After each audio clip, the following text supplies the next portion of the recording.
Mr Dawson. Good morning, my lady. Today's witness is the Right Honourable Nicola Sturgeon, MSP. I'd like to repeat after me. I do solemnly, sincerely and truly declare and affirm that the evidence I shall give shall be the truth, the whole truth, and nothing but the truth.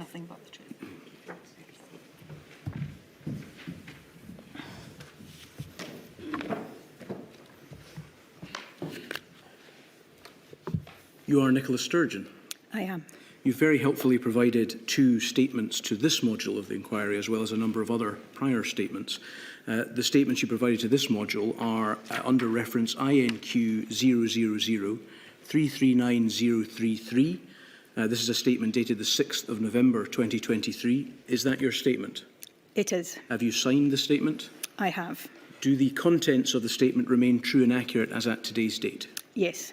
You also provided a further statement to us under reference INQ 000273980. This was a further statement dated the 16th of November 2023. Is that your further statement? Yes. Have you signed that? Yes. Do the contents of that statement remain true and accurate as at today's date? Yes, I provided some further information to the inquiry last week, which would usefully be read alongside that statement, but yes. Thank you. Some additional documentation rather than changing the text of the statement, I think. Indeed. Thank you. You were the First Minister of Scotland between the 20th of November 2014 and the 28th of March 2023. I was. You held office as First Minister throughout the period from January 2020 to April 2022. I did. That is, of course, the period of time with which this module is primarily concerned. As First Minister during that period, you were head of the Scottish Government and so had overall responsibility for Scotland's pandemic response and for engagement with the UK Government and other devolved administrations. I did. Could I ask you some questions, please, about the way in which you and others within the Scottish Government used informal methods of communication in order to discuss matters connected to the pandemic? In your statement dated the 16th of November, that's INQ 000273980, at paragraph 48, you say, "Throughout the pandemic, I sought to be open, transparent and accountable in respect of all decisions being taken, while acknowledging some of the issues presented by the sheer pace and magnitude of what we were facing in early 2020. I set out in my Module 2A statement the high degree of formality around Scottish Government decision-making. Decisions were informed, shaped and taken mainly through deep dive sessions, gold discussions and cabinet meetings. I feel that the nature of the communication that has emerged from the UK Government has created an impression that we were all communicating in such a way. That was not the case, certainly not as far as communications I was party to are concerned. The culture within the Scottish Government during the period in question was serious, formal, purposeful and collegiate. During the pandemic, I did not make extensive use of informal messaging and certainly did not use it to reach decisions. Is it still your position today that you and the Scottish Government were open, transparent and accountable in your actions, not just in your words, at all times throughout the pandemic response in Scotland? Yes, that is still my position. Openness and transparency with the Scottish public was very important to me from the outset of the pandemic. I communicated to the public on a daily basis for a lengthy period of time. We will not have got every decision right, and we will have made misjudgments, and there will be undoubtedly instances put to me today where, on reflection, I will think that we could have been more transparent than we were. But given the nature of the emergency that we were confronted with, building a relationship of trust with the public was important. And in my view then, and in my view now, that had to be built on a spirit of openness. Openness and transparency are fundamental concepts in the way in which the Scottish Government seeks to represent the people of Scotland, isn't that right? Absolutely. One can see, as we've seen it in a number of documents, more general documents, but also one specifically related to the pandemic response. For example, the National Performance Framework, one sees those concepts repeated, I think, in that document. Is that correct? That is correct. And indeed, in documents which we have looked at, which set out the approach which the Scottish Government wished to take to the way in which it was dealing with the challenges of the pandemic, again, one sees the concepts of openness, transparency, accountability at the very core. Is that correct? Yes. And as far as a very important role that you played was concerned, the public communications strategy, again, these concepts were very much the bedrock, I think, of the way in which you tried to communicate messages, information, decisions to the public in Scotland. That is what I sought to do. You say in the passage we've looked at that you did not use informal communications to reach decisions. What do you mean by that?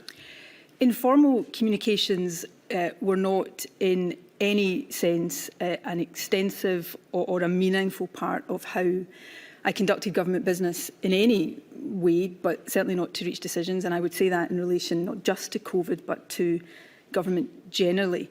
The number of individuals with whom I would have any informal communication through, I'm talking here about text messages or WhatsApp, yes, would be very limited. In the case of WhatsApp, probably no more than a handful of people. I was never a member of any WhatsApp groups.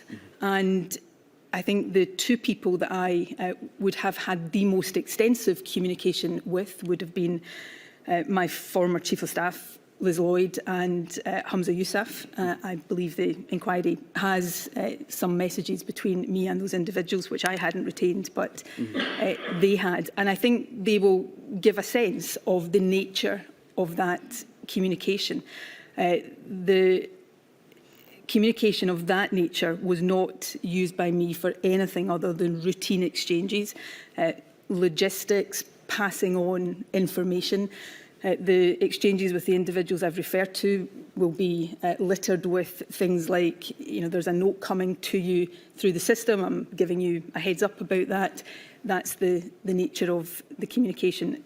I understand the inquiry may want to explore some elements of that, and I will, of course, answer questions about specifics, but that is the overall nature of that communication, extremely limited. And I operated on the basis that I would ensure that anything in communications of that description were otherwise recorded on the Scottish Government system, if there was anything of that nature.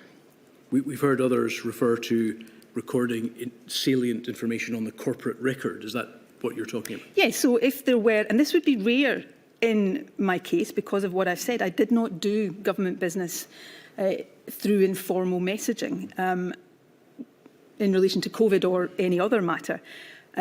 But if there were salient points of substance, I would ask myself, is that reflected, recorded in the Scottish Government's record, either because I had put it in or it was referring to something that was already on the record. If somebody was, as I used as an illustration a moment ago, flagging up something that was coming to me through the system. Another example, in my exchanges with Humza Yousaf, he would, for a period when vaccination was such a focus of all of our efforts, he would send me on a daily basis the vaccination uptake figures, which would, within a very short space of time, come to me formally and be published. So I would check whether there was anything that required to be recorded on the Scottish Government system. And I am absolutely firmly of the view that there is nothing, and the inquiry has seen some of these messages, in any informal messaging that I would have been party to that could not have been seen and understood through the formal systems and indeed through the public communications that I was engaging in on a daily basis, where I went through in great detail, some people perhaps thought too much detail sometimes, the issues that we were confronted with and dealing with on a daily basis. So just to be clear, to reconcile two parts of your evidence there, you said you didn't use these informal messaging systems, but I think you suggested that there would rarely be occasions when you would have to transpose things onto the corporate record, which suggests that you at least rarely use them. Sorry, just to be very clear, I have not said, and I'm not saying today, that I never used informal means of communication. What I am saying is that I did so very rarely, and not even more rarely to discuss issues of substance or anything that could be described as decision-making. I'm sure we'll come on to the formal ways in which the Scottish Government took decisions later on, but there was a high degree of formality around the decision-making of the Scottish Government. Thank you. You mentioned a moment ago that there would be routine exchanges undertaken via these media. Do you accept, based on at least the communications we have seen, that you did undertake discussions around what decisions might be taken through these media? There would be an element of reflecting on the decisions that we were having to make. But I was doing that openly in daily briefings with the public. So I would not be reflecting in any way where I was, I suppose, engaging in some secret course of discussion that I wouldn't be sharing openly during that. So yes, there would be, and I think there have been some exchanges discussed at the inquiry in previous evidence sessions where, you know, I am saying about a particular decision, I'm not sure in my own mind, you know, what the right way to go is. But that would be something that I was trying to formulate in my mind before a formal cabinet discussion, where cabinet would take the decision. And, you know, that is the extent of that. So other exchanges would literally be, I think, in the exchanges between myself and Humza Yousaf, things like Mr. Yousaf saying to me, I've just taken part in a Four Nations call. The note of the readout will be on its way to you. If you want me to give you a call to, you know, brief you on that before you get it, I'll do that. So that is the nature of the communication that I would routinely, and I again would say it would be limited, that I would routinely have. Thank you. We heard evidence, as you may be aware, from one of the Directors General within the Civil Service in Scotland, Ms Leslie Fraser.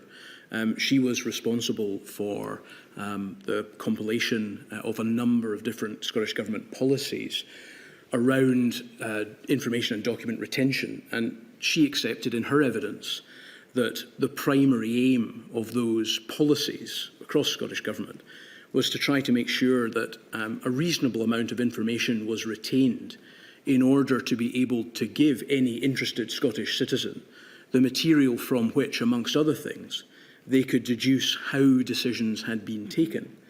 Do you accept that the messages that we have seen from others contain information that an interested Scottish citizen would like to see in order to understand how decisions were taken in the pandemic? Forgive me, Mr Dawson, if I perhaps haven't seen all of the exchanges. Of course.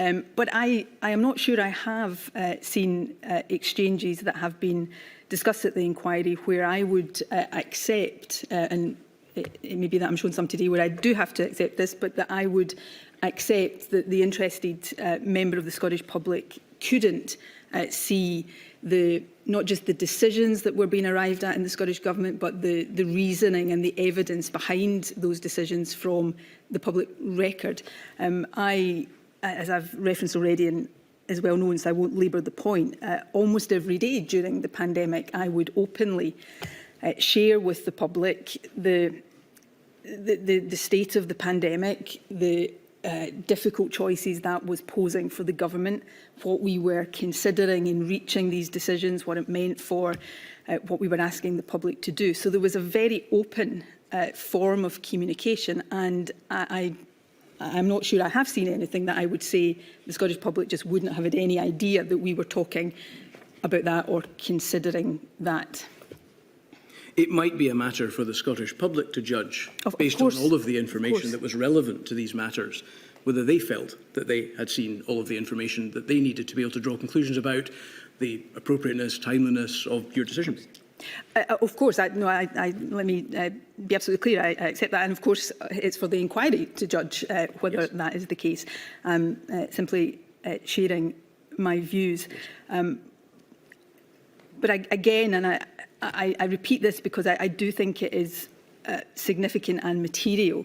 The means of communication, the method and the frequency of communication that the Scottish Government was engaging in meant that on a daily basis, it was almost an open conversation with the public, which we thought was important to encourage compliance with what the public were being asked to do.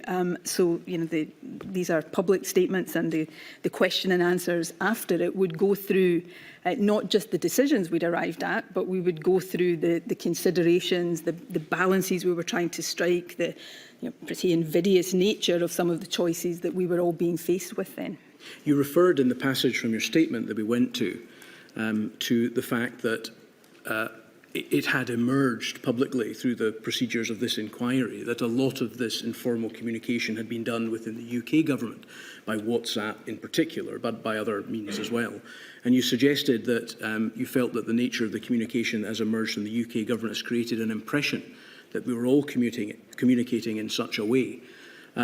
We have, fortuitously, by way of example, seen very extensive exchanges between the now First Minister and Professor Leach discussing their attitude to important moments within the pandemic, important decisions they needed to take, important advice they required ultimately to give to you in Cabinet and other fora. It appears from that, and indeed the other messages which have now come to light, that informal messaging, in particular WhatsApp, was a frequent part of the way in which the Scottish Government conducted its business in COVID. Were you unaware of the fact that that was the case as First Minister during the course of the pandemic? The exchanges you refer to, I would have had no knowledge of and had no sight of before seeing them in the course of this inquiry. If you're asking me, Mr Dawson, did I not know that anybody in the Scottish Government was using WhatsApp? Of course that's not the case. WhatsApp had become, in my view, probably too common a means of communication. But I think the exchanges you're talking about would, certainly from what I have seen, would not suggest that government decisions were being taken through WhatsApp. WhatsApp was a means of communication that people were using to exchange information on occasion, sometimes to share views about things, and using language or rather ways of describing things that perhaps wouldn't have been done in different forms of communication. One of the reasons, and if I thought this before COVID and this inquiry, I certainly think it even more strongly now. One of the reasons why I don't believe that WhatsApp, for example, should be used for government communication and decision making is that, you know, when I make a public statement, or when I made public statements as First Minister in this context, I would think very, very carefully about the words I use to try to minimise as far as is ever possible the scope for what I was saying to be misinterpreted. When people send messages on WhatsApp, they don't think, including me, you don't think that deeply about how you're phrasing things, and therefore messages, when they are looked back at later on, can be open to different interpretations because people haven't really thought about the words they're using or the phraseology that they're using. And I think that certainly would be true of some of the exchanges that the inquiry has been looking at. Would you, as First Minister, not have thought it to be important that ministers and senior officials would think deeply about the conduct of government business, whether conducted through WhatsApp or otherwise? Of course, that is the case. And in saying that, I'm not trying to suggest that people were not thinking deeply. The form of, and I think every human being probably can recognise what I'm saying, the form of communication can influence the phraseology or the way in which things are worded. And informal communication, I think, lends itself to very short, sharp exchanges that would be very different if you were making a speech or putting something in a formal paper for decision making. Can I say very clearly, when I was First Minister, I would not have expected any of my ministers or any of my officials to have been conducting substantive government discussions, and certainly not taking government decisions through WhatsApp or other informal means of messaging. Thank you for that. On the 27th of May of 2020, as we covered with Mr Swinney yesterday, in the Scottish Parliament, in response to a question about whether you would order a public inquiry into the COVID-19 outbreak in care homes in Scotland, you replied as follows: "Of course there will be a public inquiry into this whole crisis and every aspect of this crisis, and that will undoubtedly include what happened in care homes." So at that stage, you knew that there would be a public inquiry in the future into the Scottish Government's response to the pandemic generally? I always assumed there would be a public inquiry. In fact, of course, as we know, you effectively had the power to order indeed, an inquiry. and as it turned out in Scotland, we have more than one inquiry, so yes, I did. Yes. On the 3rd of August 2021, Leslie Fraser, who I mentioned a moment ago, and another civil servant whom you'll know, Mr Kenneth Thompson, sent a do not destroy email to Scottish Government officials with the subject COVID-19 Independent Inquiry Record Retention, explaining the importance of retaining relevant material to the work of the inquiry. Do you recall receiving that email? I do not, as far as I am aware, I did not receive that.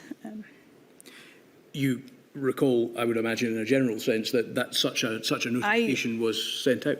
I would say that I don't think I would have required to see that to know that matters that were relevant to matters of substance, salient, relevant to the inquiry should be retained, and that I had a duty, as all ministers and officials would have had a duty, to ensure that anything that they were exchanging in informal messaging, if they were not retaining those messages in line with the policies that were in place, then there would be a clear record of anything on the Scottish Government systems.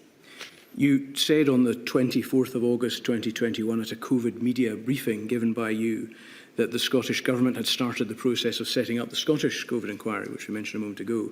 You stated, "I believe that a full public inquiry has a very important role to play, both in scrutinising the decisions we took and indeed continue to take in the course of the pandemic, and also in identifying and learning lessons for the future." Do you agree that in order to scrutinise decisions and learn lessons, a public inquiry would need to see not just the decisions themselves, but the discussions that led to the decisions being made or not made, including discussion of information and advice?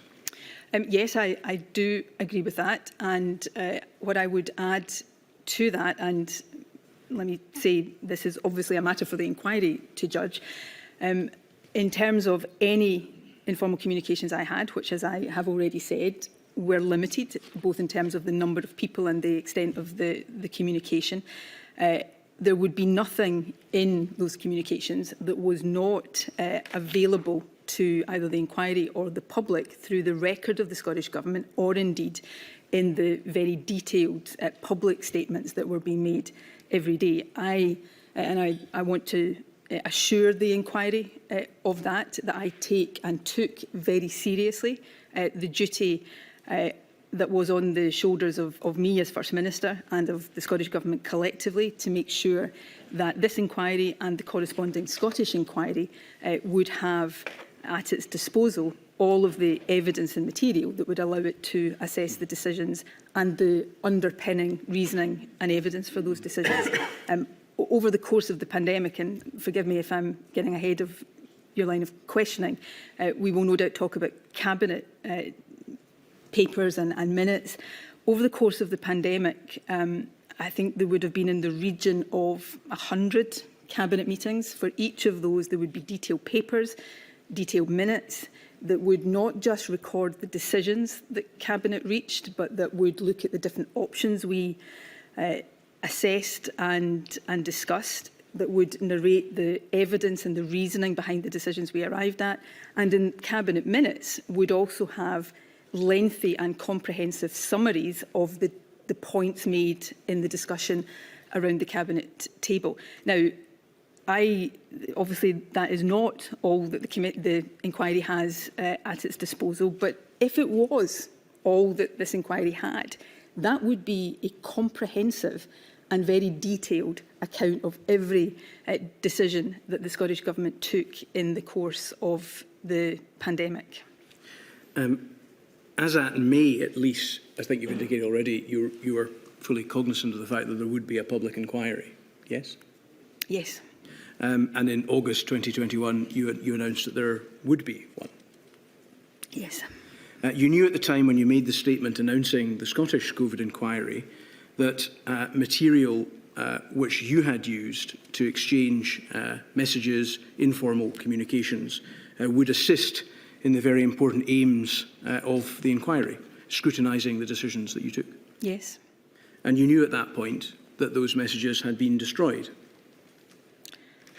I knew, yes, that I had operated in line with a policy that I had operated in line with, and advice that I had had from the outset of my time as a minister to ensure that conversations with others in government with any impact or relationship to government business shouldn't be kept on a phone that could be lost or stolen, but properly recorded. And I was very cognisant of, and had been from the start of the pandemic, so not just at the points in time that you are referring to, from the start of the pandemic, of my duty to ensure that anything of salience, relevance, substance to the decision-making of the government would be properly recorded through the Scottish Government record. Thank you. You were asked a question by a journalist from Channel 4 where he asked you at that very press conference in August 2021, Scottish Government has a patchy record of disclosing evidence when asked to do so. Can you guarantee to the bereaved families that you will disclose emails, WhatsApps, private emails, if you've been using them, whatever, that nothing will be off limits to the inquiry? You responded, I think if you understand statutory public inquiries, you would know that even if I wasn't prepared to give that assurance, which for the avoidance of doubt I am, then I wouldn't have the ability. He asked specific questions about informal means of communication, including WhatsApps, but you knew by that stage that your WhatsApps had been destroyed. But I also knew that anything of any relevance or substance from any of that material would be properly recorded in the Scottish Government system, and indeed would have been communicated in all likelihood by me through the daily media briefings that I gave. The importance in my view, is making sure that the inquiry has at its disposal all of the evidence underpinning the decisions, as well as the decisions we were arriving at. I operated from 2007 based on advice, the policy that messages, business relating to government should not be kept on a phone that could be lost or stolen and insecure in that way, but properly recorded through the system. I would want to, again, underline that in my case, that communication was extremely limited, and I do not, would not relate to matters of substantive government decision-making. But that wasn't the question you were asked. You were asked the question as to whether you would disclose emails, WhatsApps, private emails, have been using them, whatever. He didn't ask you the question as to whether the material that was contained within the discussions exchanged by those media was recorded on the corporate record. He asked whether the emails, WhatsApps, private emails, whatever, would be disclosed, and you gave an assurance that they would be. And I, as will have been the case in many occasions over the course of not just the COVID pandemic, but in my many years in politics, answering questions, when you're answering questions, you're trying to answer the substance of the question, and when you look back at the literal terms of the answer, it can be put to you in that way. So I accept that, and I apologise if that answer was not as clear. But I also want to be very clear and give the inquiry a personal assurance that I am certain that the inquiry has at its disposal anything and everything germane to my decision-making during the process and the time period of the pandemic, and the factors underpinning those decisions. That has always been important to me, and it remains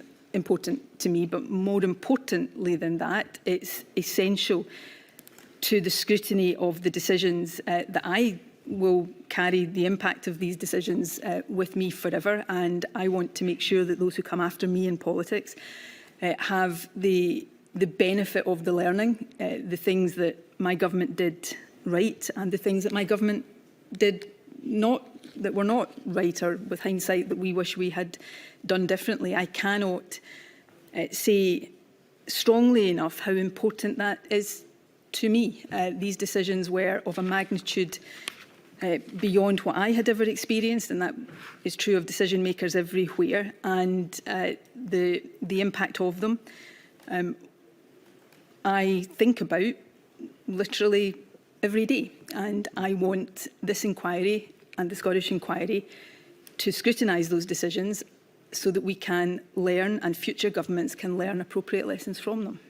In case there's any doubt on the matter, Ms Sturgeon, when I delivered the opening statement in this module, we were keen to try to make it clear that our position with regard to those decisions was that they were extremely difficult decisions, and I think there can be no doubt about that. As regards your production of documents, however, you did not produce to us any WhatsApps, messages or any other informal communications with your first statement dated the 6th of November 2023, despite the request that you do so. At the time, for the reasons I have set out, I did not hold WhatsApp messages or text messages at that point, and as I have said, because I had gone through a process of making sure anything of relevance, which would have been very, very limited, I could assure myself would be available through the public record and the Scottish Government record. When I was asked to double check when the inquiry sent another request for a statement, I discovered an isolated text message with one individual, the then Deputy First Minister of Northern Ireland, which I provided to the inquiry. And I also found, and I apologise to the inquiry because I hadn't at the time thought to look in this place because it would not be a normal means of communication. But when I was racking my brains to see where I could find anything that might be relevant, I looked at the DM function of Twitter and found there some messages with Professor David Schridder and also some very limited messages with Professor Jason Leach, which I then provided to the inquiry. I also sought and was provided through the government with messages between me and Liz Lloyd and Humza Yousaf, which I was aware the inquiry would have from them, but nevertheless, because I then held them, passed them to the inquiry. There is one exchange in the Twitter DM messages with Jason Leach that I think gives an indication of my approach to informal messaging, where he is raising something with me, and I think it is the last message in this exchange. I in terms say to him, if you want to talk about matters like this, come and see me properly. This is not the place to do it. And that was my attitude to that kind of messaging. So should we take that to be an instruction to Professor Leach that if he wanted to carry out such conversations where he was discussing important matters related to the pandemic with you, you wanted to be clear to him that that was a matter which was not appropriate for these media? It should be done more formally, in-person discussions was your practice? Absolutely, and that was, I made it clear to him that that was my practice. I think the exchange was related to hospital capacity and ventilation facilities in hospitals at a relatively early stage of the pandemic. Yes. Of course, Professor Leach, we know, conducted extensive discussions related to important decisions in the pandemic with others, including the current First Minister. As I know you will appreciate, I have only seen exchanges that have been explored at previous evidence sessions, so I cannot talk in any way about the totality of those messages. Yes. I have not seen, to the best of my knowledge, anything that would suggest he was engaging in decision-making. There are exchanges, conversational exchanges. Many of these exchanges that I have seen, and from other governments as well, I think on WhatsApp would be the kind of exchange that, had people not been working remotely and been in the same building as I actually was with key advisors throughout the pandemic, these are the kind of conversations that would have happened verbally, face to face, and end up being translated to WhatsApp because of the nature of people's working environments. given the fact that you were in St Andrew's House, I think, quite a lot of the time, as we heard from Ms Freeman, as she was, there were a large number of those verbal conversations between you and others, like Ms Freeman, who are based predominantly there during the pandemic. Isn't that right?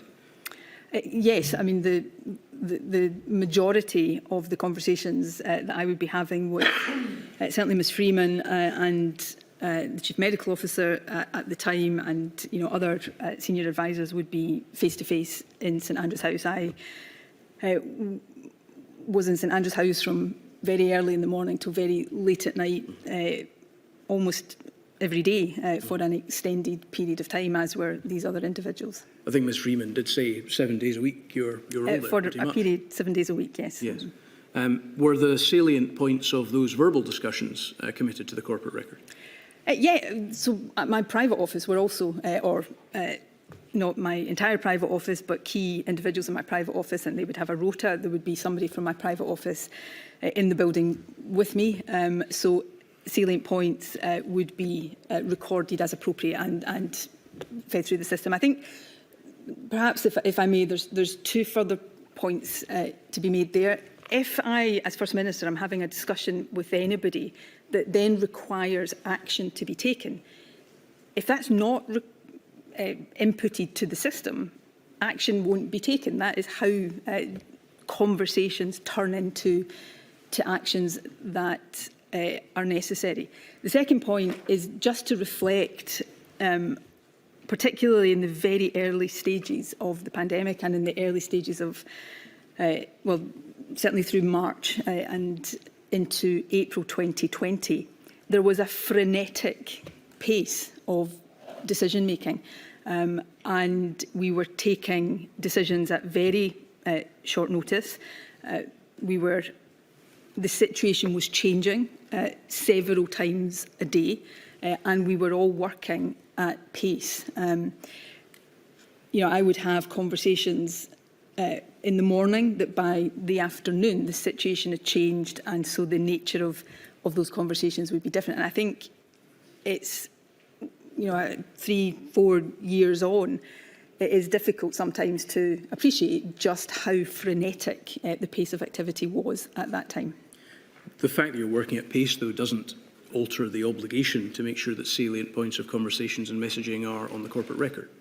Oh no, absolutely. But for example, I remember on the 23rd of March 2020, the day that we entered what became known as lockdown, having conversations because the advice that was coming at that point was that we required very strict measures to suppress the virus at that stage. The measures that had been introduced previously weren't bringing the R number down sufficiently. I remember having conversations with Ms Freeman, the Chief Medical Officer at the time. We then, of course, went into COBRA, and those decisions were formalised through the COBRA meeting, and they'd be recorded that way. So I suppose what I'm saying is the ways in which these conversations would become decisions and then be recorded was perhaps different in the environment we were in at that point than would be the case in normal times and normal government business. Whereas with these verbal conversations, it wouldn't be possible for us to work out whether the salient points of those had been transcribed to the corporate record, because although we might have the corporate record, we don't know what the conversations were. In contradistinction, we do now have some messages, so we could compare the corporate record to those messages and work out for ourselves whether the salient points had been transcribed. I am absolutely sure that you would be able to take messages and go to the corporate record, go to the public statements that were made at the time and see all of that reflected. It may not be the case that in every instance you will see, conversation between on this date and the reference on the corporate record tying those up, absolutely. But I am absolutely certain that the salient points that we were discussing then would be reflected on the corporate and indeed on the public record. These were, by their very nature, these were decisions that could not be kept secret, even if we had wanted to, which we didn't, because these were decisions that were asking the public to do things, or more regularly not to do things, that had to be communicated. They were also decisions that had very significant impacts for the private sector, for the public sector, for society as a whole, they had to be recorded in a way that they could be actioned and communicated clearly, quickly and effectively. That may apply to the decisions themselves, that they couldn't be kept secret because also ultimately the public found out about them, the restrictions and everything. However, the discussions relating to the decisions and how they had been reached could, it would appear, be kept secret. Well, I would like to give an assurance to the inquiry that contrary to there being any desire on the part of me or my government to keep things secret, I would suggest that the opposite was the case during the pandemic. We went to great lengths to communicate not just the decisions. I took a view very early on in the pandemic, it's for others to judge whether it was right or wrong, that if we were to achieve a level of compliance with the restrictions that we were placing the country under, then it was important that the public didn't just know what we were asking them to do, but why we were asking them to do it, and what the reasoning was that had taken us to those decisions. And that's what I sought to do, sometimes effectively, perhaps sometimes not so effectively, on a daily basis. So we were not having discussions that weren't then being communicated to the public openly. In the nature of not just government, but life generally, it is not possible to record, and I'm not even sure it's desirable to good governance, if I may say that, to record every single word that is uttered in a conversation in government. There needs to be, in government, and I think this is in the interest of good governance, the ability for ministers with each other or ministers with advisors to have an open, thinking out loud discussion before getting to the point of a proposal, let alone a decision. But salient points about why we were taking decisions and what those decisions were, absolutely. To go back to, I think, the question you initially put to me, Mr Dawson, absolutely. I firmly am of the view that they will all be discernible from the corporate government record and indeed over and above that, the public record. We subsequently learned from your second statement that you had used various informal means of communication for some messaging with Mr Youssef, Ms Lloyd, Mr Swinney, Ms Freeman, Dr Calderwood, Dr Smith, Professor Leach, Ken Thompson, Leslie Evans, Professor Sridhar, the First Minister of Wales, Mark Drakeford, and the former Deputy First Minister of Northern Ireland, Michelle O'Neill. Is that correct? Yes. You produced no messages with any of these individuals with your first statement. Is that correct? Yes, but as I also say in the statement, those messages would have been extremely limited. If I take John Swinney, for example, it has never been our practice, not just during the pandemic, but generally to text. I don't think I've ever WhatsApped John Swinney, and certainly if I have, it would be the exception. But text messages would be very occasional, and the nature of the text messages that I would have with John Swinney would be, are you free to speak? Or can I pop in to see you? It's just never been in the nature of it. With some of the others, Catherine Calderwood was one of those who was in St Andrew's House with me. The number of people in the Scottish Government, however many thousands of people work in the Scottish Government that I hold a mobile phone number for, is extremely limited. It was not my method of communication with Mark Drakeford and Michelle O'Neill. These are discussions with other government leaders that would have been recorded through the normal systems. So I, again, want to be very clear that it was not my practice to not just not take decisions through informal messaging, but have substantial or lengthy or detailed discussions about government decisions through these means. It's not my style, it's not my practice, it's never been my practice, not least because I don't think it is a good or effective or helpful way of reaching decisions, not just taking decisions, but it's not a helpful process in reaching decisions either.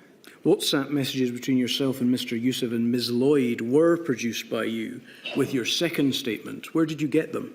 They were provided to me through the Scottish Government. You obviously didn't have those on your own devices because you deleted them, hadn't you? I didn't retain them in line with the procedure I've already talked about. Are you creating a distinction between deletion and not retaining? No. You had deleted them, had you not? I think deletion, I think, forgive me, I think sounds as if it was a sort of, not bothering to check whether any information was being retained. I was very thorough, and not just in the pandemic, but in all my work in government, to ensure that things were appropriately recorded, but in line with the advice I'd always been given since my first day in government probably was not to retain conversations like that on a phone that could be lost or stolen and therefore not secure. But did you delete them? Yes. And as far as the other messages are concerned that you couldn't produce yourself between you and all these others, you deleted all of those as well? In the manner that and after the process that I have set out, yes. You also produced some direct Twitter messages that you've already mentioned with Professor Leach and Professor Sridhar. Professor Sridhar also produced those messages to us, although slightly later than you, at the beginning of December. Did you have any discussions with her about the production of those messages? I think I let her know that I'd found messages and would be providing them to the inquiry. So there was contact between you and her related to the messages? I simply, as a courtesy, to let her know, yes. Could I have a look, please, at INQ 000287766?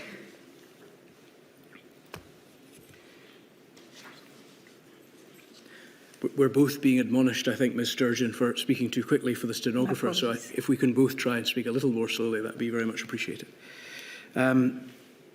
These are some extracts from messages between yourself and Ms Lloyd.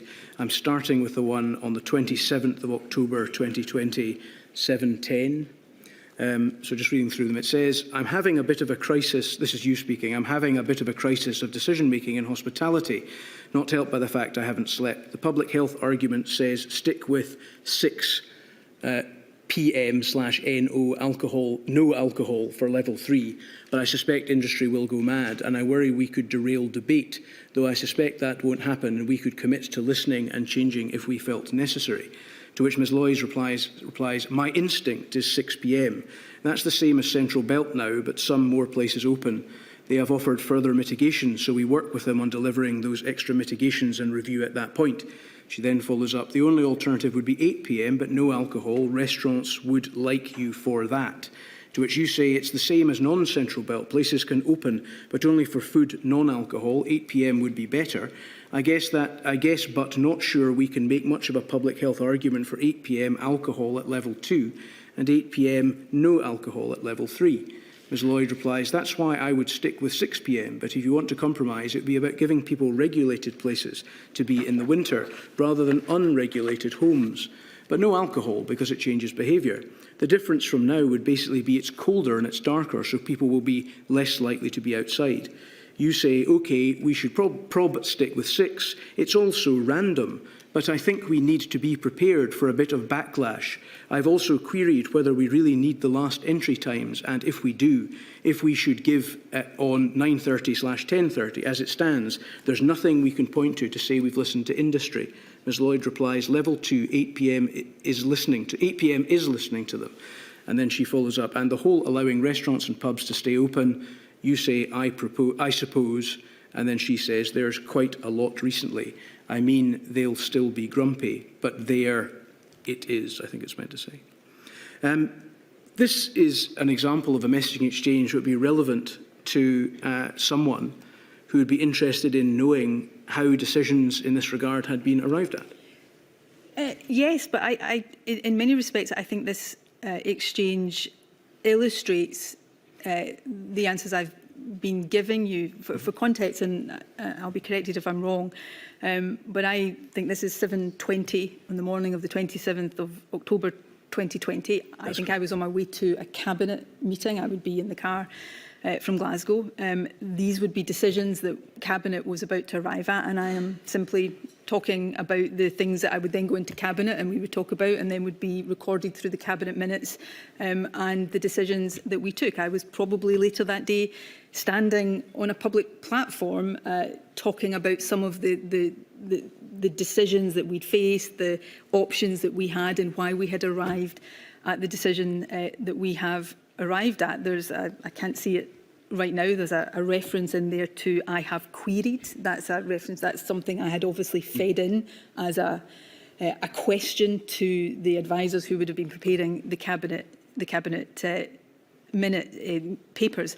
So in a sense, I look at this and I don't consider that there is anything in that wouldn't be reflected through the decision making and the evidence of the decision making of the government, and undoubtedly hospitality and the impact of hospitality, the different time limits, that was all very, very much to the fore in public discussion at the time. And I am certain that I would have been talking openly about some of these choices and the fine balances of the very difficult decisions that we were having to take. Will we find on the corporate record or some other public record that your position was we should probably stick with 6? It's all so random. That's the message exchange Mr Dawson starts with. And again, I said earlier on, the reason I don't think WhatsApp messages should be used to have substantial government discussions is because we can look at them almost 4 years later and they're open to different interpretations. That message exchange that you read out started with me, perhaps this is the kind of thing I would prefer not to be on the public record, having a crisis of decision making. It, perhaps is not what I wanted people to know, and that I hadn't slept. At the 27th of October 2020, wouldn't have had a day off since much earlier that year, before March, and had been working. I'm not saying that for sympathy. That was my job and my duty. And there were moments in that where the decisions that we were taking felt almost impossible. That whatever we did, we would cause difficulty and harm to somebody somewhere. And so a phrase like "it's all so random," that probably simply reflects how I felt at 7:20 that morning when I hadn't had much sleep. But by the time I got to Cabinet, I'm sure that I would have collected my thoughts and that we then had a proper discussion and reached a decision that was properly recorded with a good and robust process around it. This is a discussion related to an important decision made during the course of the management of the pandemic. That would have then been discussed at Cabinet and recorded through, you've seen all the minutes of the Cabinet, but the minutes of all Cabinet meetings, they don't just record the decision we arrive at. They will record if there's a paper given different options, they will record that, and they record a summary, a précis of the discussion and the points made in these discussions. Does that record record that your position was, as it stands, there's nothing we can point to say we've listened to industry? I would so I don't have the Cabinet minute from that date in front of me, but I absolutely am certain that around this point in particular, I will have spoken not just in Cabinet meetings, but publicly about the need to listen to industry, to listen to different groups in Scottish society as we arrived at the decisions. We were trying to take decisions that none of us wanted to be taking, and we were trying to reach those decisions in a way that we thought struck the right balance. I'm sure we'll come on to talk later on about the 4 harms approach that the Scottish Government took. And in that, we were listening as much as we could to different viewpoints. We were not always able to take account of those viewpoints because of the nature of the decisions. So, I am absolutely certain that it would have been not news to anybody that we were struggling with the impact on industry of some of these decisions, and that we were at pains to show that we, as far as we could, given the nature of the decisions that we were taking, we were listening to reasonable points that were being made.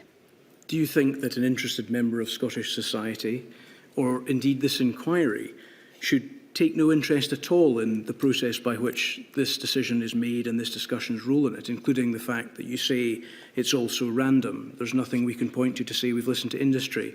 Ms Lloyd's response, Ms Lloyd's involvement in the discussion, either generally or in relation to this specific issue. Oh, no, I am not saying the inquiry should have no interest in that. On the contrary, I think the inquiry does have an interest in this, and I think the wider Scottish public would. What I am saying is I do not accept that it would have been unknown to the public at the time that these were the issues we were grappling with. Every day I was taking the public through the different issues that we were grappling with, the balances we were trying to strike, the trade-offs that we were having to make, and the different viewpoints that we were trying as best we could to balance. So, you know, in a sense, this is an example of an exchange that, you know, we look at it now in a WhatsApp, but I don't consider that there is anything in that exchange that would not have been known, that was either on the record and through the Cabinet minutes or in public statements, that these were exactly the kind of issues we were trying to reach considered and balanced judgments on. Thank you. Could I take you to another document, please? This is INQ 000268017. This is another exchange. This is not a group that features you, but it's another piece of evidence that we've seen. And I'd be interested in understanding your reflection on some of the content of the exchange. This is in your capacity as the former First Minister and First Minister at the time. This is in a WhatsApp group chat called COVID Outbreak Group. These messages were provided to the inquiry by Dr Jim McMenamin of Public Health Scotland, who did not delete his messages, and not by the Scottish Government or its officials. In the exchange at 27th of August 2020, you'll recognise, no doubt, the individuals involved. Ken Thompson says, just to remind you seriously, this is discoverable under FOI. Know where the clear chat button is, to which Nicola Sturgeon replies, yes, absolutely. Jason Leach points out DG level input there. Mr Thompson says, plausible deniability are my middle names. Now clear it again. Jason Leach says, done. Nicola Sturgeon, me too. And someone called Donna Bell and me. Were you aware in your capacity as First Minister that these sort of exchanges took place and that a senior member of the civil service considered plausible deniability to be his middle name? As you said at the outset of the question, I was not a member of this group until some of these exchanges were explored in evidence sessions last week. I had never seen these messages before. Did I know that there would be WhatsApp groups where officials were exchanging information? I'm not sure I was particularly conscious of it, but I would have, had I been asked to stop and consider that, I would have said, well, I would assume so, given the nature of how people we're working. I would absolutely expect all officials in the Scottish Government to retain, in line with Scottish Government policies, information relevant to our decision making. I look at that exchange and what I don't see is an exchange about the decisions we're taking. I see a light-hearted discussion between officials. Ken Thompson, I know, has been before you and has given his interpretation of that, so he can answer and has answered for himself. I would read that as him reminding people of the need to be professional on WhatsApp, even when discussing light-hearted things. The other thing I would say about all of these individuals on the screen before me is that they are all, in my knowledge and experience, and with some of them, particularly Ken Thompson, this is extensive experience. They are public servants of the utmost integrity, and at this point and throughout the pandemic, they were public servants who were working in a committed and a dedicated fashion in terms of the hours, and they were working the pressure under which they were working above and beyond probably the call of duty. Ken Thompson is somebody I've worked with throughout my time in the Scottish Government, and he is a civil servant, as I say, of the utmost integrity and the utmost professionalism. This group was called COVID Outbreak Group, obviously connected to the COVID pandemic, yes? If that is what you're telling me, yes. One assumes, yes, that is the name of it. One assumes, therefore, it's to do with COVID Outbreak Group, to do with COVID, and therefore relevant to the pandemic.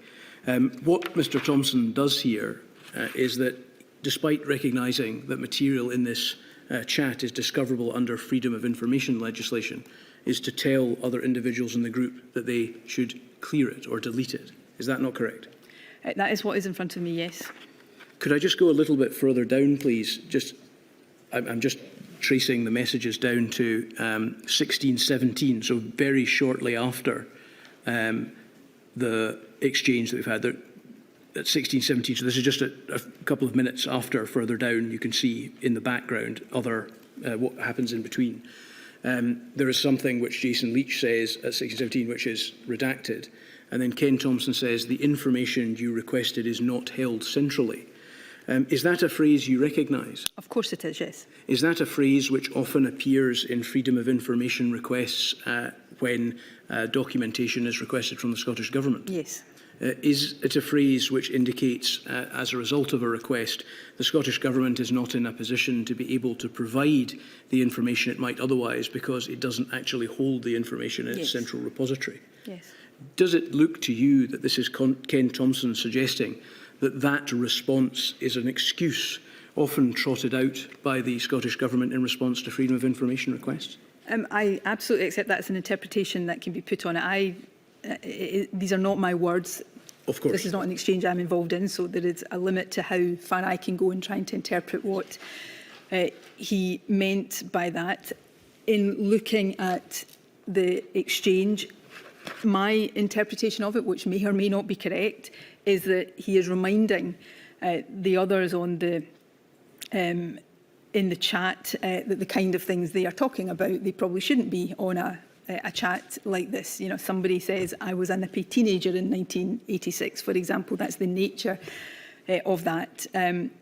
Again, all I can repeat about Ken Thompson is that he is a civil servant, in my experience, who took the responsibilities around recording and making sure that the government record was complete extremely seriously. He's one of the civil servants in my experience that was not just most experienced in that, but that was most assiduous in that side of things. So I can't answer for him. I can speak about my experience of him, and I can give an interpretation based on the context of that was meant to be a light-hearted comment, but that is only my interpretation. Forgive me, the other thing I would say, like many people, given, and I can reflect back to this time, our discussions in government were very serious. There are times when they were extremely sombre. There were days when they were very, very dark, given the nature of what we were dealing with. And because the public as a whole were going through unimaginable trauma at the time, many of them still living with that trauma, reading now light-hearted exchanges, I think, can be very difficult because it gives an impression that people were not taking the situation seriously. That could not be further from the truth. I think what you have there are public servants who were working incredibly hard to take the best decisions, to support ministers to take the best decisions to keep people safe, who were, you know, perhaps, as is human nature, occasionally engaging in light-hearted comment to try to probably get themselves through the day. That's my interpretation of what's before me, but I appreciate others may arrive at a different one. If it were ultimately to be determined that there was a culture of plausible deniability, a culture of deleting messages that would be recoverable under FOI requests, a culture of suggesting, in order to get out of FOI requests, that documents are not held centrally, these would be abhorrent revelations, would they not? Absolutely, and to be very clear, that is not the culture that I believe existed in the Scottish Government during my time as First Minister, or indeed in my time as Deputy First Minister. And if those things were deemed to be the reality of your time, the culture in your time as First Minister, that would be a serious breach of the bond of trust between the Government and the Scottish public, which we discussed as being very much at the cornerstone of your whole approach. If that was the case, and let me repeat, it is not my view that it was, then yes, what you're putting to me would be true. I would, again, and you will take me through, no doubt, lots of documentation later, but that single page, and I'm sure there will be other pages of WhatsApp messages that you could put in front of me, I would counterpose to the, in the region of 100 cabinet papers and minutes that properly, seriously recorded the decision-making and the underpinning rationale for the decision-making of the government. The bond of trust between any government and the public at any time is of paramount importance, but this was particularly the case during the extraordinary and unprecedented situation we faced in the pandemic, and it was something I felt to my core every single day of that. We saw in messages that we looked at in some detail with Professor Sridhar that you had suggested to her that she might contact you via either your SNP email address or your government email address. Was the suggestion that she might use your SNP email address an appropriate thing to have done in the conduct of your government business?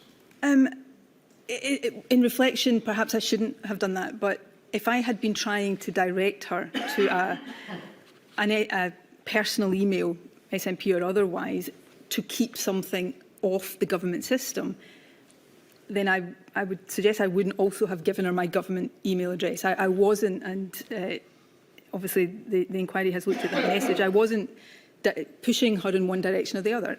What I was saying this was, I think from memory, in June 2020 or thereabouts, still a very, very tough, critical phase of the pandemic. Effectively, what I was saying to her is, if there are things you think I should know, don't stand on ceremony. I'd rather know. And at that point, I was, as I think any responsible decision maker should have been, I was trying to deepen my knowledge. I was trying to learn as much as I could about the virus and how to combat the virus.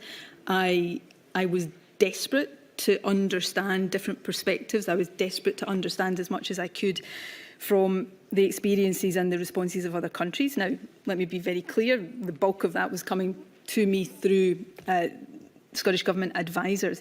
But I had a thirst to understand as much as possible, and I simply wanted her. She was somebody who had been appearing in the media a lot. I was periodically asked about views that she had been expressing in the media, and I wanted to have an understanding, a deeper understanding of what they were. But if I'd been in any way trying to direct her to a private email address, I doubt if I would have put my government email address in there as well. And of course, the context of what we were talking about was, I think, a paper that she was sharing with the wider advisory group. At no point did Professor Sridhar send me anything that was, for my eyes only, that wasn't either publicly available information or information that was being shared with the advisory group she was a member of. I think we have seen some emails now that were very recently produced to us by the Scottish Government between yourself and Professor Sridhar, which do, I think, as the direct message exchanges suggest, indicate that she was forwarding on to you policy papers, which I think your position is that those would otherwise have been made available to you. Is that right? Have I got that right? Yes, these were, she was a member, and I know the inquiry is aware of this, she was a member of the Scottish Government COVID-19 advisory group, and these were papers she was preparing for the group. What the group did with them, or what weight it gave to them, that would be for the group to answer, but these were not things that she was preparing for me and sending to me alone. They were simply copies of things that were in wider circulation. It would, one assumes, be in accordance with the normal practice of the group, that the group would decide whether that needed to be sent to you rather than Professor Sridhar, isn't that right? Possibly, yes, but at that point, and if this was the wrong approach to take, Mr Dawson, I apologise. At that point, in dealing with an unprecedented situation and a pandemic, I wanted to understand as much as I could. I wanted my decisions to be as informed as possible. I read, perhaps one of the reasons why in the early exchange I was saying I hadn't slept much. I read extensively from public sources of articles and research studies online. I was trying to understand as much as possible and as quickly as possible. And I took the view, if somebody could help me with that, if somebody could send me something that I would otherwise see, but I might see. I'm not even sure, with my apologies to her, that I would have necessarily read everything she sent me, because I might already have seen it, or I would perhaps not think it was particularly relevant. But I had a desire to have as much information in order to deepen my understanding of the situation we were facing as I could. And while there are things we may talk about today where I think if I was to go back and have my time again, I would take a different decision, I hope I wouldn't take a different decision on that. It was important to me to be as informed and as educated as I possibly could be. You used a personal phone for the conduct of government business while First Minister, is that correct? Yes, I did. And you never used a government-issued phone, is that right? We've heard evidence from a variety of ministers that they seem to use phones from a variety of different sources, some Scottish Government, some personal, some Scottish Parliament-issued phones. Is it appropriate in your view as the former First Minister that ministers are conducting business on phones that are not government-issued phones? It was never suggested to me at any time during my period as First Minister that it was not appropriate. The reason I used a personal phone was that I didn't want to have multiple devices. A government phone, I wouldn't have been able to do constituency business or party or personal matters, and on a constituency one I can do the other. You get the picture here. Yes. So I wanted to have one device. It was never suggested to me that was inappropriate, and I don't believe it was inappropriate. I think any phone, whether it is personal, Parliament, government, is vulnerable to being left on a train or lost somehow, which goes back to points I made earlier on about the practice and the policy around how information is retained in government. We've been made aware of an article which appeared in the press just yesterday suggesting that your expenses claims indicated that on the 19th of March you purchased a phone and a number of SIM top-ups. And the article also suggests that you purchased a second prepaid phone in between 2020 and 2021 because it's based on your expenses claims, I think, and the amounts are there.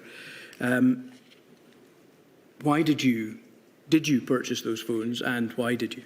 They were purchased certainly through my expenses on my authority. I didn't personally purchase them. They were also not for use by me.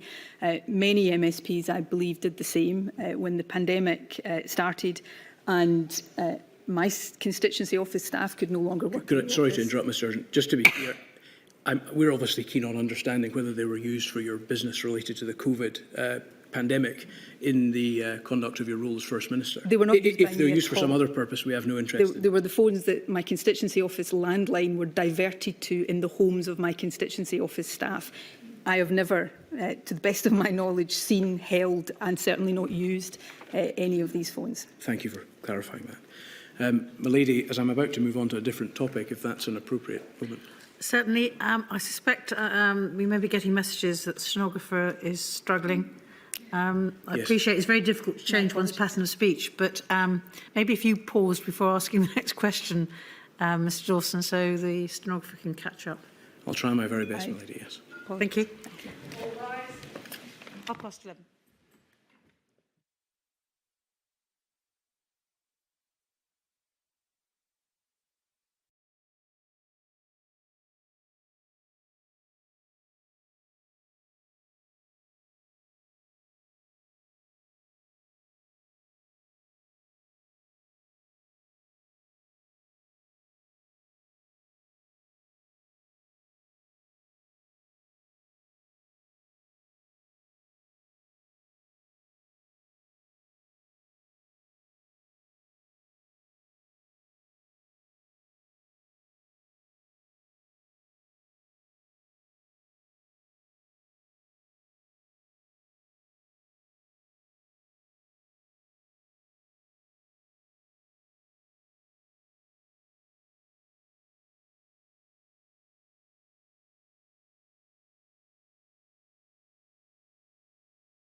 So this is an exchange in which they are discussing a cabinet meeting. The reference to she is you, I think.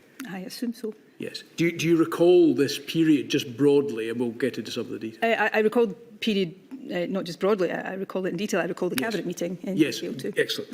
Yeah. I think what the context is, if I understand it from the evidence that we've heard from Mr Youssef and indeed Ms Forbes, is that there were discussions around the possibility of having further measures, but there were issues pertaining to whether or not there would be funding to support business if there were a further lockdown or further restrictions.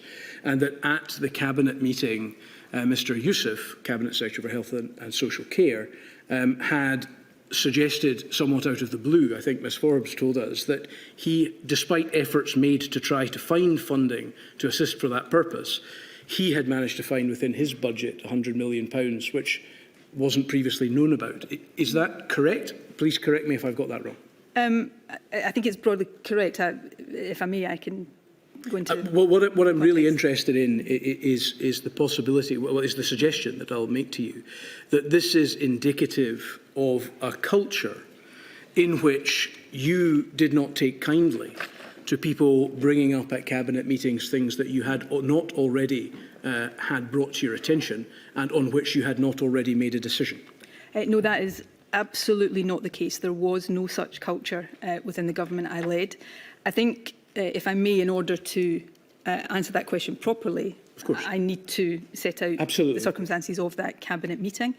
I had, in advance of that cabinet meeting, asked Ms Forbes, as the Finance Secretary, to undertake an exercise across government to ascertain, we were finding it difficult with the UK government in the financial discussions at that point, to ascertain if there was money we could redirect, free up, make available from within the Scottish Government budget to give additional support to businesses should we require to impose additional restrictions.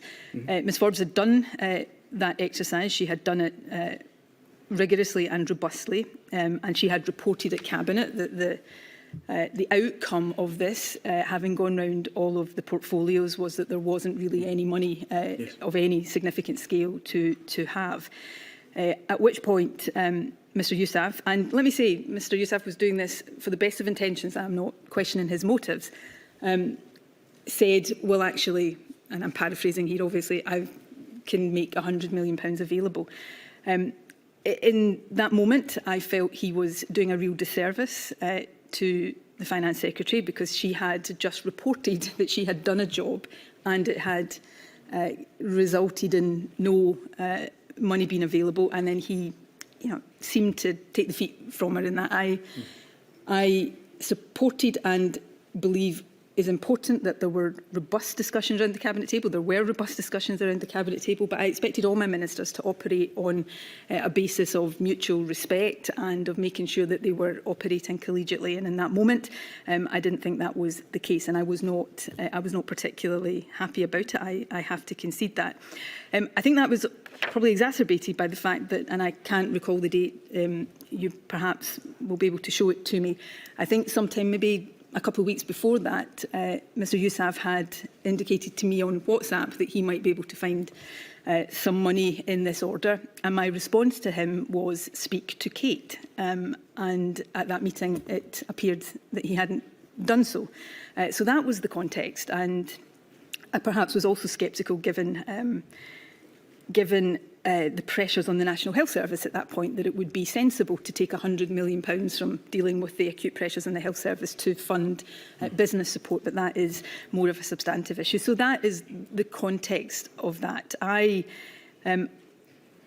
First Minister, I make no apology for this. I always tried to lead from the front. I always took the buck stops with me attitude. I always took Cabinet meetings extremely seriously, made sure I was briefed and had done all the preparation and reading, and I expected similar from my Cabinet Secretaries, and I think that is how good government should work. So that's the context of that. That was not a regular occurrence at Cabinet. It was a very particular set of circumstances that as it happens, I'm not sure that that exchange doesn't slightly overstate it, but I do concede that I expressed some displeasure at the process by which the offer had come to the table. And it was more on behalf of Ms Forbes, because I thought it did a disservice to her and the very professional job that she had done. But we've heard Ms Forbes on this very subject, so we know what her position in that regard is. Do these messages show, Ms Sturgeon, that whilst Cabinet Secretaries might complain in private, as in these as we've just seen, they would ultimately be expected to fall back in line behind your view on matters? No, absolutely not. I suspect in every government everywhere across the world, and I would imagine that the Scottish Government was no different, that ministers will, moan about the First Minister or the Prime Minister to each other. Maybe I used to do it in a previous job in the Scottish Government as well. So that is normal. But I expected Cabinet discussions, and Cabinet discussions were full, robust, detailed. I expected all Cabinet Secretaries to come to those discussions able to argue their point, put their point of view across, and then for us to come to a position at the end of that. That's how Cabinet government works. It was absolutely not the case. And I've referenced Cabinet minutes before, and you have seen all the Cabinet minutes in relation to COVID, but this would be true of Cabinet minutes generally. There is usually, 2-3 pages in a Cabinet minute that in detail summarises the discussion, the points that were raised. It doesn't attribute those points to individuals. That's not how Cabinets are minuted, but it goes into detail about the points raised. So you can look across all of these minutes and see the nature and the detail of the discussion that has been had. And that is how I operated within government, and it's how I would have expected all my Cabinet Secretaries to operate. You can't see these views in the Cabinet minutes? Possibly not, but that I think certainly not. You would see, for example, the discussion about money. You would see the discussion about the fact that there had been an exercise to try to find additional resources. Could I ask you to go, please, to INQ 000214734, please?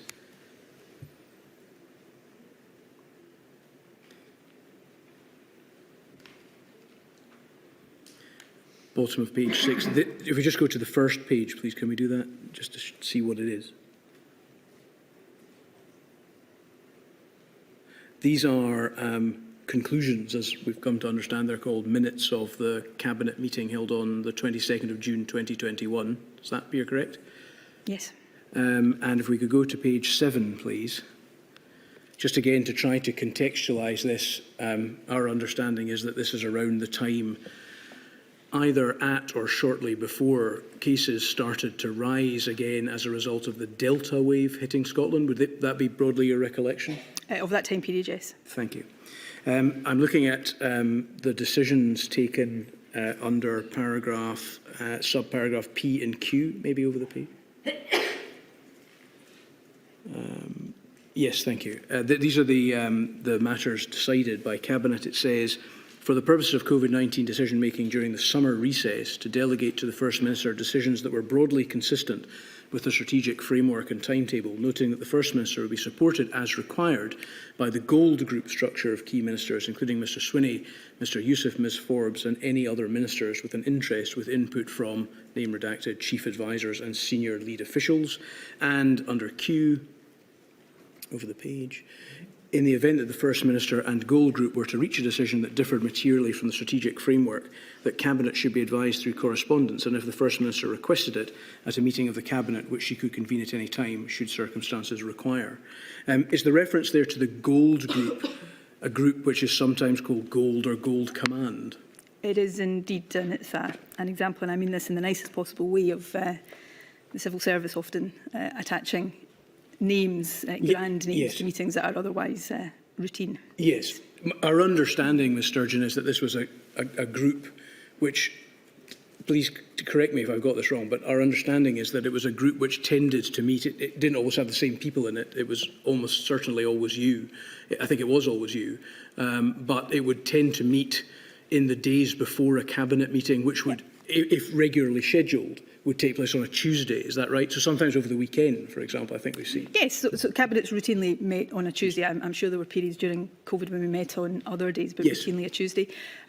The Gold Group, which was a name I didn't ascribe to, it came to be known as that, was initially an opportunity for me and for other ministers as appropriate to interrogate the data, to ask questions of advisers, and before we even got to the point of shaping the proposals that would go to Cabinet for decision, to start to in our own minds firm up the direction we thought we were going in.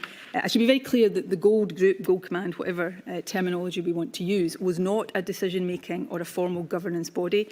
The Gold Group would not have reached a decision, and actually I think the rest of that paragraph makes that quite clear, that had the Gold Group wanted to propose a decision, that would have had to have gone through a proper Cabinet process. And just to be clear, Cabinet correspondence, I think in the UK Government as well as the Scottish Government, it's not the preferred way of reaching Cabinet decisions, but it is a way in which Cabinet decisions can be reached short of a meeting. I don't think that happened in this case, but so that paragraph there makes very clear that the previous paragraph, which is not before me right now. If we just put the previous one back up, please. Thank you. Again, it is... it's making... So this was in the summer of 2021. People are aware of how far into the pandemic that was. I suspect this was an attempt to give ministers some time off over the summer period. Everybody had obviously been working in some periods round the clock on this. But it's very clear that I am not being given, through a delegation, a carte blanche to take decisions I want to take. It is talking there about any decisions that are broadly consistent with the strategic framework and timetable. So we had already set out at that point the milestones that we wanted to reach.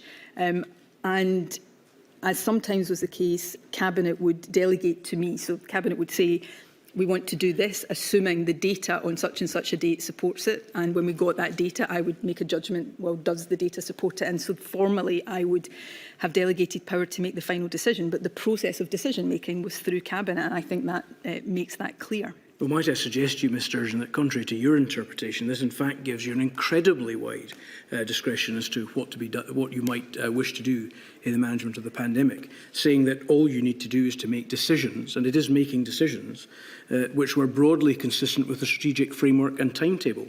That would mean you could do virtually anything. With respect, I would challenge that and say that that is not the case. The strategic framework, by its nature, strategic frameworks are broad and high level, but the timetable was very detailed.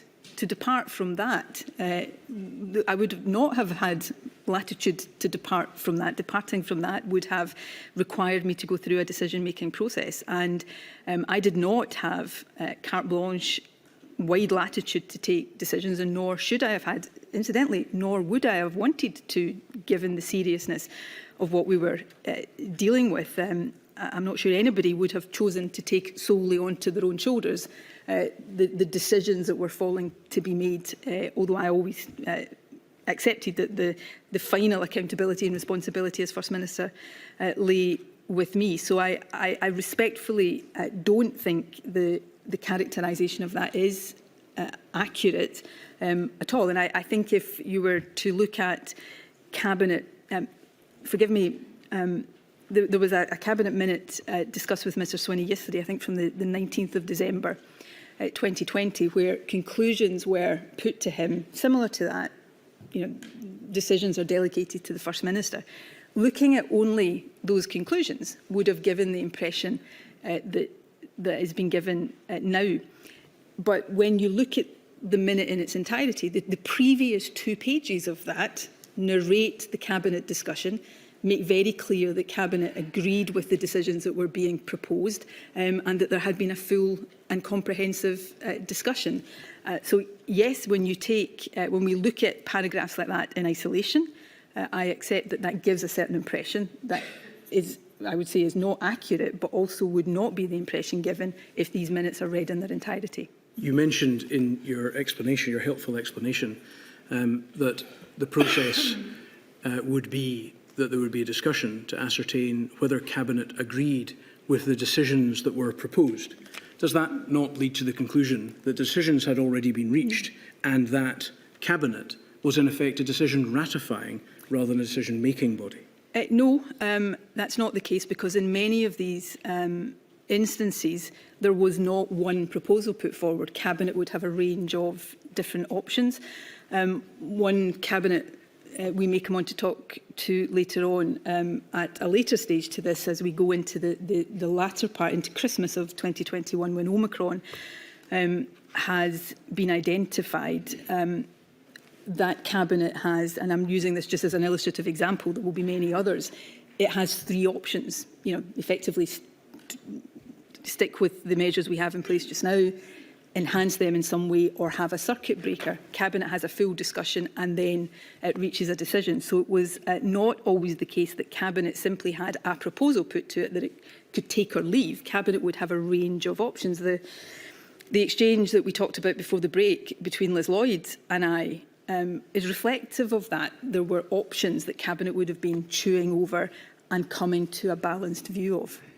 We can judge that ourselves, as you said earlier, from the Cabinet conclusions. Absolutely, yes. The gold or gold command meetings, accepting that you don't like the term, that seems to be what they were at least colloquially referred to as. They are somewhat mysterious to us in the sense that they weren't minuted, were they?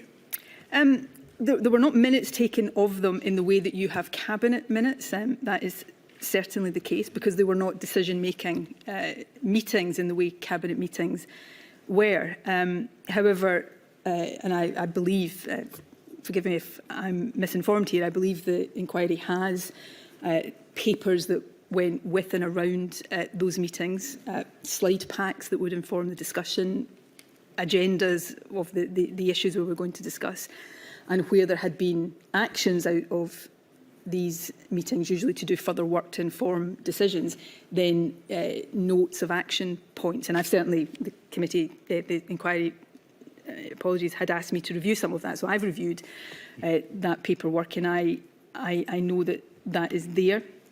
But in many of these meetings, the purpose of them was, Cabinet had choices and options, but no Cabinet on any issue, anywhere, sits with a blank sheet of paper. So there is a process of shaping the options that will then become the decisions that Cabinet takes. And these meetings were often to try to shape those options. So in a sense, the output of those meetings, and I use this term loosely, the minutes of those meetings are the Cabinet papers that then go to Cabinet for decision, because that is what comes from these meetings into the Cabinet papers that then inform and shape the decisions Cabinet reaches.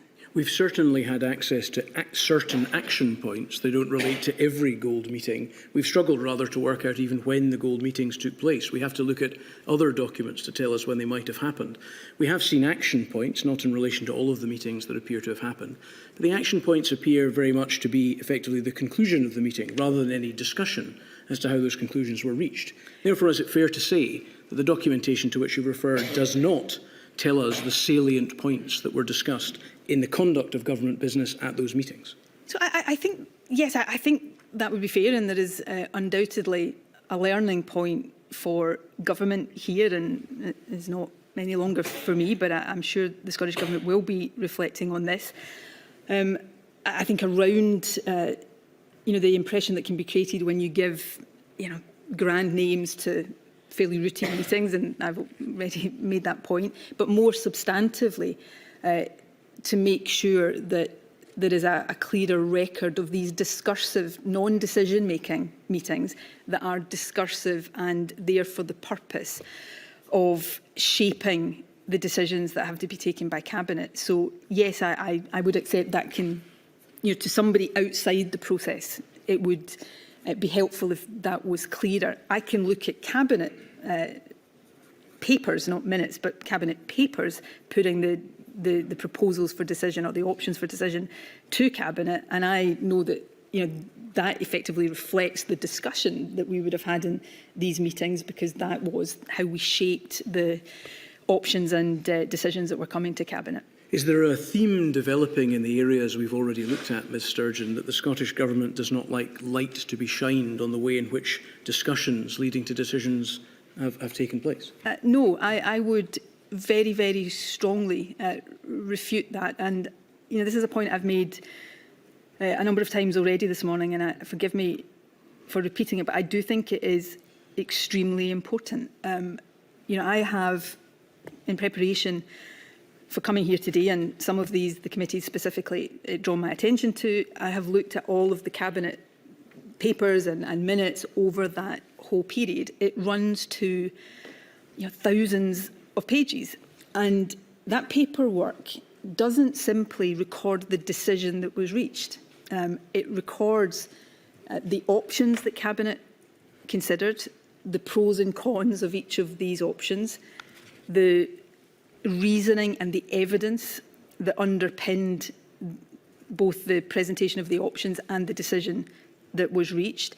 And then the Cabinet minutes, often over several pages, records a very detailed summary of the discussion around the Cabinet table. And I do believe that not only gives a comprehensive record of the decisions that the Scottish Cabinet reached in relation to COVID, but also the thought processes, the reasoning, the rationale, and the factors that were considered in the process of reaching these decisions. The gold meetings, as we're calling them, were often attended by Mr Youssef, is that right? I don't have the attendance list in front of me, but yes, broadly, that would have been the case when he was Health Secretary, yes. And often attended by Ms Lloyd? There would have been a special advisor in them and officials there and somebody from my private office. If their position at this inquiry were that the gold meetings were a decision-making body, would they be wrong about that? Yes, the gold meetings were not. Cabinet was the decision-making body. How was the list of attendees decided? I think you said that Mr Youssef would attend in one role, but perhaps not in another. It would depend on the nature of the decision that we were about as Cabinet to consider. So that would vary depending on the state, the stage of the pandemic and the state of things that we were dealing with at the time. So sometimes that would be very health focused, particularly later as we go into 2021, when finance to support our public health decisions was becoming more of an issue. That would include finance. I was, again, at the committee's request, reviewing the inquiry, my apologies, request reviewing some of these papers over the course of yesterday. So, for example, at late 2020, there were meetings that Ms Forbes, as I think she said yesterday, wasn't at, but her office was copied in to the notice of the meeting and the papers. The Economy Secretary, Fiona Hislop at the time, was at these meetings. Later in 2021, when finance was much more of an issue, Ms Forbes would be in attendance and perhaps another minister might not be. These were discursive opportunities for us to throw around issues. Well, firstly, to look at the state of the pandemic, the data, what we were dealing with, the choices and the decisions that we were having to take, what the implications of those decisions were, what factors we had to take account of in order that all of the proper work could be done to then shape and inform the decisions that Cabinet would take. To be clear about Ms Forbes' evidence, her position was that she did not attend any meetings in 2020. In fact, she didn't even know of the existence of the Gold Group in 2020. That I obviously cannot say what information was shared with her at that time about these meetings with the private office, but having reviewed some of these papers last night, and I will apologise and be corrected if I've read this wrongly, her office was copied into the papers and the notification of meetings at the end of 2020. But she didn't attend in 2020? She wasn't in attendance in 2020. I don't think it would be true to say that her office didn't know about these meetings. Had she known, and obviously from her evidence yesterday she didn't know, but had she and had wanted to attend, there would have been nothing to stop her attending. But in those meetings at the end of 2020, I believe that the Economy Secretary was present, because at that point, as we've reflected earlier on, issues around hospitality, the impact and the burden on businesses was one of the issues that we were frequently discussing and reflecting on. These meetings presented discursive opportunities, as you've described them, at which Ms Forbes, the Cabinet Secretary for Finance, did not participate. Is that correct? She did not participate in all of the meetings, no. She didn't participate in any of the meetings in 2020?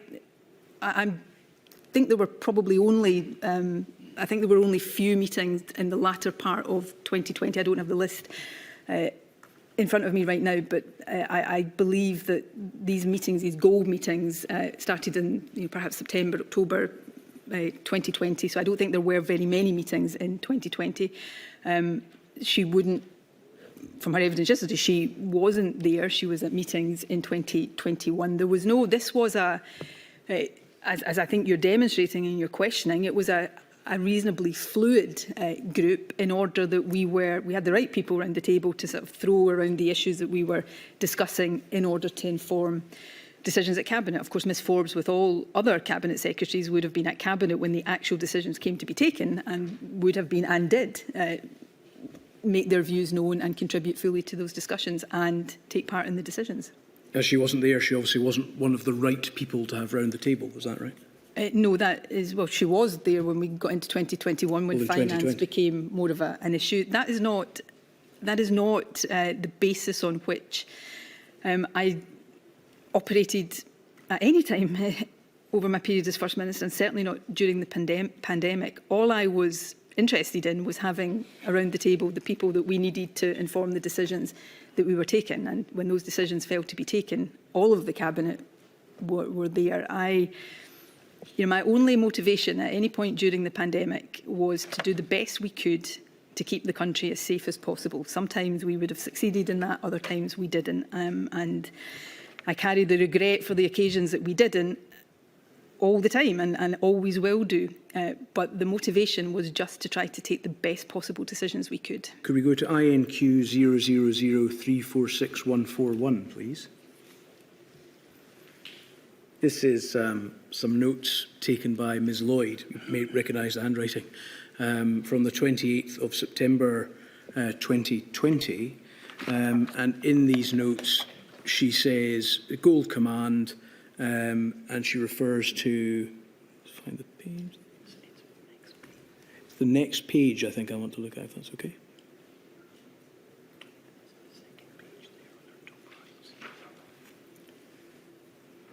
Yeah, just the passage at the top, which is obviously in that context. Navigate economy, avoid blunt instrument. FH, no finances. FM, starting point, how do we reduce impact of spread with minimal economic impact? Political tactics, calling for things we can't do to force UK. This is a Gold Command meeting that Ms Forbes was not at. Is that your understanding? Yes, FH will be Fiona Hislop. Yes, Ms Hislop was. That's my understanding as well. This is a meeting in which there is a discussion about important financial matters relating to how we would reduce the financial impact of possible restrictions that were being contemplated at that time. Is that correct? That certainly is how it appears from what's in front of Again, to contextualise this, just to make sure we're literally on the same page, but my understanding of this period is that this is a period when cases have risen. You made an announcement on the 7th of September that you would have to slow down the easing of the lockdown. There was advice being given in this month by SAGE and others within the Scottish Government as well, that there may need to be a circuit breaker. And I think what the context of this discussion, just so we're understanding each other, is that there was consideration of what the economic situation would be if we had another lockdown, in particular whether there would be funding for business and for furlough and that sort of thing. Is that, again, broadly your understanding of this period? Yes. We discussed this, I think, with Ms Lloyd, in particular the part where she talks about political tactics calling for things we can't do to force UK. What was the reference there? Do you recall? Well, this was during a period as we are sort of September through the autumn of 2020, which culminated in the second lockdown in England, enhanced measures in Scotland, but not full lockdown. And it was at that point, it became much more of an issue as we went into 2021. But this was at the point where this issue, which I spoke about very often at the time, and which no doubt we'll speak about later today, was starting to come to the fore of a disjoint between the ability of the Scottish Government and the responsibility of the Scottish Government to take public health decisions, but our inability to borrow the money or raise the money to compensate businesses or individuals for the impact of those decisions. When such decisions were taken by the UK Government for England, they could provide the financial support. And this was a frustration that was expressed by us regularly, and also by the First Ministers of Wales and the First Minister and Deputy First Minister of Northern Ireland.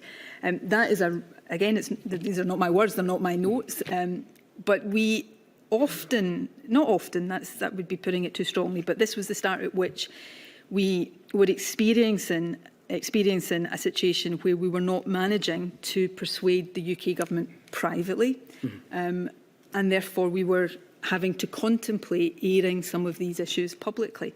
I think that did happen, Ms Sturgeon. I think you made an announcement in this regard about what the situation was on, in fact, the 1st of November, just a few days after this, which then, on the very same day, led the then Prime Minister, Boris Johnson, to respond saying that furlough would be available in the event of a further Scottish and indeed Welsh or Northern Irish lockdown. I don't think we ever, in fact, I'm not sure to this day we ever got the actual pinned down detail of what that meant, whether it would be 80% furlough for as long as a Scottish lockdown lasted, or whether it was just a sweeping statement to... To be clear, that this wasn't, in fact, it was slightly late. It was the this was November, this was earlier than that. Yes, this but was I'm just trying to illustrate what this was. It was a time when these frustrations were beginning to surface, which hadn't been there in terms of the financial aspect of this up until now, where, I mean, this was, to be blunt, this was about making sure, the Scottish Government seeking to make sure that if we had to apply tougher restrictions or impose another lockdown, Scottish workers would get their wages paid, Scottish businesses would be compensated for that in the same way that the UK Government would be able to make possible for individuals and businesses in England. And that's what that is, I believe that is what that is referring to. Ms Forbes told us that prior to and around this time she had been involved in considerable discussions with the Chief Secretary of the Treasury around this and other financial issues. This was a discussion in which she should have participated, is it not? It may have been. If what is being put to me, and forgive me for if I'm reading into things that are not there, but if what is being put to me is that Ms Forbes was somehow being excluded from discussions that she should have been party to, then that is absolutely not the case. Ms Forbes was an extremely highly valued member of my cabinet, an extremely competent and professional member of my cabinet. If she, any discussion she would have been having with the Chief Secretary to the Treasury would have been properly reported to me and through the government. There, were many different meetings at many different levels within the Scottish Government at which different ministers and cabinet secretaries and officials would have participated. Fiona Hislop, and we at that time had a finance secretary and an economy secretary. She was there that day clearly to represent the broader business financial interests. And I'm sure, again, you'll be able to check whether I'm right or wrong on this by reference to the corporate record, is that if there had been issues raised there that required answers or considerations around financial impact, then Ms Forbes' office would have been contacted and she would have been part of wider discussions. I did not operate on any issue at any point of the COVID pandemic in a way that sought to exclude people from decision making. I tried to lead from the front. I tried to shoulder my fair share, sometimes deliberately more than my fair share of the burden of decision making, given the severity and the difficulty of the decisions that were being made. I thought that was appropriate for a First Minister. unlike Cabinet Secretaries who have their own portfolios, I also had a responsibility to see the whole picture. But I tried to use the best resources I had available, ministerially and in the civil service, for the Scottish Government in the whole to reach the best decisions. And I absolutely accept that it's the case that we can look at a single note of a single meeting and look at, well, a particular person wasn't at that, and reflect now. So I am sitting here thinking, I don't know why she wasn't there that day, and probably she should have been, but that was not some deliberate attempt to exclude her. On the contrary, she was crucial to the pandemic response in many ways. Well, we have her evidence on that matter. We've looked at another exchange between Mr Youssef and Professor Leach, actually around the time that Mr Youssef took the role after the election of Cabinet Secretary for Health and Social Care, in which they start to discuss the exposure of Mr Youssef to all the information that he needs to take on board to try to make decisions in his new role. Professor Leach refers, they discussed the possibility or the imminent deep dive meeting that's about to take place, at which they're both going to attend. And Professor Leach suggests, as regards that meeting, that there was some FM keep it small shenanigans, as always. She actually wants none of us. Is that an accurate reflection of the way in which you manage the pandemic in Scotland? No, it's not, and it couldn't be further from that. Perhaps you have to know Jason Leach as well as I do to fully appreciate his, sometimes turn of phrase. I should say I have got the highest opinion of Professor Leach, and he was crucial in a very, very positive way to our handling of the pandemic. This probably refers to, if it's not, and this wasn't particular to the pandemic, it was probably particular to my First Ministership overall, a bit of a sort of, I don't know how to describe it, almost joke within the government. In government there is a tendency, and again I say this respectfully, I've got the highest regard for the civil service and deep gratitude to the civil service for everything they do, and particularly did during COVID. But when you have any meeting involving ministers, particularly the First Minister and the Deputy First Minister, there is a tendency kicks in, everybody wants to be in the room, whether they, strictly speaking, need to be there or not. And you could end up with meetings where there would be literally a cast of thousands of people, many of whom just wanted to be in the room to hear what was said and didn't need to be there. I didn't have a great deal of patience with that. I wanted the right people. By that I don't mean people, whether I liked them or not. I meant with the right expertise and ability to, and experience to and knowledge to offer round the table. So that's, I suspect, again, Professor Leach would have to answer what he meant there. I suspect that's a reference to that thing that was said about me in the Scottish Government, that I didn't like casts of unnecessary thousands in meetings. I absolutely wanted the people who were critical to making decisions around the table when either decisions were being discussed and shaped, and certainly when they were being taken. And she actually wants none of us. Don't get me wrong, there are days during the pandemic I would gladly not have had to see, Jason or Gregor or Hamza or all of these people. This was an incredibly stressful period for all of us, but I wanted all of the people with the right expertise in the room so that we could take the best decisions we possibly could. The word shenanigans has the words "as always." I think I've set out what I think that means. I think it probably shows Professor Leach was not discriminating in the comments, who he chose to make comments about in these discussions. You gave some previous evidence when you helpfully appeared in Module 1 about your ministerial experience, having been Health Secretary, Deputy First Minister and First Minister. And you told the inquiry about the fact that you had in fact had, I think in your role as Health Minister, experience of dealing with a pandemic before, as you had dealt with Scotland's response to and position in the 2009 H1N1 swine flu crisis. Is that correct? That is correct. Although her ladyship is still to make determinations on the matter, It was suggested by a number of witnesses in Module 2 that the then Prime Minister, Mr Johnson, was the wrong Prime Minister for this crisis. Did you share that view?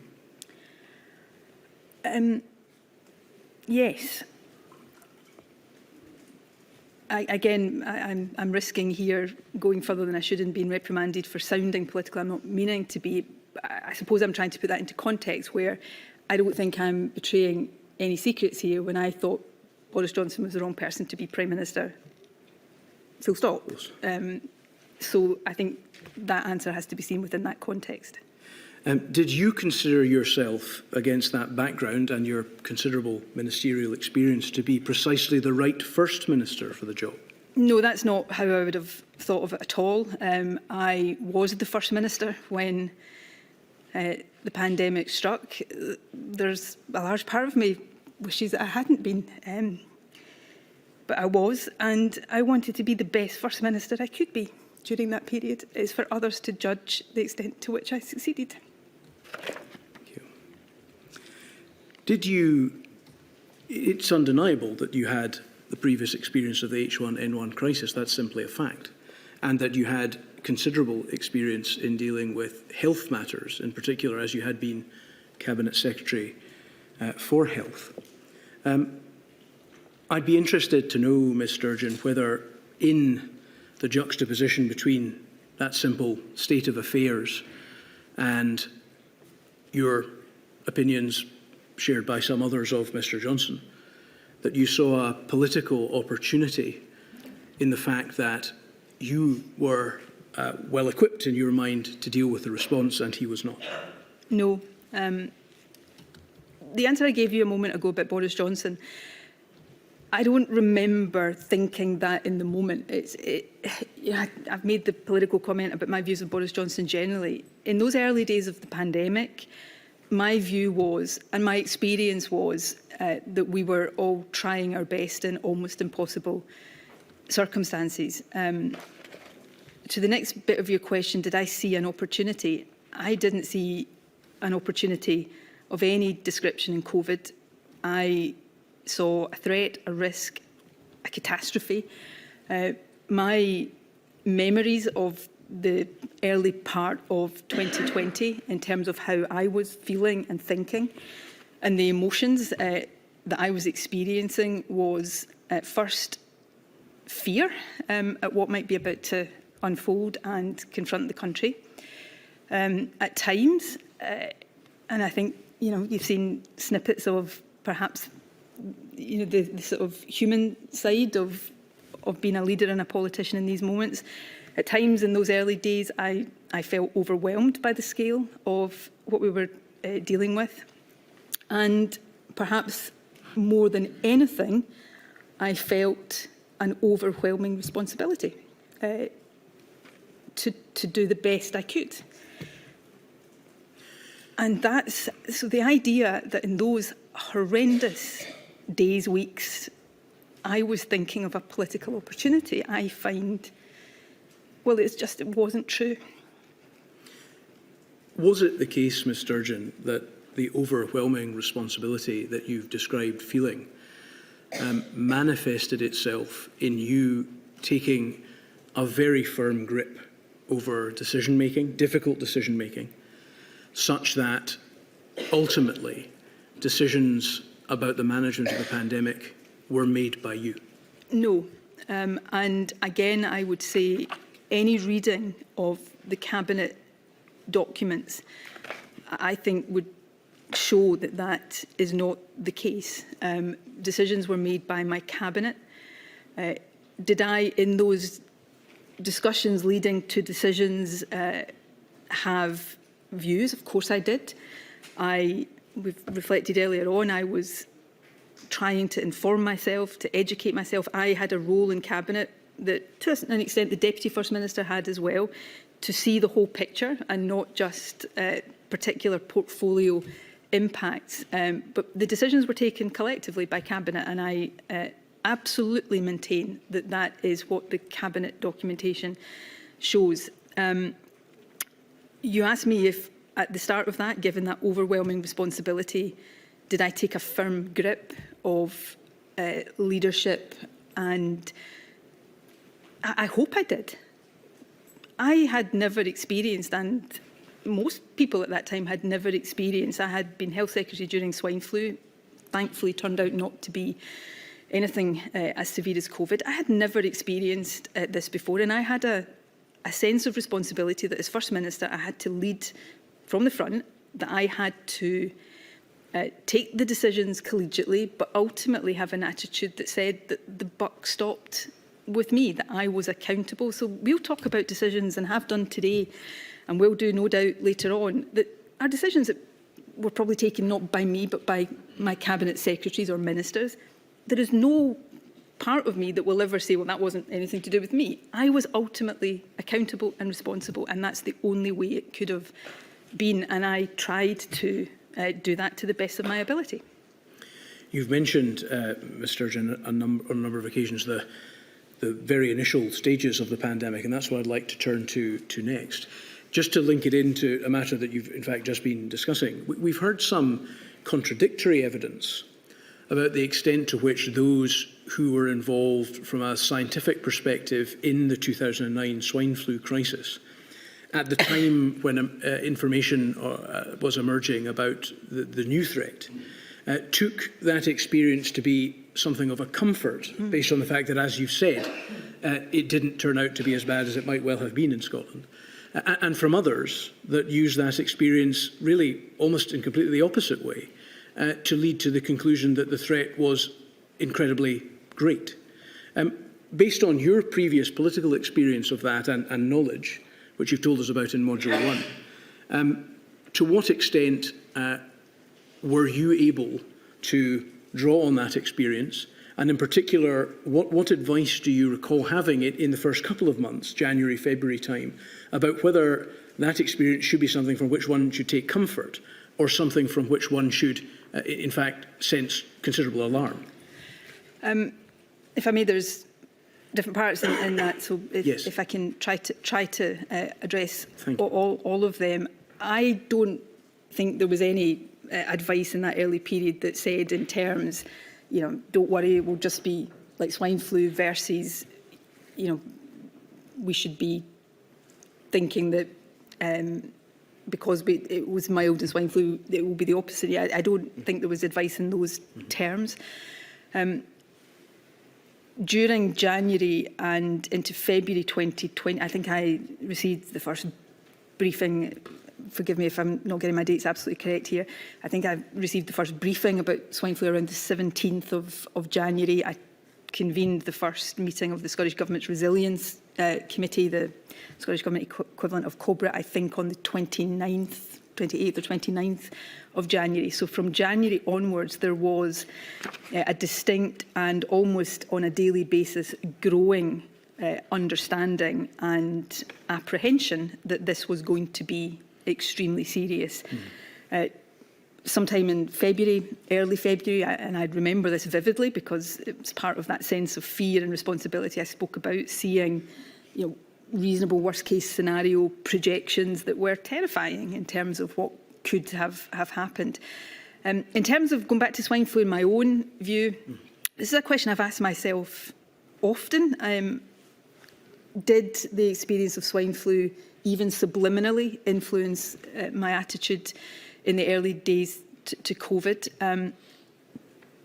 It was definitely there. I learned things in relation to swine flu, the communication approach, the daily briefings. The then Chief Medical Officer, Sir Harry Burns, and I did a similar approach in swine flu. So I'd learned about the importance of clear, regular communication, and I was able to draw on that.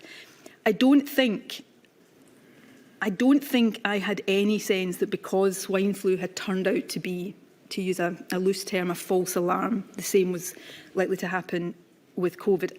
In fact, I think that because that was in my mind, I think I was guarding against that in those early days.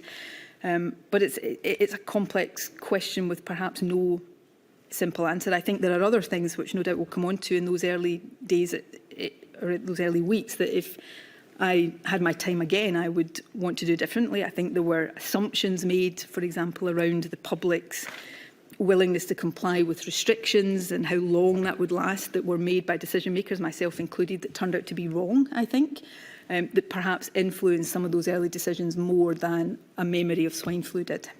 Thank you. As I say, we have conflicting evidence about what scientists thought about that. We heard evidence from Professor Nick Finn, who was not actually at Health Protection Scotland as it was at that time, but spoke on behalf of that body and Public Health Scotland in the evidence we heard. He, in his evidence, was one of the witnesses who sought to draw on the H1N1 experience as something of a comfort, given the way it had turned out. Was HPS a body from which you were getting advice about the threats at this time? Yes, so I referred to the early briefings. They would come either from HPS or, informed by HPS through whatever channel in the Scottish Government.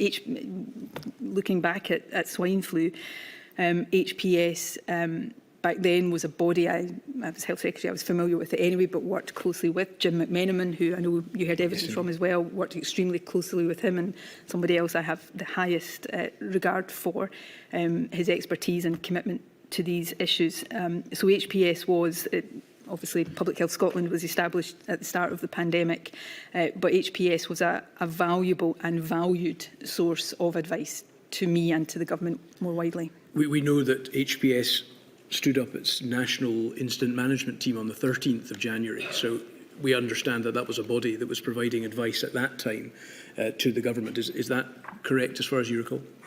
Yes, so I think the 17th of January was the first time a briefing came to me, but that would have been informed by the I think at that early stage it was, and I think this is reflected in the early advice, it was something of an intelligence gathering operation from what was happening principally in Wuhan, in China, and anything else that was being seen across the world. But that would have been the source of the advice that was coming to me. You were also quite naturally receiving advice from Dr. Calderwood over this period, is that correct? Yes. Were you aware of a series of emails exchanged in late January from the 21st of January, which were sent by Professor Mark Woolhouse, a consultant epidemiologist at Edinburgh University, to Dr. Calderwood, and the contents of those emails?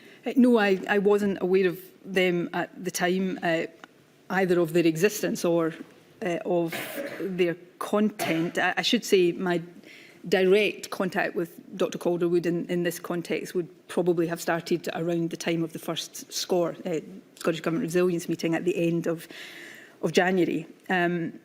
So I wasn't aware of the existence or the content of those emails, but having now had the opportunity to read them, certainly as we went from January into February, the tenor and the general content of those emails was certainly percolating through in the information that was coming to government ministers. So I don't read them now and say I had no idea that this was perhaps not in all of the detail of that, but in the general sense. So would Professor Woolhouse, the general tenor of Professor Woolhouse, obviously Professor Woolhouse is very much in the camp of, based on previous experience, in particular his experience in dealing with the swine flu crisis and the emerging information, he was very much in the camp of hitting the serious alarm button at that stage.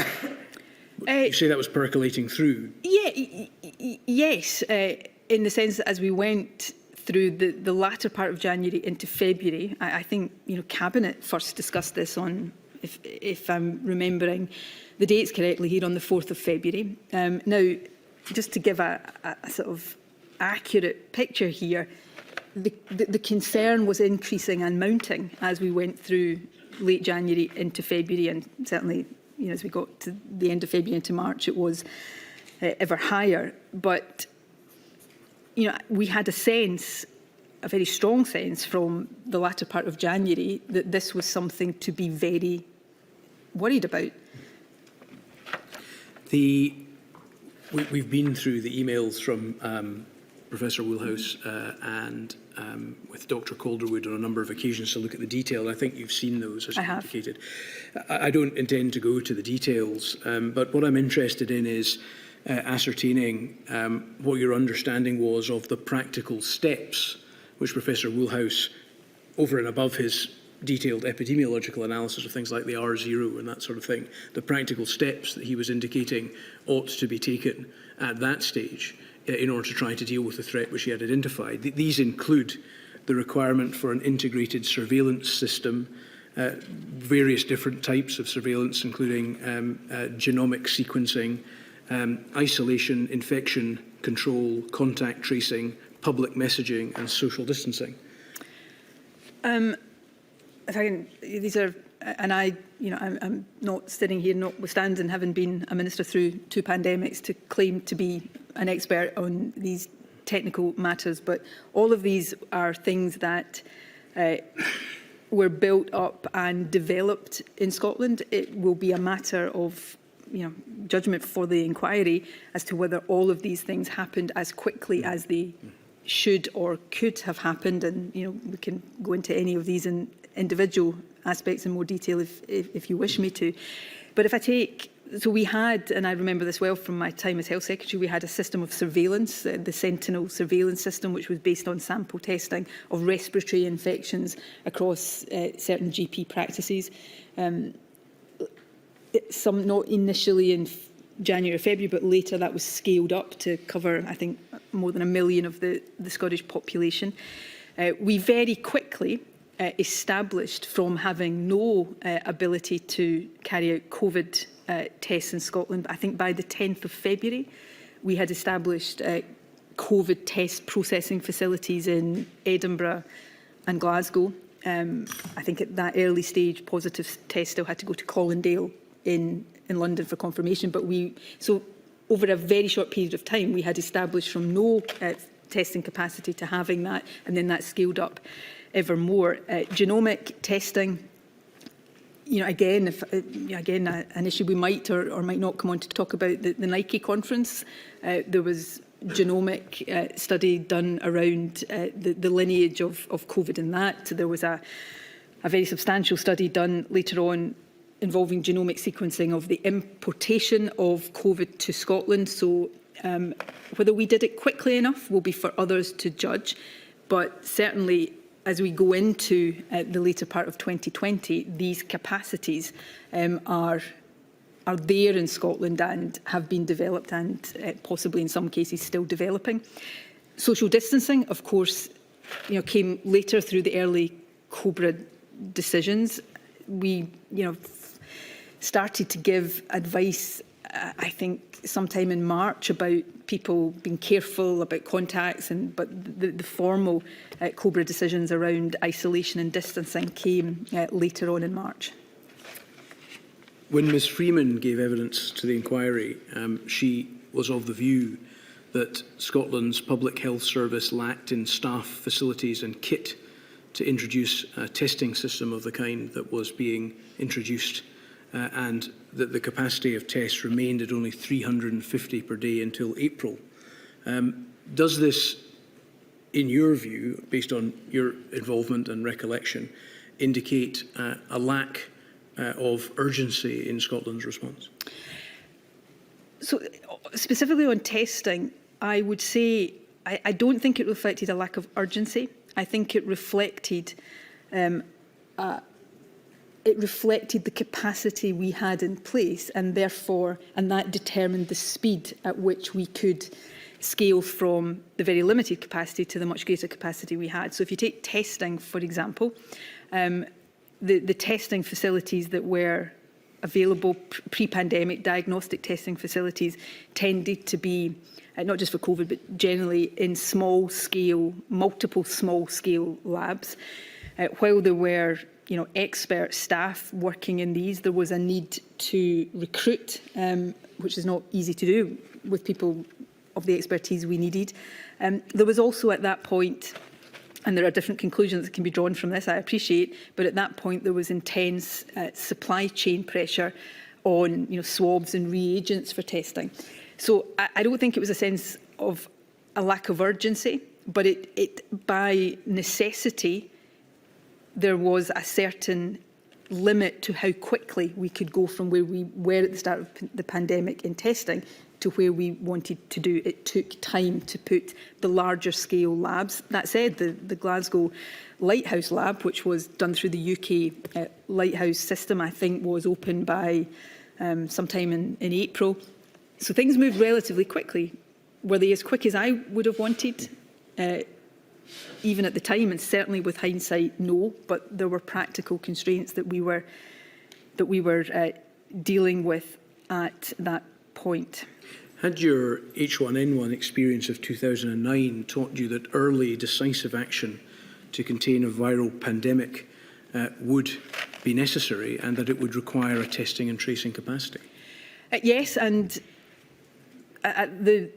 because of what we've already talked about, swine flu and the way it developed or didn't develop, the limited testing and contact tracing that we had in place at that time was much more capable of dealing with the scale of the threat. So yes, it did teach me that. I think there is, and it's certainly a point I have reflected on with hindsight, and I think governments now have to reflect on with foresight, is the level of testing and contact tracing infrastructure that is kept in place outside pandemic periods. It is very costly to do that, but we certainly suffered from not having a greater baseline capacity at the start of 2020 than we had, and we scaled up as quickly as we could. My own view, I'm no longer in a position of responsibility around this. My own view is there should be a greater baseline capacity infrastructure in future, but that comes with costs, and it comes with opportunity costs, and there are obviously issues that governments have to grapple with in that. The maintenance of that baseline capacity may well be costly, Ms Sturgeon, but I rather suspect that the pandemic itself has shown that Absolutely. It is even more costly not to. So let me be clear, yes, and I want to be clear that I was not suggesting that the financial cost should take priority over the human cost. There were many costs of the COVID pandemic. The human one was the worst of all. So I absolutely agree with that. And Scotland and the UK was not alone in this internationally. Some countries had or appeared to have a greater baseline capacity of testing. I should also say for completeness at this stage, although you'll stop me if it's an area you're going to come on to, testing had limitations. It is absolutely the case that I think it would have been desirable to have been able to do more testing at an earlier stage. But particularly in people without symptoms, there was not a degree of confidence then. I'm not sure what the degree of confidence is now that the test would pick up the virus in everybody. So we talk about testing. I think it is really important that we understand how central testing is. My personal view is we've also, in doing that, got to be careful we don't blind ourselves to the limitations of testing.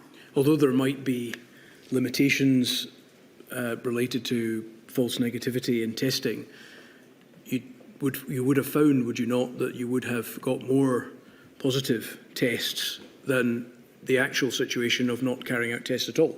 Oh, self-evidently, yes. The point I'm making is that if I'm at risk of sounding as if I'm arguing against the importance of testing, and I am not, but some of the clinical which were expressed in some of our decision-making around putting too much reliance on testing is because of the potential for false negatives. So if somebody does a test one day, it's negative, and then they think, well, I don't have to worry about social distancing or face covering or all of the other protections, then that could, at least hypothetically, have a negative effect. So I think that's more what I was talking about. I am not arguing against the importance of testing, nor am I suggesting that it would not have been advantageous for Scotland in a whole range of ways to have had greater testing capacity at an earlier stage of the pandemic. One other aspect of the plan, the practical plan that Professor Woolhouse suggested taps into an area that you've already mentioned. He suggested that there would be a need, it would be extremely important, in fact, in his correspondence, that there be public messaging. And of course, that was something later on that a strategy was developed for. Were you aware at around this time that there had been a recommendation by a consultant epidemiologist that public messaging, keeping the public informed even at this early stage, was a very important part of the strategy, rather than simply later? No, I wasn't aware of the content of those emails, so I wouldn't have been aware that that had been a specific recommendation.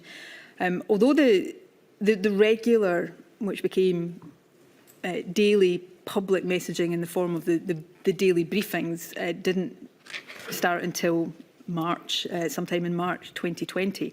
And I'd have to check exactly what the dates were here. I recall, understandably, given that this was becoming a dominant global story, I recall, certainly in advance of that, more regularly being asked questions about it in interviews, so that the public messaging was something that we were aware of and were starting to seek to do, although not in that formal, very structured sense that you refer to, which kicked in later.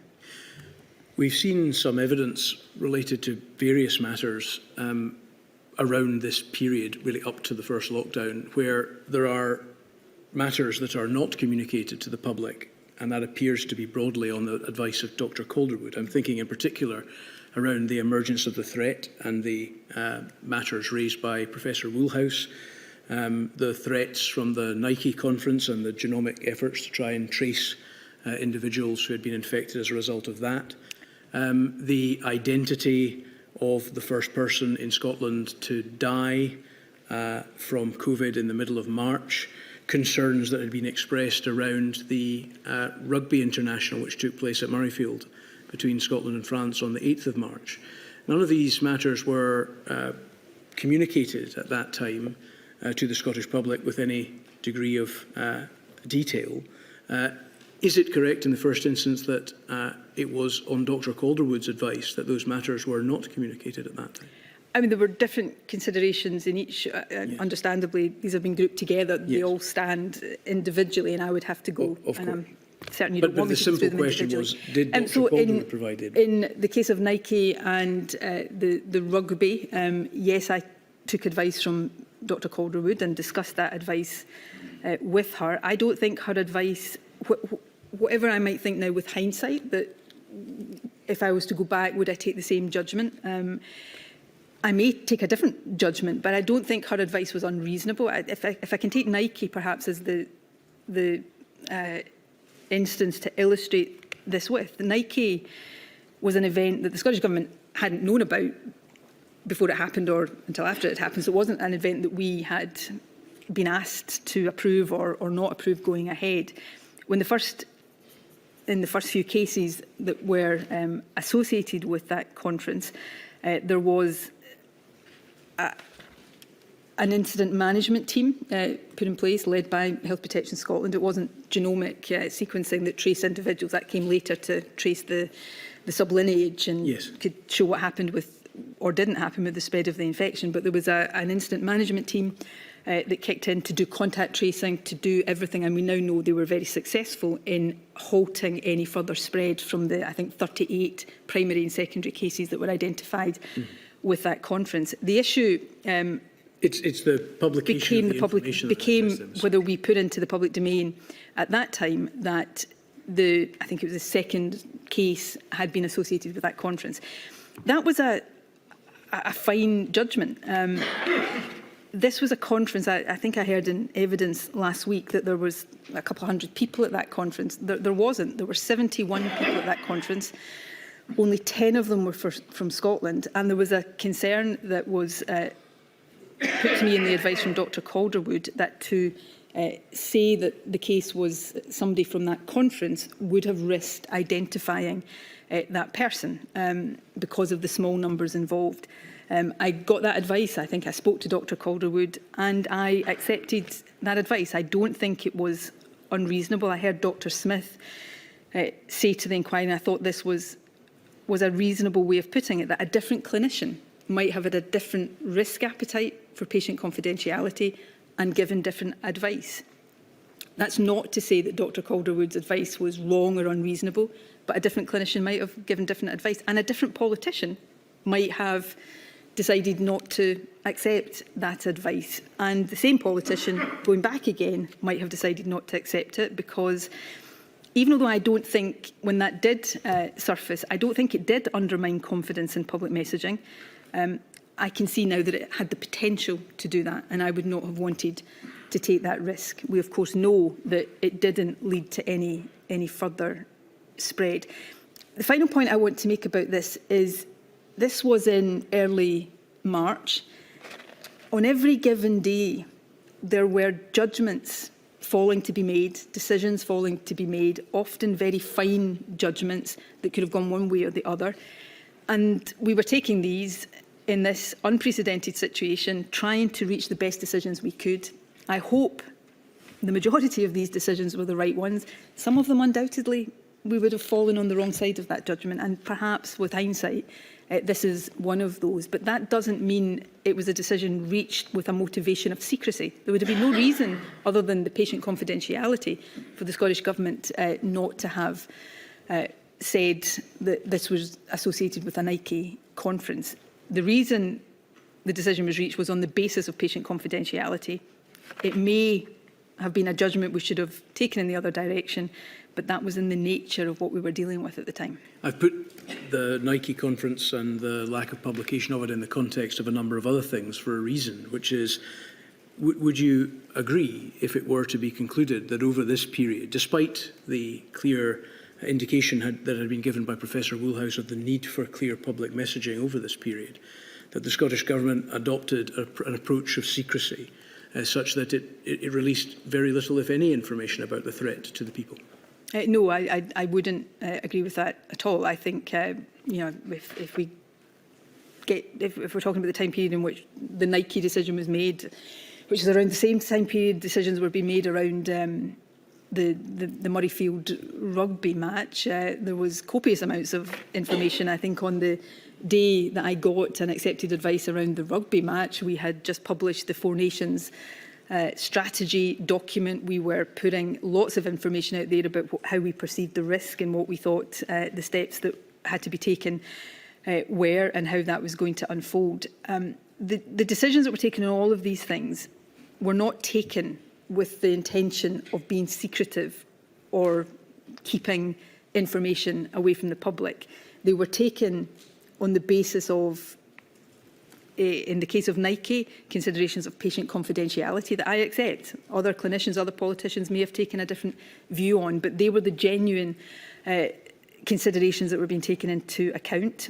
In the case of the rugby going ahead, that was HPS, gave advice that came to me through Dr Calderwood at the time, that taking it all into account, the fact that it was open air, the fact that there were likely to be supporters that if they weren't going to the match would go into pubs instead because they would all come to Edinburgh, that it was relatively safer for the match to go ahead. These were the decisions we were weighing and arriving at every day. Was every one of these decisions with hindsight the correct one? Absolutely not, but they were being taken in good faith for the best possible reasons and in the best possible way to try to keep people as safe as possible and be as open as possible along the way in that process. Were the decisions wrong with hindsight? Would I take, because on Nike, because I saw the potential, I don't think this was the reality. I don't think this risk materialised, but I saw the potential for the Nike conference to emerge later through a media disclosure to undermine confidence. With hindsight, I would have, I think, gone the other way on that. I think the rugby at that point is a more difficult one to call. Again, with all the benefit of hindsight, yes, and within a few days, of course, I was absolutely recommending that mass events should not be going ahead. But this was public health advice that was being given to me by, respected experts, and I accept it, and I take responsibility for accepting it. And yes, on some of these, would I go a different way now? Does that mean they were right versus wrong? These were matters of judgment. There were balanced decisions we were seeking to make for the best possible reasons. We absolutely didn't get all of them right. Was the first person to die from COVID in Scotland a French national who had been at the rugby? He was, yes. No further questions at the moment, my lady, if that's a convenient time. Certainly. I shall return at 1:45.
Thank you, Milady.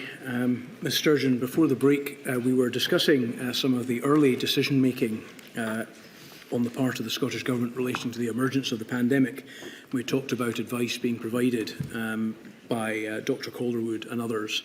In that period, do you recall whether you received advice from the then Deputy Chief Medical Officer, Professor Smith?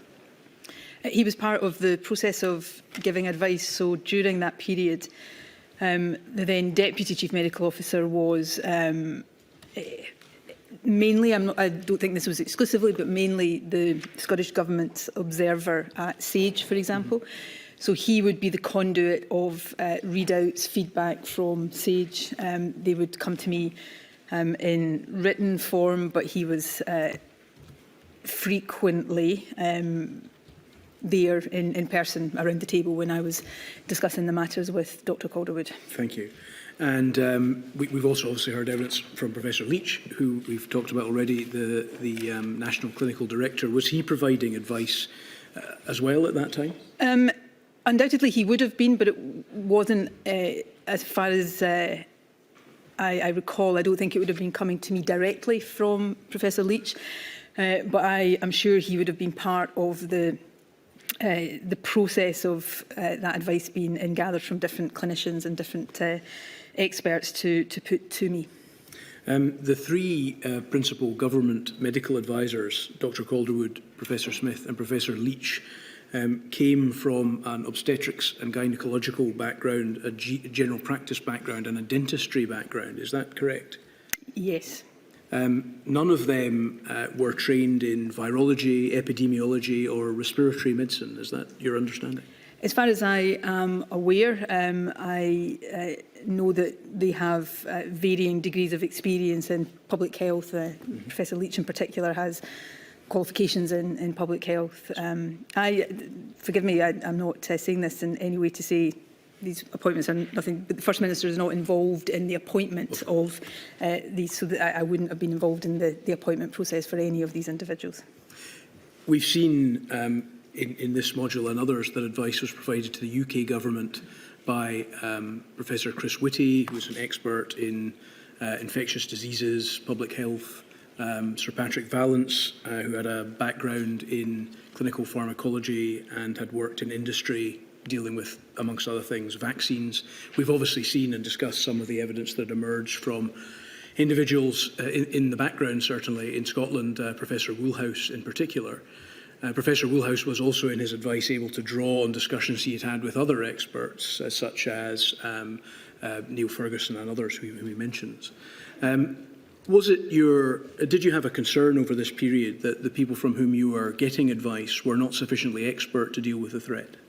No, I didn't. The advice I got from all of these individuals, not just initially, but in the case of two of them over the course of the pandemic, I had a high degree of confidence and trust in, and I think that confidence and trust was justified. I was also aware that they were not simply giving advice to me as individuals, operating solely. They were drawing on other sources, Health Protection Scotland, other experts in various aspects of this. And of course, when we get into March 2020, the Scottish Government COVID-19 Advisory Committee is established, which has a range of experts. Professor Woolhouse, of course, was a member of that. And I remember specifically the membership of that, again, was not selected by me. It was advised to me by Dr Calderwood at the time. And I do recall that she specifically said that she thought it was important to have him on there because she wanted to ensure that there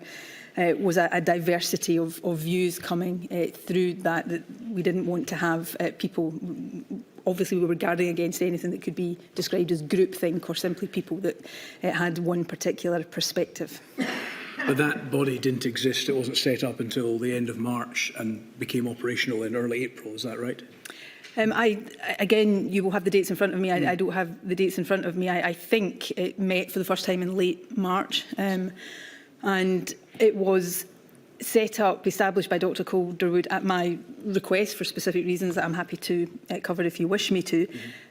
But before then, again, SAGE was an important source of advice. And although there were frustrations I had with the SAGE process that led me to ask Dr Calderwood to establish the advisory group, I had great confidence in the scientific advice coming through SAGE. So at no point did I feel that I was not getting good advice. It was an uncertain time. The knowledge of the virus was developing. There was significant doubts and uncertainties around different aspects of how it transmitted, which became less uncertain over time. But I had confidence in the advice I was getting, and I have great respect for and indeed real gratitude for the work that Dr Calderwood, Dr Smith and Professor Leach did in that period, and in the case of the latter two, subsequently to that. We've seen some evidence to suggest that Dr Calderwood didn't appear to have very much of a plan as regards the testing aspect of the pandemic response. Was that your experience of dealing with her over this? Forgive me, I didn't hear whether you said did or did not. The evidence is that she did not have a plan I wouldn't agree with that, and nor would it necessarily have been on testing solely for the Chief Medical Officer to have that plan.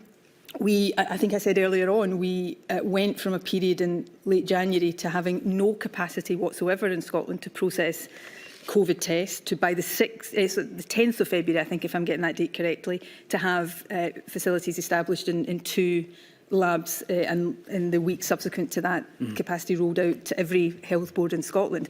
So there was a plan. I think there are very legitimate questions, which we covered this morning, about whether the pre-existing infrastructure we had in place allowed that plan to develop at sufficient pace.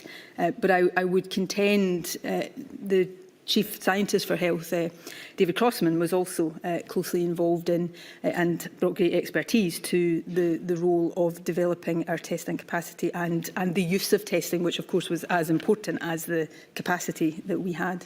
Would it be fair to say that Dr Calderwood was one of the main architects of what there was of a Scottish Government strategy in the period from January to March? Strategy for testing or strategy for overall? Overall. She was a critical part of that. She was the main conduit of clinical advice to me, but that advice was coming from different sources, and she was part of the collective Scottish Government team that was responsible for both devising and implementing the plan to respond to the pandemic. I don't think it would be accurate to say that was her sole responsibility. And while different people would interpret phrases in different ways, key architect, I'm respectfully not sure would properly describe it either. She resigned on the 5th of April. Yes.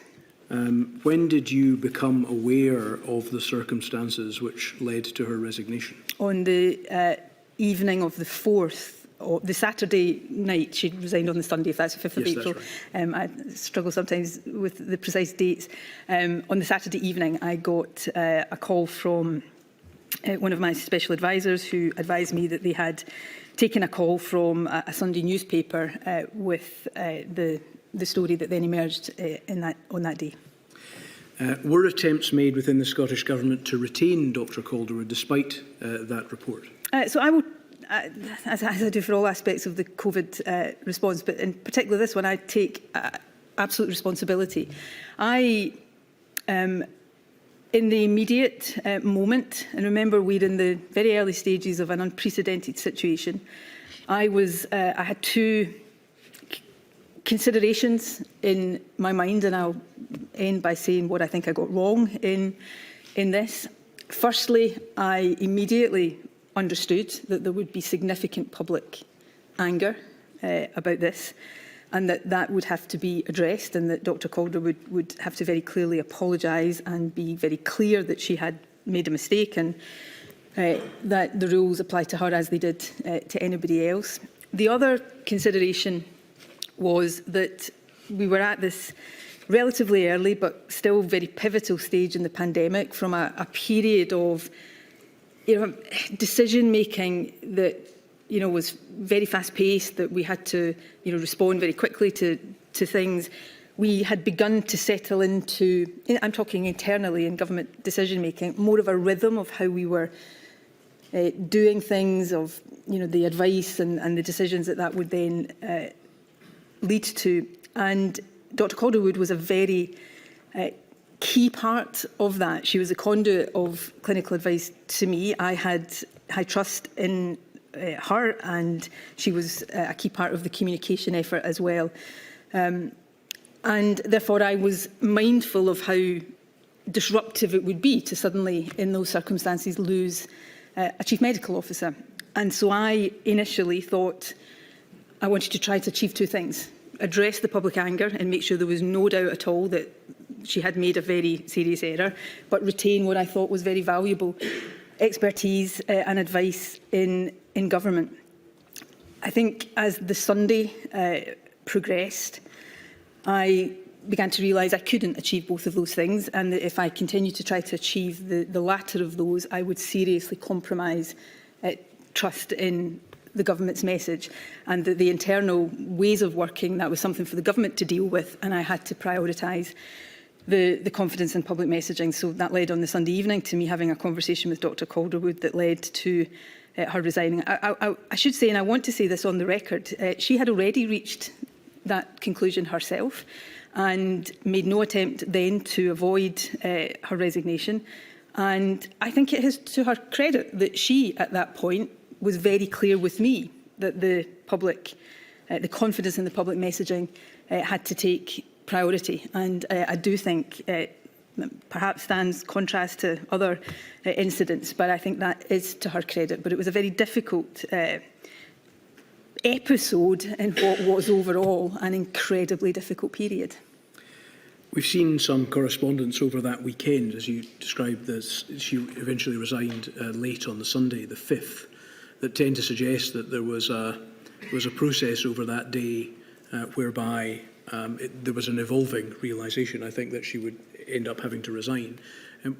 Are you saying, for Ms Sturgeon, that your initial reaction was to try to keep her, but that became impossible? Yeah, I think I thought wrongly, as it turned out, and I quickly realised this was not possible to achieve both of those objectives, to make sure we didn't have the public confidence in our messaging undermined and keep the Chief Medical Officer in post in the midst of a pandemic. And I perhaps tried to give equal weight to those considerations, but over the course of that Sunday I realised that was not possible, and if I continued to try to achieve the latter, the outcome of that would be the undermining of confidence, and that quickly led to the situation that unfolded on the Sunday evening. But as I say, Dr Calderwood had already, I think herself, come to that same conclusion. So ultimately, did you tell her to resign, or did you agree that she should? In point of fact, I said earlier on that Chief Medical Officer is not a first ministerial appointment. I probably technically couldn't have made her resign, but that wasn't necessary. By the time I spoke to her on the phone on the Sunday evening, I was clear it was an inevitable outcome, and she was clear it was an inevitable outcome. So the conversation really became that is what was going to happen. We've also seen some internal correspondence involving Professor Smith and others that tended to suggest that the way in which the resignation had been handled had undermined their position, and they felt that it had undermined the confidence that they felt was in them to be able to continue in that role. Was that something of which you were aware? I wasn't aware of it at the time. Looking back on it and having now seen that correspondence, I suppose that is not surprising. It was as I say, in the midst of a really tough, difficult time for everybody. This was an episode that, I hadn't known Dr Calderwood or worked with her for as long as others had. It was, it was upsetting, the whole circumstance. And so, yes, I can see that perhaps the process that unfolded over that Sunday of trying to achieve both of those things may have given an impression to other advisers that I thought the loss of her would be so catastrophic that they felt that I didn't value their advice or their input. That wasn't the case. I can perhaps see why they might have thought that, but that wasn't the case. I highly value the contribution of all of the individuals who were advising me.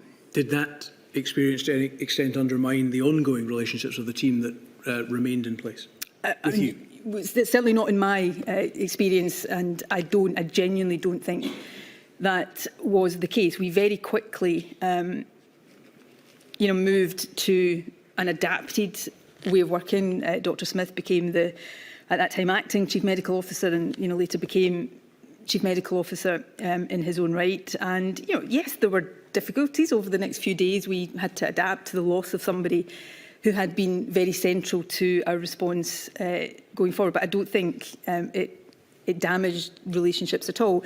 I think something else I read into that correspondence was that there had been a sense of, because Dr. Calderwood with me had been the key clinical communicator, had Dr. Calderwood not resigned that weekend, we decided to try to establish a very firm point of contact between the public and the government.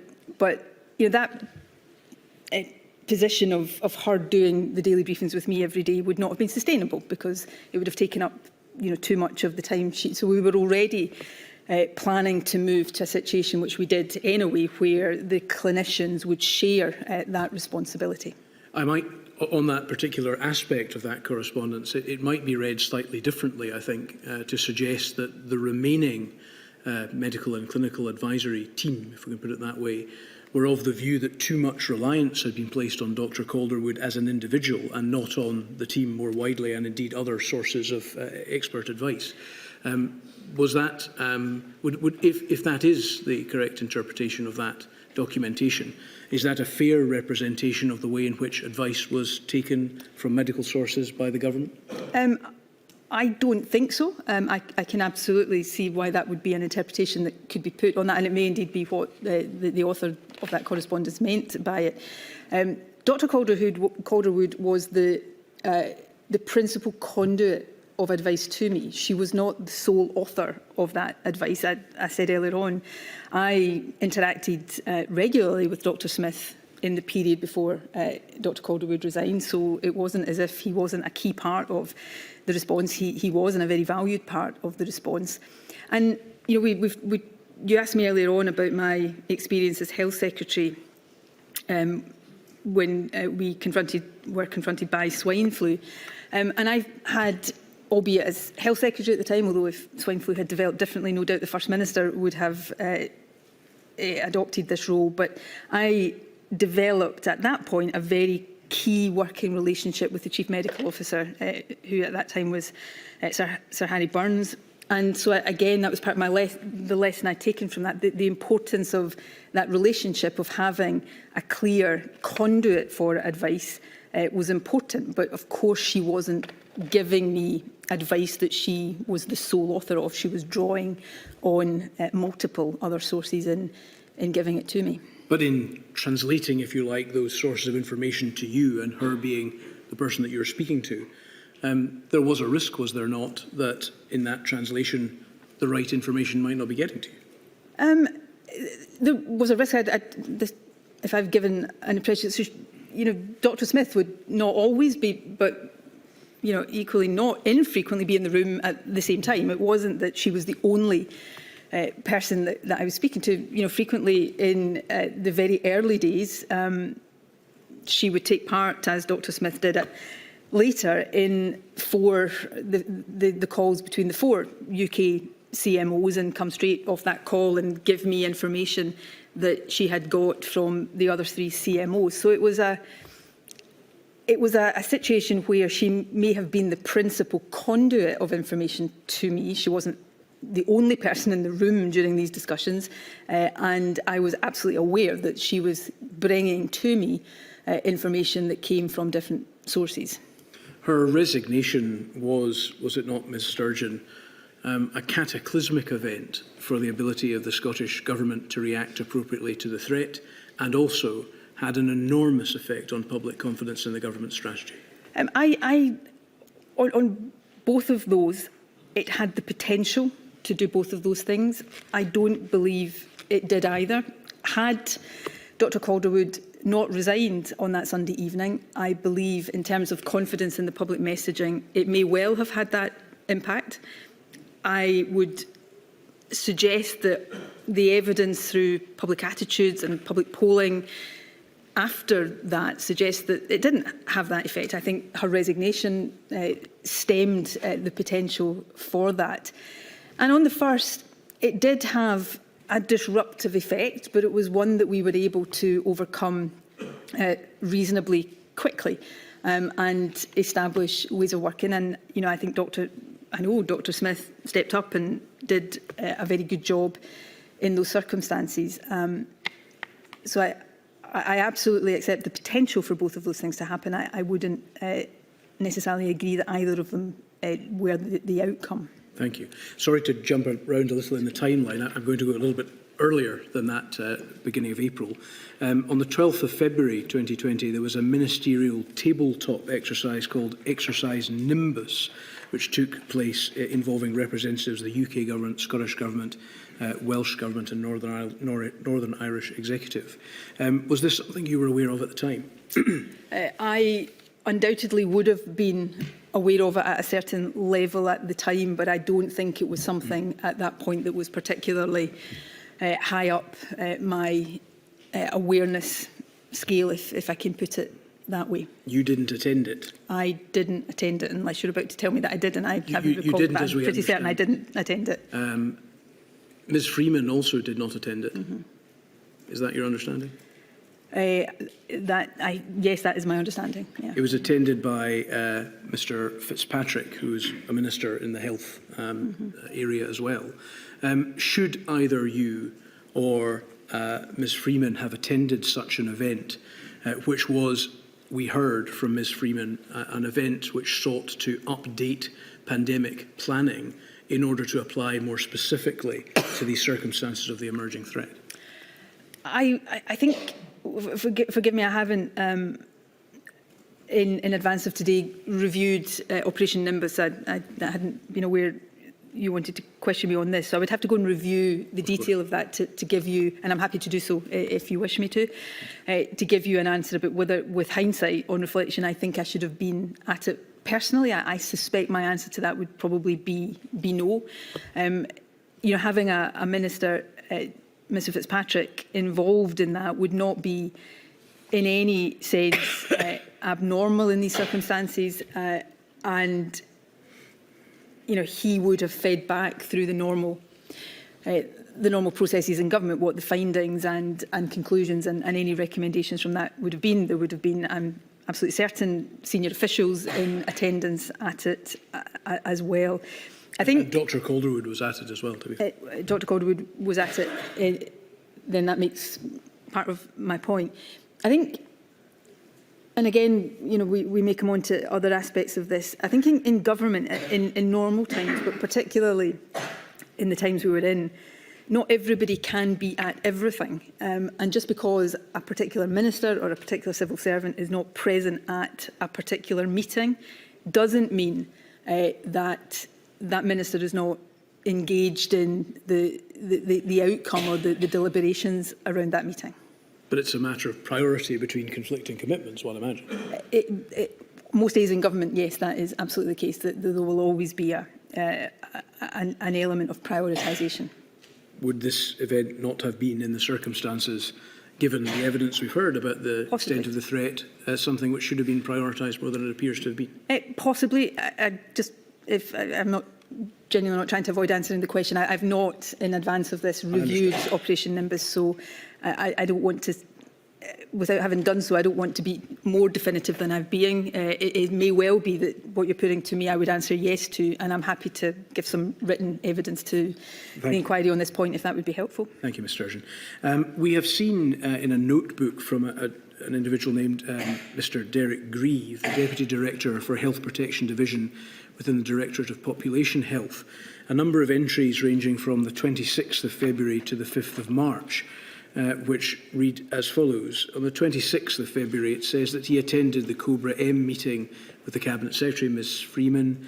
He noted that it's clear all departments in the UK government are fully engaged and mobilised in a way that the SG simply isn't. The next day, he indicates that despite attempts to encourage them, still no real engagement. They then spent 20 minutes talking about internal SG comms, completely amazed. And even by the 5th of March, he notes, I attended directors' meeting, laid it out thickly, but few believe this is going to be serious.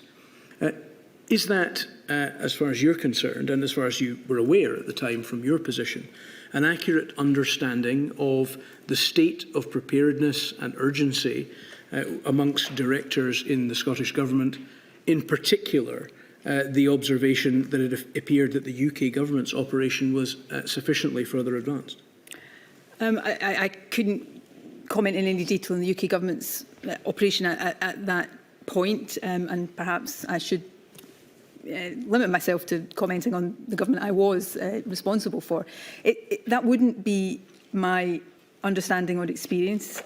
That said, and I didn't know about these views at the time. Derek Grieve is a civil servant that I have worked with in various capacities over my time in government. Again, he is a civil servant of the utmost professionalism, integrity and skill and expertise, so I would take seriously what he says. I would make two, I suppose, in acknowledging that I can't directly comment on a meeting I wasn't at and a note that I didn't write, beyond saying that was not my experience at the time. I think there's two other things I would say. In preparing for today, it struck me that at a cabinet on, I think, the 10th of March 2020, I make some quite extensive comments about the fact that this is going to be a whole government, whole society challenge and not just a health, I'm paraphrasing. So clearly at that point, it was something I was certainly stressing, that it had to be something everybody saw as their business and their priority. The other comment I would make, which possibly is not fair to ascribe, and I'm not trying to ascribe it to Derek Grieve, but I remember at the start of swine flu, as Health Secretary, that a sense when you're in a crisis that is very much initially focused on health, it is absolutely all you're thinking about. And even people who are thinking about it a lot, but maybe not as much as you, there is a sense of frustration that they're not as seized of it as you might be. And of course, swine flu, thankfully, didn't progress beyond it being largely a health challenge in the way that COVID did. My recollection, my experience, my understanding is that there was certainly an increasing over that period realisation of how serious this was in the Scottish Government, but there was a realisation that this was something that was serious and that was going to affect everybody and every section of our society. Can we go to INQ 000238-705, please? These are the minutes of a cabinet meeting held the day before the entries that I've started to read out from Mr Grieve's notes. On the 25th of February 2020, you're noted as being in attendance. Can we go to paragraph 44, please? It says, under any other business, novel coronavirus, the First Minister informed Cabinet that later that day she will be chairing a further ministerial meeting in the Scottish Government Resilience Room to discuss Scotland's response to the global outbreak of the novel coronavirus, COVID-19, about which there will be a fuller discussion at the following week's meeting of the Cabinet. It would be particularly important to ensure that messages to the general public were as informative as possible and couched in appropriate language. Was it appropriate, given the information we've looked at emerging from Professor Woolhouse in particular, that as at the 25th of February, novel coronavirus was being dealt with under any other business with no substantive discussion of what might be done to prevent its spread? I think if that had been all that note was communicating, I would agree with you. But I was communicating the fact that later that day I was chairing a meeting of the Scottish Government Resilience Room. That was, forgive me, what date? The 25th of February. I started chairing those meetings in 28th, 29th, I think, of January, with one exception. When I'd been visiting flooded areas elsewhere in the Deputy First Minister chaired, I chaired all of these meetings. This was a period where there was significant work ongoing. There was either the following week or the week after that, at Cabinet, there was a very substantive paper submitted and led by Jean Freeman. So I would suggest that that was giving, if that had said, there is there's a global outbreak of the novel coronavirus, we'll keep Cabinet informed, and there was no action behind it, I would accept that. But that, in Scottish Government terms, is very significant action that is clearly in train as a result of that information, and that there would then be a more fully informed Cabinet discussion in the week after that. This was also not the first discussion that Cabinet had about COVID. I think the first discussion was on the 4th of February. And so there would have been extensive Cabinet discussions along the way. And that is an indication to fuller discussions that were ongoing across government. There's no note of any discussion relating to procuring or building a testing capacity, is there? Because that one note doesn't describe it, it doesn't. So this is the 25th of February. By the time this note is written, we have already taken the first steps to build testing capacity. Our testing capacity at the end of January, 0. By the 10th of February, two weeks before this note, we had established testing facilities in Glasgow and Edinburgh. I think we very quickly after that established a facility in Tayside in Dundee as well. I don't know whether that would have been before or slightly after this note. So clearly, evidently from the reality of what was happening, there was work to build up testing underway by the time this note was written. There's no note of any discussion of the current state of building testing capacity, though, is there? I would, but no, that note suggests there wasn't, but that doesn't mean that work wasn't underway. The Health Secretary would have been leading that work. The Scottish Government Resilience meeting that I was chairing later that day undoubtedly would have touched on that work. And we know from what was happening, had already happened, that work was underway and was progressing. As I said earlier on, the question of whether it was progressing quickly enough is another discussion, but it was undoubtedly progressing. There's no note of any discussion or information being shared about procuring personal protective equipment, is there? Again, that does not mean that work wasn't underway. We had, I think, in fact, I think, again, I can't bring it up. Perhaps you can bring it up, but I think one of the first Cabinet meetings, one of the first briefings I received in January 2020 told me about the first release of face masks from the national stockpile. So clearly, again, just because this note doesn't say that these issues were discussed at this particular Cabinet meeting, the evidence, both in documentation but in reality of what was happening, was that this work was underway. The earliest predictions in January from Professor Woolhouse had involved a prediction of a pandemic fuelled by mild cases with mortality amongst the vulnerable. Scotland was known at this stage to have an elderly and vulnerable population, that there were recognised health inequalities amongst those with protected characteristics and in lower socio-economic groups. Isn't that exactly why a project had been put in place to introduce Public Health Scotland to address those issues? Could you repeat that question? Sorry. Yes, certainly. I'm pointing out that the earliest predictions in January 2020 from Professor Woolhouse had involved a prediction of a pandemic fuelled by mild cases with predicted mortality amongst the vulnerable.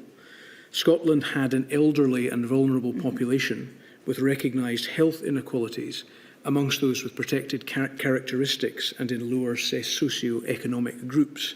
I've asked you, this was why Public Health Scotland, by this stage, was in the process of being set up to deal with those very problems. Isn't that right? Yeah, sorry, it was the very final part of the question yes. I hadn't quite caught. Yet one of many reasons why Public Health Scotland was being set up. Public Health Scotland was due before COVID arrived with us. Public Health Scotland was due to be formally established, I think, on the 1st of April 2020, and that was a long-standing programme of work.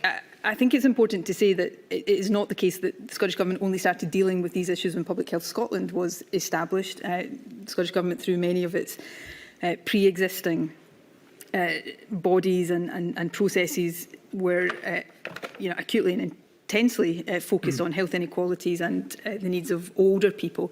Public Health Scotland was established because it was thought that having a body of that nature, particularly one that brought the health service and local government more closely together, would be better able to do that, amongst other things.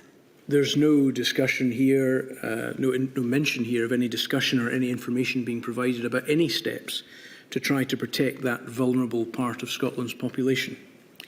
I know from the work that was underway in the government at that time that all of these issues were being progressed, all of these issues were being worked on. I suspect that, because I know that because not all of that is encapsulated there doesn't mean that wasn't happening. Okay, well, what steps were being taken to protect the vulnerable part of Scotland's population?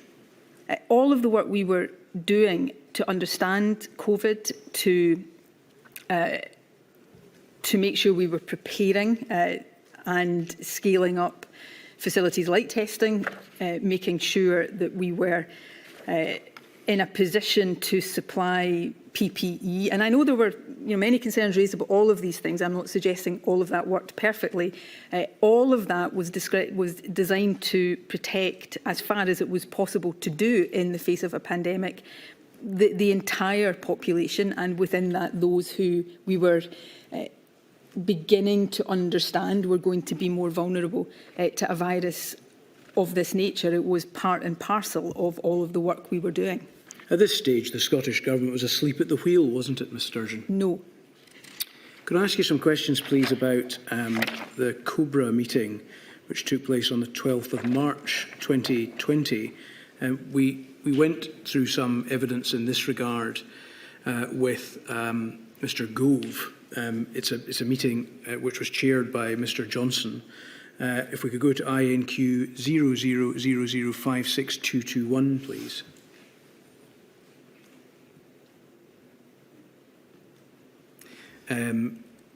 Could we go to page 8? Thank you. You may recall, Ms Sturgeon, that there was some discussion around this stage as regards Scotland's emerging position, that it was interested in seeking to cancel mass gatherings, which did subsequently happen. At paragraph 15, it says, continuing, the Chair said that the GCSA should use the announcement to set out what stage 2 should be and begin socialising options 3 and 4 to protect the most vulnerable. The general public would not be asked to do options 2, 3 or 4 immediately, but these policies would come in the next few weeks. He respected the Scottish Government's decision to cancel mass gatherings to manage pressure on emergency responders, noting that as the pandemic progresses, this approach may need to be taken by the whole of the UK to protect public services. However, it was crucial for the Government to stick to the sage advice as far as possible. The 4 nations should try to stick together as one united kingdom. And at page 10, there's a list of actions where it states Chief Medical Officers for all 4 nations, Department for Health and Social Care and Department for Digital Culture, Media and Sport to prepare advice for consideration by COBRA on approach to mass gatherings. And then the decision reached underneath at number 5, COBRA will keep under review the policy towards mass gatherings with particular reference to their impact on public and emergency services. We can see from the first page of this document that this meeting, chaired by Mr Johnson, took place at 1:15 p.m. Do you read that, as I do, to the effect that there was an agreement that COBRA would keep the issue of cancelling mass gatherings under review, and that further advice in that regard would be provided by, amongst others, the Chief Medical Officers for all 4 nations? I accept the reading that you have put on the minute. I was at the meeting, and yes, there was no doubt in that meeting that the Scottish Government was going to confirm a decision to advise that that day. It was later, before we had legal powers to enforce it, but that we were going to advise the cancellation of gatherings of over 500 people. You rightly point to the time of that meeting, 1:15. Just before that meeting, I had taken part in the weekly session of First Minister's Questions in the Scottish Parliament, and I advised Parliament that that is what the Scottish Government was minded to do. We would obviously listen to other views at COBRA, but this was a Scottish Government decision to take. I was in no doubt in that meeting that that is the decision the Scottish Government was going to take. By this time, I was increasingly concerned that we were not moving fast enough to deal with the rate of transmission of COVID. I heard it referred to, I think perhaps by Mr Gove, in evidence to you that I jumped the gun on mass gatherings. I would counter. I think by this point, none of us were jumping the gun. We were arguably all going more slowly than we should have been. I think the public was ahead of governments at this point and the action they thought was appropriate. My view on mass gatherings, which I set out to COBRA, was that for three reasons I thought it important to take this action at this time. Firstly, that while the medical advice was that open-air events were relatively less risky than others, it was not the case that there was no risk of transmission.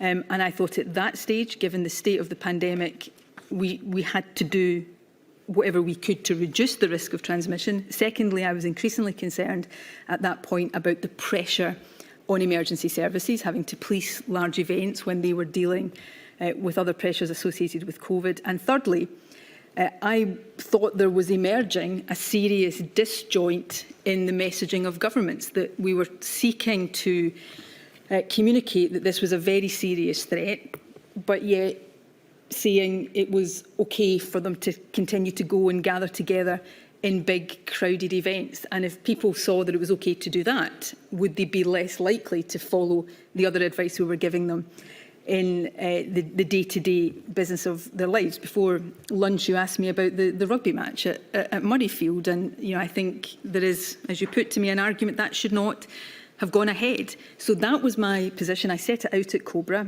and I indicated that the government would confirm that decision.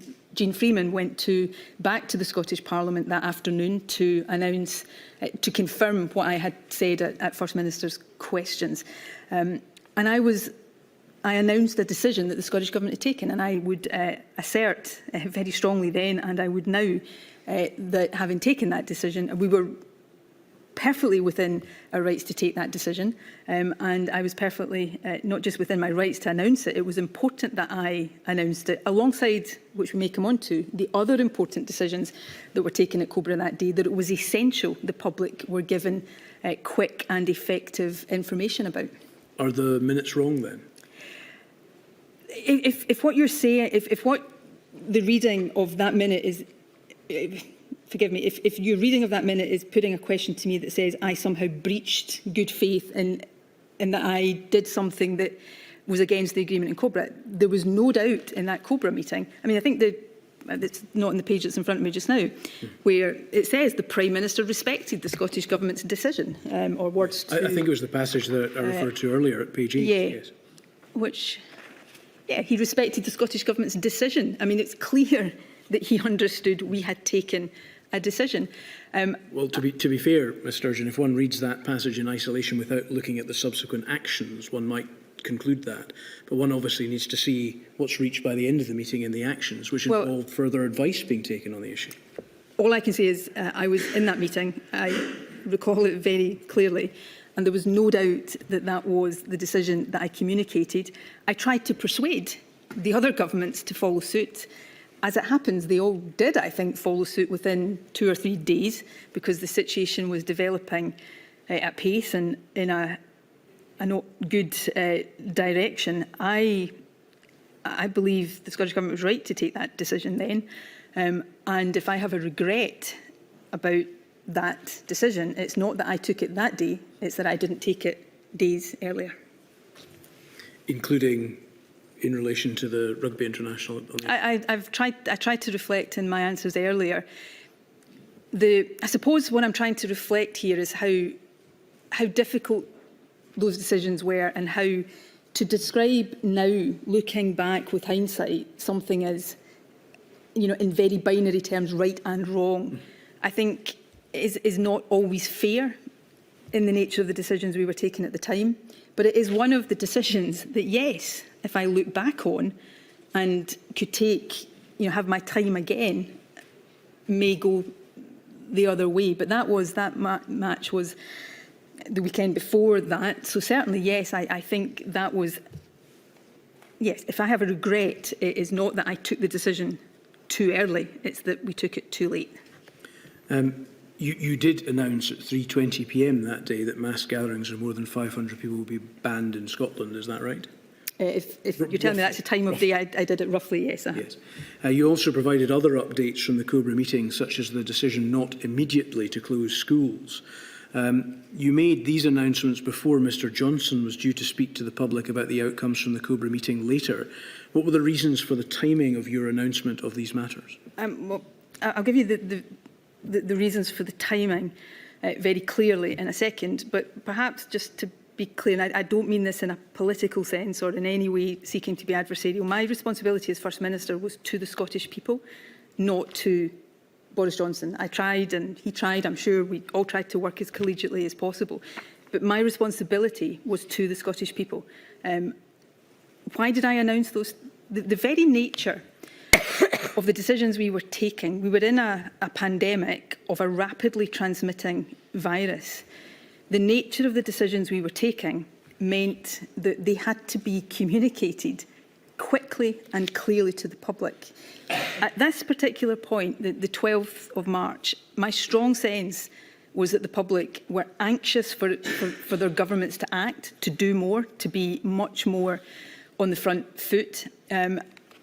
We were in that meeting, as well as the discussion about mass gatherings, we had decided at that meeting to advise isolation of symptomatic cases. That was really important in trying to stem transmission. These were not decisions that were meant to be kept secret.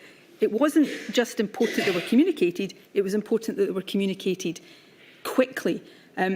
So I would put it that it wasn't that I communicated these things too quickly. Perhaps the UK government were communicating them too slowly and perhaps not doing so with the urgency that at that point was required. Did you tell the UK government of your intention to make the announcement at 3:20 p.m? It would have been, I'm certain would have been known. I don't know whether I specifically said. Again, I don't mean this to sound in any way politically adversarial. I have a duty to communicate. This was advice we were giving the public. How were the public meant to know what we were asking them to do if I didn't tell them? In Scotland, if I didn't tell them, and the rest of the UK, other leaders didn't tell them. My expectation, and what I do remember, my expectation was that by the time Boris Johnson would already have spoken out of that Cobra meeting.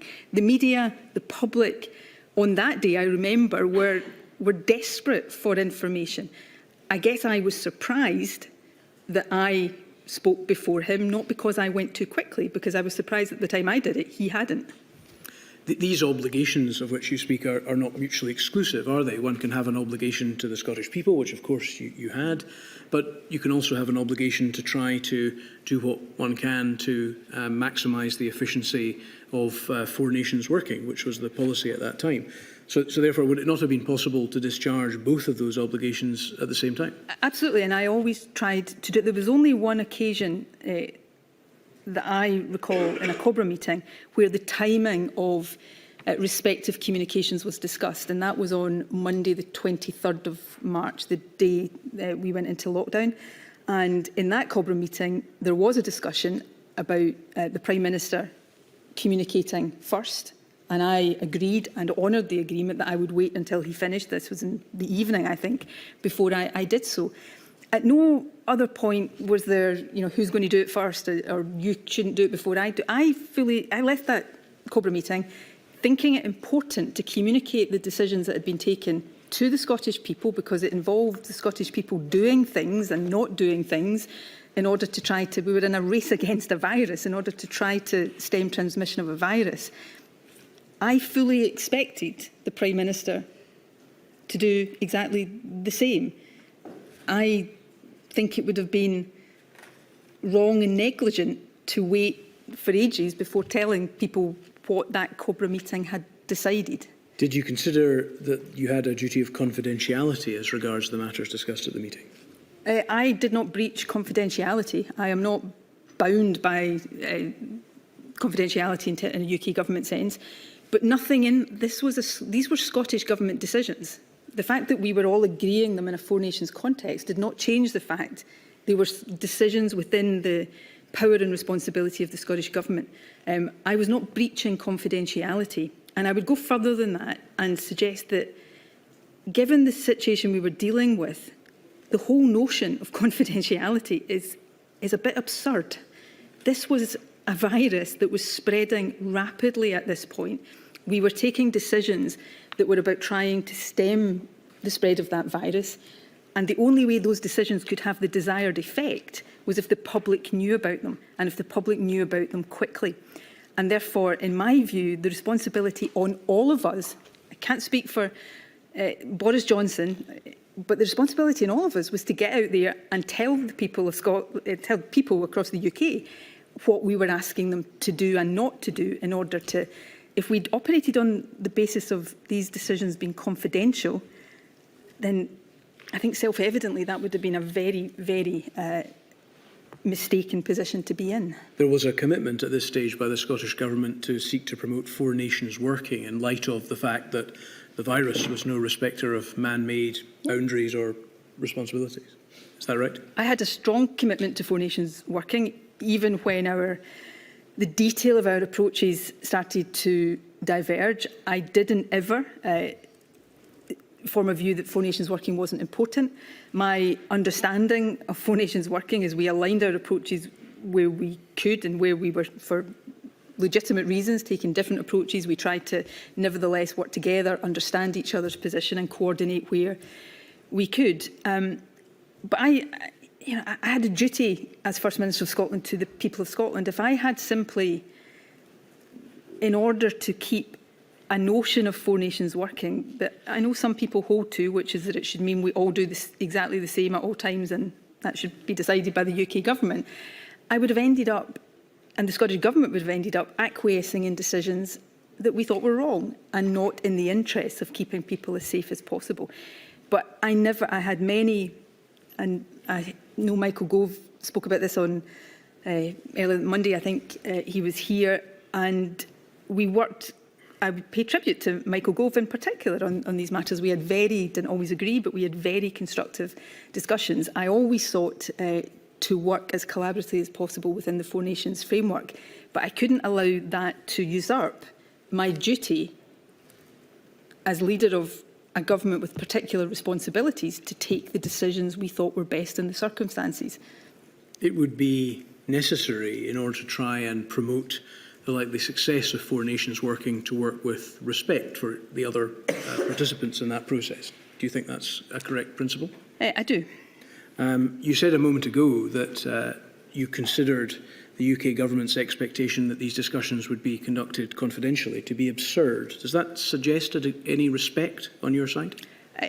I don't think it suggests a disrespect. I was making a point about the nature and status of decisions being taken in the face of a spreading virus, and making the point that by the very nature these can't be confidential decisions because otherwise the public doesn't know about them and therefore can't implement them. And that's the point I was making. I always tried to be respectful in all my dealings with the UK government. There were, not just in COVID, but in many things, moments and issues of tension where no doubt they found me difficult to work with. At times I would find them difficult to work with, but I always tried to be respectful and be constructive in those interactions. Mr Gove gave evidence to the fact that what had happened on that day caused considerable irritation, at least on the part of a number of individuals, including the Prime Minister, on the basis that there was a perception that you had not behaved respectfully and breached confidentiality. Was that a phenomenon of which you were aware at that time? It wasn't particularly. I suppose I can see why that would have been the case. At that point, the last thing in my mind was I wasn't setting out to irritate anybody, but equally I wasn't, I had reached a view, the Scottish Government had reached a view that to try to stem transmission of the virus, we should advise the cancellation of mass gatherings. COBRA had taken a decision that was asking people with symptoms of COVID to isolate and not leave their homes. I took the view that it was vital to communicate these decisions and to communicate them quickly and effectively. I wasn't doing it to irritate anybody, and I'm sorry if that was the effect, but my overriding, I got lots of things wrong in the whole process of this. I don't suggest otherwise for a second, but my overriding motivation and priority was to try to reach the best decisions, communicate those decisions so that the public could comply with those decisions and we could collectively try to stem the spread of a virus that was already doing significant harm. The phenomenon of you making announcements about matters before the UK government would go on to become something of an issue between the governments. Were you aware of that? Yes, I was. I didn't think then, and I don't think now, it was fair or rational. Fairly early on, I can't remember exactly when, my daily briefings became set at a time of day, I think 12:15, slightly later in the day, when I gave statements to Parliament, because that was determined by parliamentary sitting times. So my public announcements were at a fixed point in the day. The UK government decided to have theirs, and I'm not making any criticism, but they decided to have theirs at 5 p.m. or thereabouts. That was their choice. If they had wanted to speak before me every day, they had the choice of doing that earlier. I was simply trying to communicate decisions to the public that we were relying on the public to comply with. I was trying to do that openly. I was trying to do that as clearly and as effectively as I could. At no point in my thinking was I trying to steal a march on anybody else or trying to get ahead of it. I was simply trying to do my job to the best of my ability. Your job, however, as we've identified, involved a responsibility to the Scottish people, of course, but also a responsibility to try to promote four nations working. Why was it that those two obligations were not able to coexist? I don't believe it is the case that they didn't coexist, but in order for me, I have to choose my words carefully here, in order for me not to use the phrase that's been put to me, irritate Boris Johnson, I think I would just have had to adopt a position of doing whatever Boris Johnson wanted me to do. Now, as First Minister, if I thought we will focus here on areas of disagreement or divergence. There was a huge amount of good joint working and alignment and the different governments working together effectively. But where I thought the UK government was taking a decision for England that was not the right one, I would have been negligent in my responsibilities just to go along with that in order to avoid bizarrely irritating people. I suppose another point in this is it's been described, it's often described as if the UK government's position on these things was the orthodox one, and any of the devolved administrations that diverged were stepping out of that orthodox position. That's not, I think, the right way of looking. Often in these issues where the Scottish Government was in the language the UK Government would use, diverging from their four nations preferred road, we were joined in that by Wales and Northern Ireland. So often Wales, Scotland and Northern Ireland were in exactly the same position, but the UK Government, as was their right, had decided to take a different position. In effect, they often became the outlier in four nations decision-making, not Scotland. Surely that can't have been the UK government's position, Ms Sturgeon, because in the schedules to the Coronavirus Act 2020, the UK Parliament had granted power to Scotland, we'll avoid the word to diverge, to differ, to take a different path. I'm not sure I understand the question you're putting to me. You were suggesting a moment ago that the UK government thought that the way this should work is that their position should be the orthodox one, and there should be some limitation on Scotland's ability to take a different path. The legislation made it clear that the UK Parliament had granted that power. No, indeed. So that cannot possibly be the UK government's position. What I'm saying is often that some of the comments you're putting to me about me being, or others being irritated at things I did. Those aren't my words. No, I'm putting those words. Forgive me, Mr. I know they're not your words. But that gave the impression that while the legislation was exactly as you set out, when the reality of that manifested itself in different decisions, then somehow that was an irritation. It was not intended to be an irritation. We were all trying to do our best based on the epidemiology, on the demographic and health profile of our countries, to try to take the best decisions we could. I simply make the observation, the first, I suppose, significant policy divergence was in early May over the stay-at-home advice, when the UK government decided to move to stay alert. It's often been suggested that that was the point at which the Scottish Government diverged from Four Nations decisions.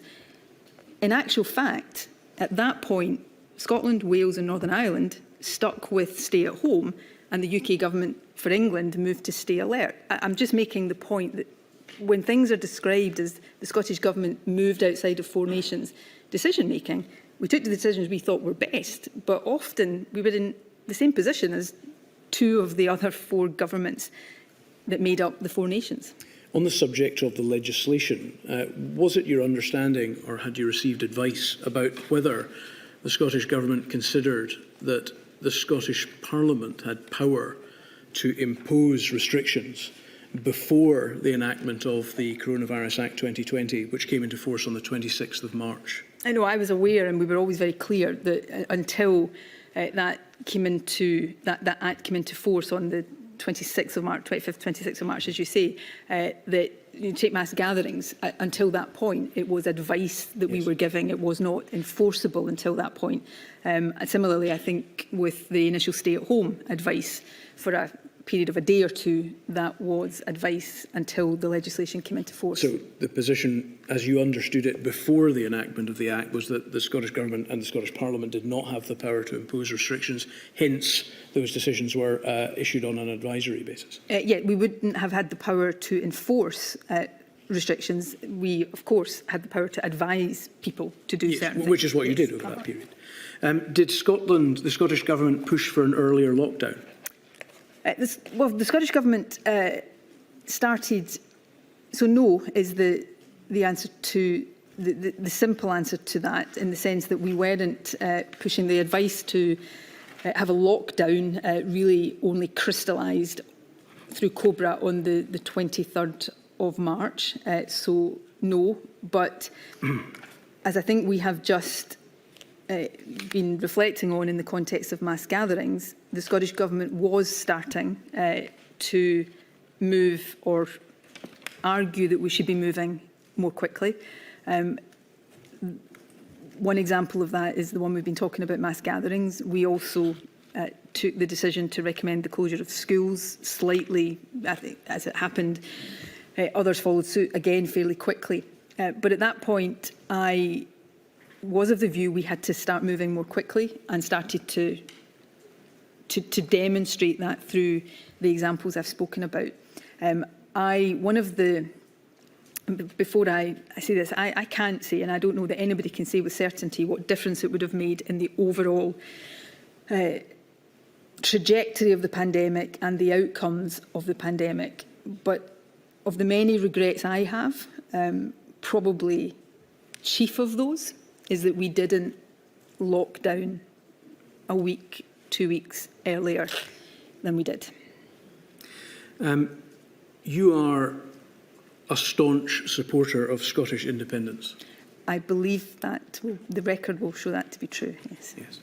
It runs through you to your very core, does it not? It does. Is it possible, do you think, for you to take decisions on any matter without seeing them through the prism of Scottish independence and your burning desire to achieve it? Yes, I know for a fact it is, and if I ever doubted that before COVID, although I had other examples of doing that in the job of being First Minister and Health Secretary before that. I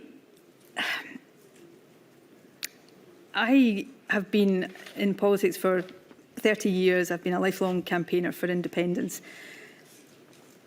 I don't think in my entire life have I ever thought less about politics generally and independence in particular than I did during the course of the pandemic, and particularly in those early stages of the pandemic. People will judge, for better or worse, the decisions my government took.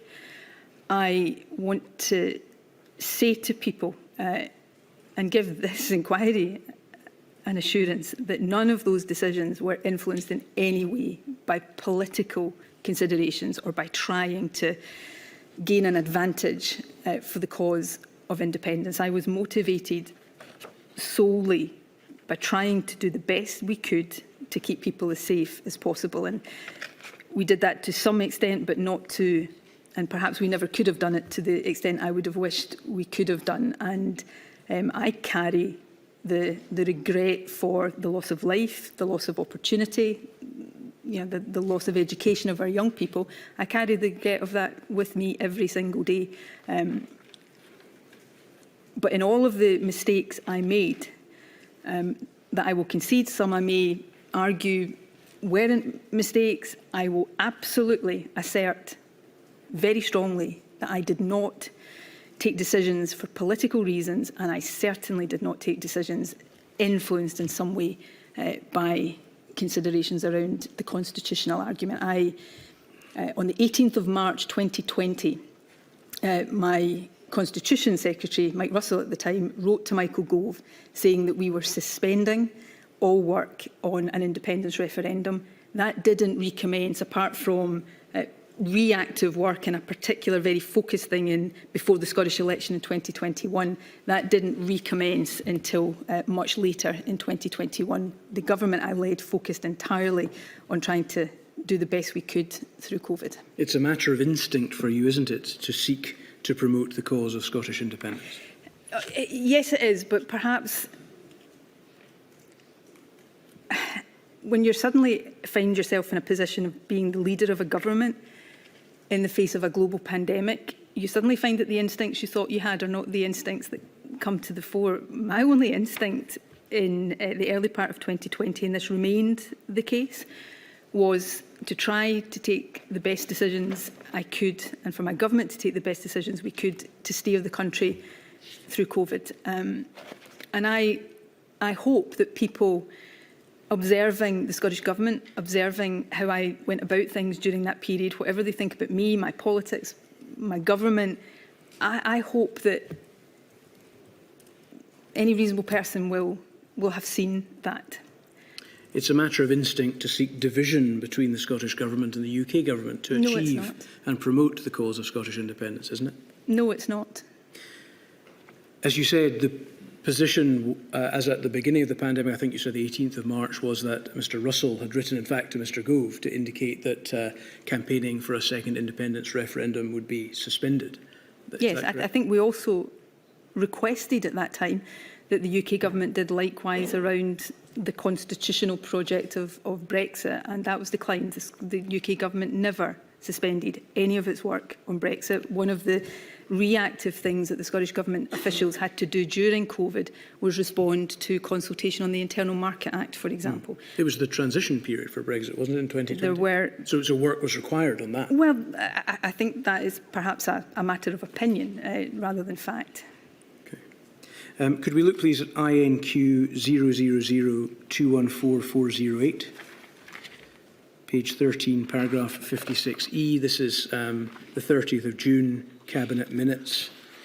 An agreement is reached at the end of this Cabinet meeting that it was agreed that consideration should be given to restarting work on independence and a referendum, with the arguments reflecting the experience of the coronavirus crisis and developments on EU exit. The Cabinet agreed on that date, did they not, to seek to promote the cause of Scottish independence by politicising the pandemic? No, I respectfully don't think that is a a fair or accurate reading of that part. I remember the meeting. There was no particular discussion. This was a Brexit paper. Again, we were having to consider issues around Brexit. We had no choice in that matter. This was a Brexit paper. There was no particular discussion around that recommendation, as far as I recall. We agreed that consideration should be given to restarting work. In matter of fact, work did not restart. It was not consideration that led to that happening. And that is the fact of the matter. We agreed to consider something. I certainly am not aware of being part of any real consideration, because in my mind there was no prospect of starting work on independence at that time. But in any event, it didn't happen. Why would there have been any mention of this at all, given Mr Russell's announcement? I think it would have been very difficult in the context of a debate or a paper on Brexit, perhaps for that not to have, so that would have arisen in the context. This was not a COVID paper that this conclusion was attached to. This was a paper on EU exit. It was a paper on Brexit. The words say what they say, Ms Sturgeon. Consideration should be given to restarting work on independence in a referendum, with the arguments reflecting the experience of the coronavirus crisis. I appreciate the words say what they say. I'm not arguing with that, but the facts also say what they say, which was that whatever consideration may or may not have been given, I certainly wasn't part of it at that point. And if somebody had come to me after that and said, right, OK, should we consider this and restart work, I'd have said absolutely not. The facts are that no work did restart on independence at that point. You've told me earlier in other contexts that Cabinet minutes are really the highest source of authority as to what was actually happening.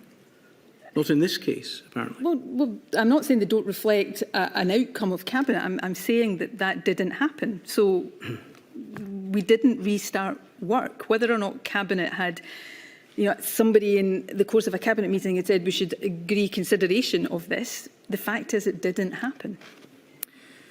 A few hours after this meeting, on the same date as these Cabinet minutes, you appeared on your regular coronavirus briefing and said, frankly, anybody who is trotting out political or constitutional arguments is in the wrong place completely and has found themselves completely lost. Is there not a hypocrisy between saying publicly that anyone who is making constitutional arguments during the pandemic is in the wrong place and completely lost, and there having been a decision in Cabinet hours before that there should be consideration of restarting work on the campaign for independence, reflecting the experience of the coronavirus crisis? That had not been a significant part of the discussion. It was clearly a comment that was made, otherwise it wouldn't appear in the conclusions like that. But I did not leave that Cabinet thinking we were about to restart work on independence, and I would have made my views clear that that was not going to happen if that had been the case. We didn't restart work on independence. We didn't, we had to, over the course of the pandemic, we had to respond to a court case that had been taken about a judicial review that had been taken. Governments have to answer PQs or FOIs. We had to respond to some Brexit, but we didn't. All of the team that had been working pre-COVID on independence and an independence referendum had, at the start of COVID, been redeployed into COVID work. Sturgeon, that's not a comment. The minutes read agreed. That means Cabinet agreed, doesn't it? Well, so are you saying you would have overruled Cabinet? If after that, so let me be clear what I mean. There was clearly some comment made in that Cabinet meeting that said, oh, maybe we should think about restarting work in independence. Remember, this was at a point where we were going into the summer 2020, where cases were falling and... No, just please focus on the point. It's agreed, it's not a comment. It's an agreement by Cabinet. But agreed that consideration should be given. What I meant is if somebody had come to me afterwards and said, we've done this process of consideration and we now think we should restart work in independence, I would have said, I don't want to do that. And I would have said to Cabinet, let's not do that because it's not the right time to do that. But I think more materially, that didn't happen. Nobody came to me and said, if that said, agreed to restart work on independence, that would mean something much more than that does. There was not a process of consideration that then saw somebody come to me with a proposal to restart work on independence. And I'm sorry, my lady, I'm genuinely sorry if it sounds as if I'm dancing on the head of a pin here. I don't mean to. But the key point here is that we did not restart work on independence at that point or anywhere near that point. If it were to be decided on the basis of the evidence before this inquiry that there was a politicisation of the pandemic and that you had used the pandemic as a means of pursuing your goal of Scottish independence, that would be a considerable betrayal of the Scottish people, would it not? With respect, I don't believe that conclusion would fairly be reached because it's not what I did, and I don't believe there is evidence to suggest. You've given your position, Ms Sturgeon, as to whether you did it or not. My question was, if it were to be decided that that's not right, if I had that would be a considerable betrayal of the Scottish people, would it not? If I had at any point decided to politicise a global pandemic that was robbing people of their lives and livelihoods and educational opportunities, and had decided in the face of that to prioritise campaigning for independence, then yes, it absolutely would have been as you described, which is precisely why I didn't do it and wouldn't have done it. If that's a convenient moment, my lady. Certainly. I shall return at 3:15.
think I beat most of the public gallery, so just wait a second. Of course. Yes, Mr Dawson.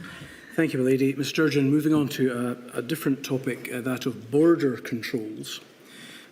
We heard evidence earlier in the module from Mr Halliday, who is the Chief Statistician to the Scottish Government, that the UK Government and Scottish Government would make decisions about restrictions of people coming into the country, going out of the country as regards visiting others or coming in, based on largely the same data about the threat of an individual country. I think he said that the data would often come through the Foreign Office, which would have contacts in the countries to try and work out what the threat was. Is that your understanding broadly of the evidence base upon which decisions was taken, although of course a different analysis of it might have been undertaken? Yes, that's broadly my understanding. I think as the matter progressed, the Joint Biosecurity Committee became central to the provision of that data. Yes. And it's fair to say, is it not, that there were, although not necessarily huge differences between the Scottish position as regards which countries people come in or go out to, there were periods where they weren't quite the same as the UK government. For example, on the 3rd of July, the UK government published a list of 59 countries for which quarantine restrictions would no longer apply to travellers arriving in England from the 10th of July. However, at that time, quarantine requirements remained unchanged in Scotland. Yes, that would be my broad recollection of that. Generally, I think on international travel, rightly or wrongly, there was more alignment than divergence. I think when the air travel started to be opened up in the summer of 2020, the regulations took effect in June 2020. The key difference at that time was that there was, for a relatively short period of time, Spain was one of the countries that the UK government had opened up what was called at the time a travel corridor with, and for a short period of time Scotland didn't do that. We delayed doing that for a period. I think it was then, Spain was then taken off that by all countries later on. Yes, it might not be entirely surprising that it wasn't a huge difference if we're avoiding the word divergence, because it was based on the same data, although the essential point I'm trying to make is that the Scottish Government had, in terms of its devolved public health responsibilities and indeed responsibilities which had been given to it under the 2020 Act, it had the power to control that for Scotland. Yes, I think borders are one of these areas where the interface between devolved and reserved responsibilities is particularly complex. So the Scottish Government, I think under the Public Health Act 2008, Section 94, I think to be precise, has the ability to put limitations or restrictions on people coming into the country for public health grounds. So that's a statutory position. I think practically we rely on Border Force, which is a reserved organisation, to deliver that in a practical sense. There's then obviously the case that, as we encountered later on, that if there were differences between the two, one of the things that made it difficult for the Scottish Government, whether or not we thought it was desirable to take a different position, is if we may have had a different set of rules at, say, Glasgow Airport, but people, if they wanted to avoid those restrictions, could fly into London and travel up by rail or road. So it was an area where the differences in power and responsibility were often complicated by just the practical realities. Yes, I think we've seen some documentation that suggests that particular issue, going to Glasgow via Manchester or something like that, was an issue early on when travel was a big part of the decision making, and then it came back later on under Mr Yousaf's period as Cabinet Secretary for Health. Could we have a look, please, at INQ 0002925564?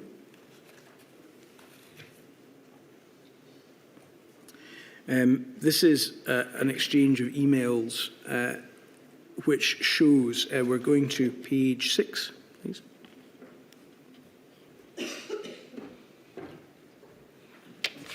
So the page at the top, I think, indicates that the position here, as at the 20th of July, is that the Deputy First Minister was requesting a call to discuss international travel, and that there were a number of people who were involved in that. Page 6, please.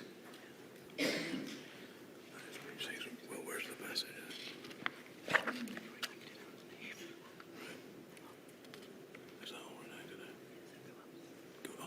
Previous page, please. Sorry, Mr. Sturgeon.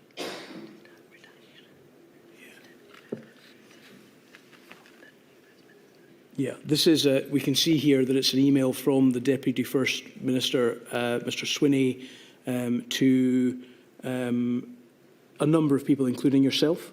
Is that right? Are we on the same page here? Yes, the 19th of July, Deputy First Minister and Cabinet Secretary Education Skills 2, and there's a number of people listed there. Oh yes, First one Minister, of whom is First Minister, and a number of others. Some of whom actually we've heard from, Audrey McDougall, Roger Halliday, etc. And this is an email in which some details around the discussion which the Deputy First Minister had been interested in having on international travel, where it says, Ken, I'm extremely concerned about this. Spain is now being held to a much higher level of scrutiny and performance than other countries. If it is not added to the exemptions list, ministers will have to explain why not, when it has an estimated point prevalence rate of 0.015 compared to 0.33 when the decision not include was originally taken. 0.015 is verging on green. And there is visible action from the Spanish authorities to do whatever it takes to suppress outbreaks, compare and contrast with outbreaks in England. It won't matter how much ministers might justify it on health grounds. The Spanish government will conclude it is entirely political. They won't forget there is a real possibility they will never approve EU membership for an independent Scotland as a result. This is an email copied to you. To what extent were concerns about the possibility in the future that Spain would block an application for EU membership by an independent Scotland a factor in the decision-making around the Spanish travel corridor? They weren't. For me, this email is copied to me. I assume I would have seen it at the time, but I remember very well the decision-making around this. I think it was around the 10th of July that travel corridors were introduced, and we had significant doubts about adding Spain to that because the prevalence of the virus at that time was higher in Spain than it was in Scotland, but that was moving, and over the next couple of weeks, I think, if my memory serves me correctly, that changed. Prevalence was reducing in Scotland, and actually was in Spain and rising in Scotland.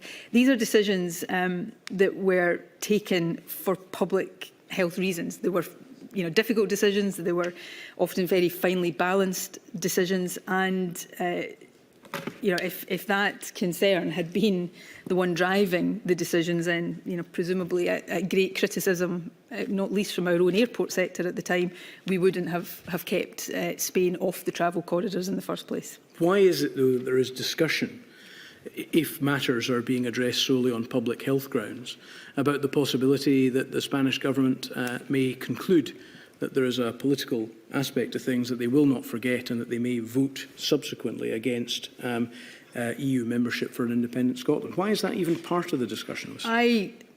It wasn't part of my consideration. I certainly, to the best of my knowledge, didn't have any discussion of that nature. I didn't write that email. I can't speak for other people as to why that was written in that way. What I can tell the inquiry, sitting here today answering questions, is that's not the basis on which the discussion took, not the way in which the decision was taken. These were finely balanced decisions on public health grounds that often, in fact not often, always, clinical advisors would be inputting their own opinions to as well.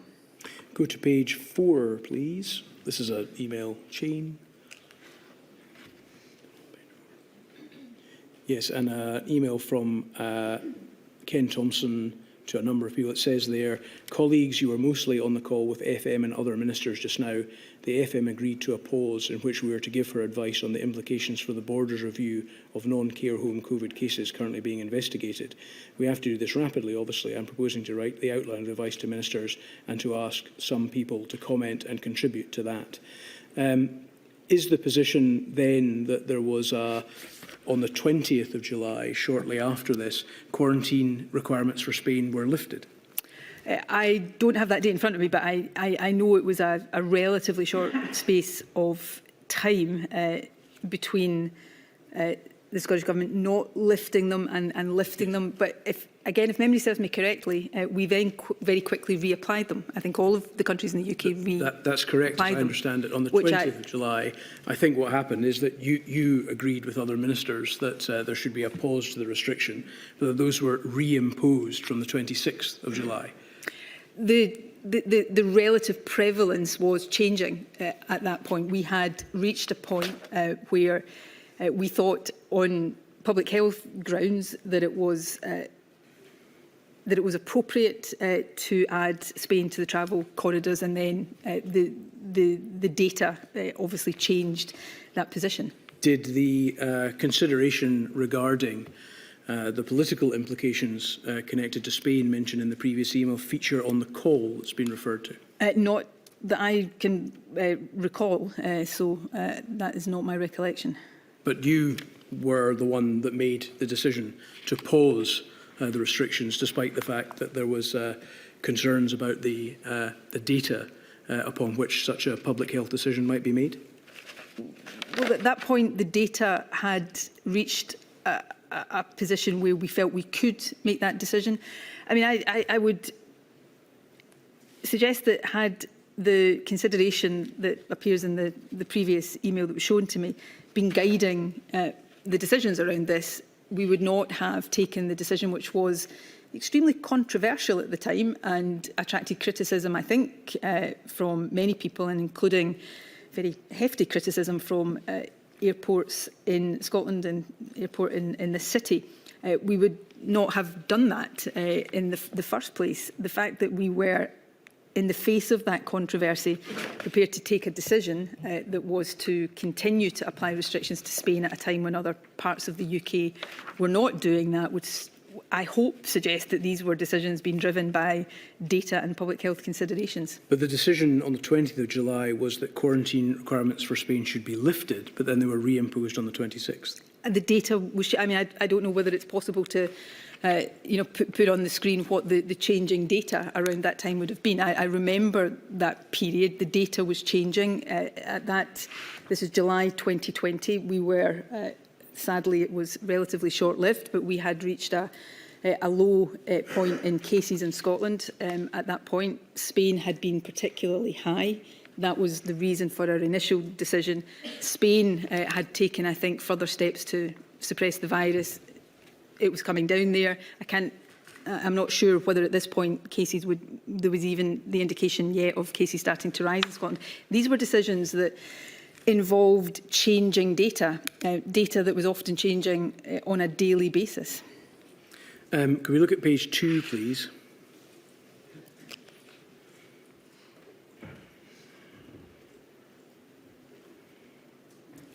And in this regard, again, Dr. Smith says that he asked for a view on the robustness of this data for Spain. There's been a remarkable change in the point prevalence from the set considered previously. It's difficult to reconcile with the public facing evidence of multiple large outbreaks in different areas of the country. And he asks whether can anyone offer an assessment of this. Now, the evidence, therefore, on a public health basis would tend to suggest that there had been multiple large outbreaks, which would not be consistent with the decision taken the next day to lift the quarantine. Is that correct?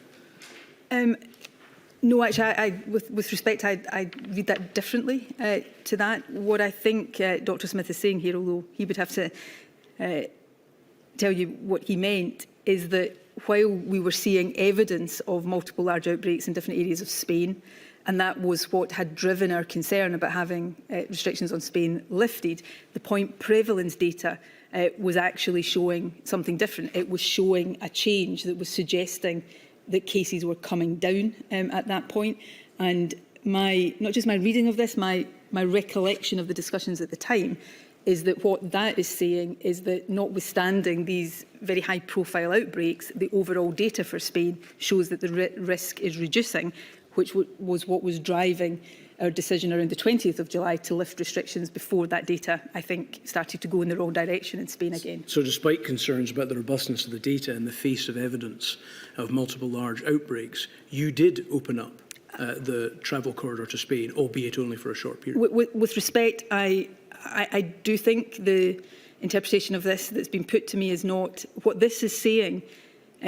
and I remember some of the discussions at the time, is that the data, the point prevalence data, was no longer backing up the ongoing restrictions, that despite there appearing to be outbreaks, they were outbreaks in particular parts of the country, and the overall point prevalence data was showing that the risk from the virus in Spain was reducing. And actually, I do consider that this and the discussions that lay behind this were actually what was driving, not that this was contrary to the decision we took at that point, but that was part of what was driving that decision at that point. But surely it doesn't make a lot of sense if there are issues about the robustness of the data to change the position. And in any event, we know that you had to change it back a few days later. Mr Dawson, there was issues about the robustness of data at every step of the management of But this would you not take a more precautionary pandemic approach if the changes in the data didn't seem to add up? We were under a lot of pressure from airports at that point. We were under a lot of criticism for being an outlier at that point. I think we were at that point an outlier, and the data, the point prevalence data, was showing that we were no longer able to justify the position we were taking of more onerous restrictions on Spain, and that was the position. The data was particularly around comparisons between different countries. It was changing all the time. It was necessary to assess not just the overall data, but what lay behind that data. If it's what's been put to me here is that this was a politically driven decision, certainly on my part, it was absolutely not. And I come back to this: decisions that were taken by my government in this period. I hope many of them were right. I think some of the outcomes, in a relative sense, suggest that that would be the case. Some of them were undoubtedly wrong, but speaking for myself, none of them were driven by extraneous political considerations. Could I go to INQ 000274143, please? You will recall that Mr Johnson visited Scotland on the 23rd of July 2020, Sturgeon? I do. Yes, and this is a tweet by you where you say, "I welcome the PM to Scotland today. One of the key arguments for independence is the ability of Scotland to take our own decisions rather than having our future decided by politicians we didn't vote for, taking us down a path we haven't chosen. His presence highlights that."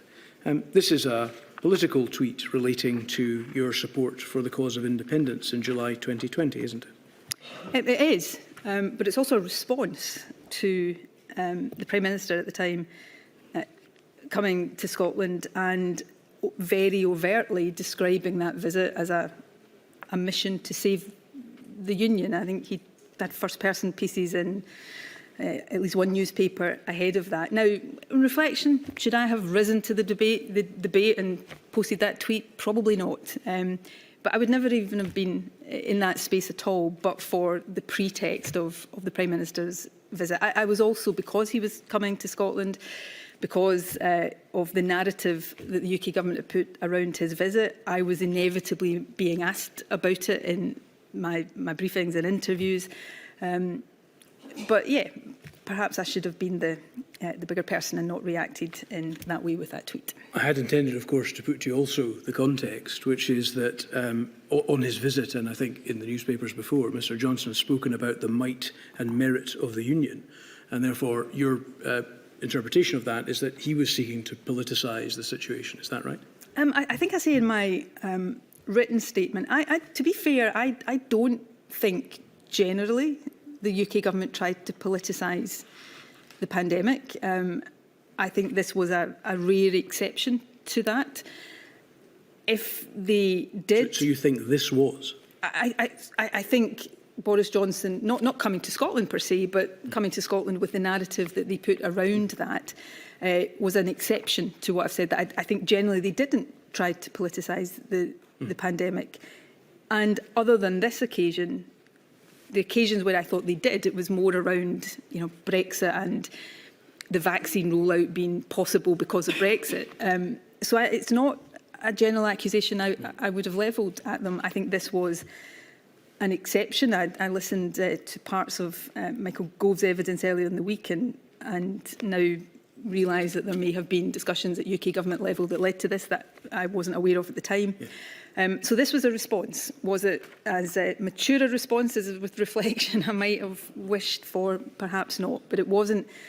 Yeah, it wasn't me deciding suddenly to start talking about independence apropos of nothing. It was a response to nothing. It was a response to the Prime Minister's visit and in particular the narrative of his visit. Again, Ms Sturgeon, in fairness, I was also going to refer you to the paper that we took Mr Gove to, the State of the Union paper, which he delivered to the UK Cabinet on the 21st of July, 2 days before the visit, in which he described the risks to the Union as the greatest challenge for the UK government to confront, and said that protecting and strengthening the Union had to be the cornerstone of all that the UK government did. So I put to him that put some context, which of course you were not aware of at the time, to the visit. But your position, as I understand it, was that I may have politicised the pandemic, but he did it first. No, I don't think I did politicise the pandemic at all. I responded to a particular narrative of his with a tweet and undoubtedly some answers to media questions. And the answers to media questions were unavoidable because I took lots of questions every day from journalists. The tweet, yeah, perhaps I shouldn't have, but I don't think a tweet adds up to politicising the pandemic. Perhaps I was just trying to defend the position against the claims that were being made. Perhaps, though, the accumulation of evidence which we've looked at might suggest that there was an attempt on your part to politicise the pandemic. I would strongly argue the reverse. And with respect to the evidence that's been put to me today is the evidence of that, I would say it demonstrates nothing of the sort. In the period after the election, did you attempt to revive the campaign for a second independence referendum? I think the work that on a second independence referendum did not restart in government until much later in 2021. There was an announcement that you made in September 2021? Which is some 6 months or more after the Scottish election. What I'm interested in exploring is whether, in fact, there was within the Scottish Government an attempt to seek to do so before that. We went with Mr Thompson to an entry in his diary from a period in May 2021, shortly after the election, in which, amongst some reflections about his position and his future role within the Scottish Government, he wrote the words, "Indie back." Does that not suggest that it was a policy of the Scottish Government at that time to try to seek independence again, despite the fact that you made no announcement to that effect until September? As a matter of fact, it was not the case that work on independence restarted at that point. We were still in a very challenging situation with COVID through the summer of 2021. So I heard Ken Thompson's answer to what that meant, that he was looking ahead to things that might be on the horizon for civil servants and the varying degrees of challenges they might be facing. As a matter of fact, independence work did not restart at that point. So at the risk of contradicting somebody I've got the highest regard for at that point, Indy was not back. I'd like to ask you some questions about the zero COVID or elimination strategy, which we've touched on already. You say in your statement, I was of the view that zero COVID in the period before a vaccine was available was an aim worth striving for. I knew that our circumstances, particularly if the rest of the UK was not following suit, meant it was unlikely to be completely achievable for any sustained period of time. Was there a zero COVID policy in the Scottish Government in the summer of 2020?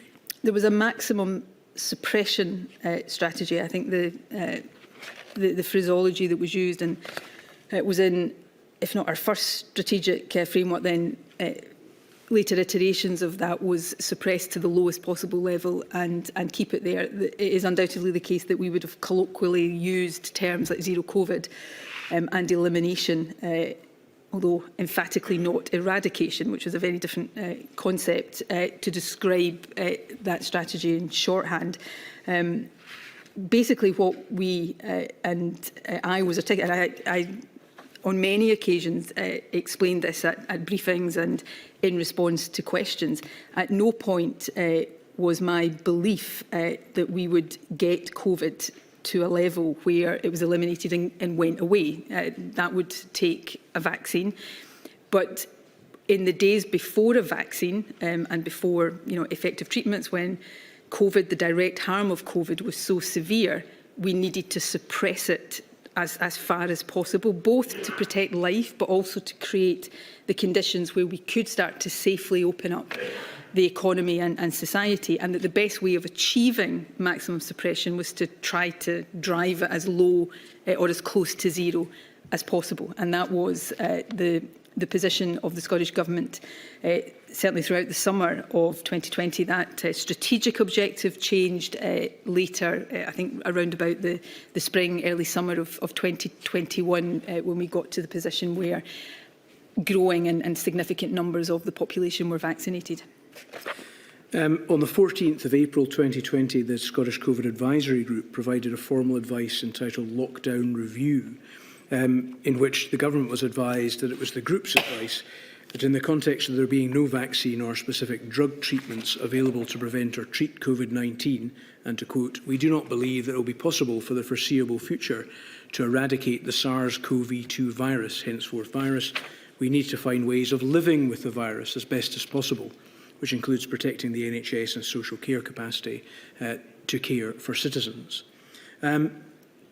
Around this time, what planning did the Scottish Government have about the prospect, or the requirement that had been advised by the COVID Advisory Group that there would need to be found ways of living with the virus? We were already actively planning for that, and in fact, off the back of the kind of advice that was coming through, we published in late April 2020 our strategic framework for decision making.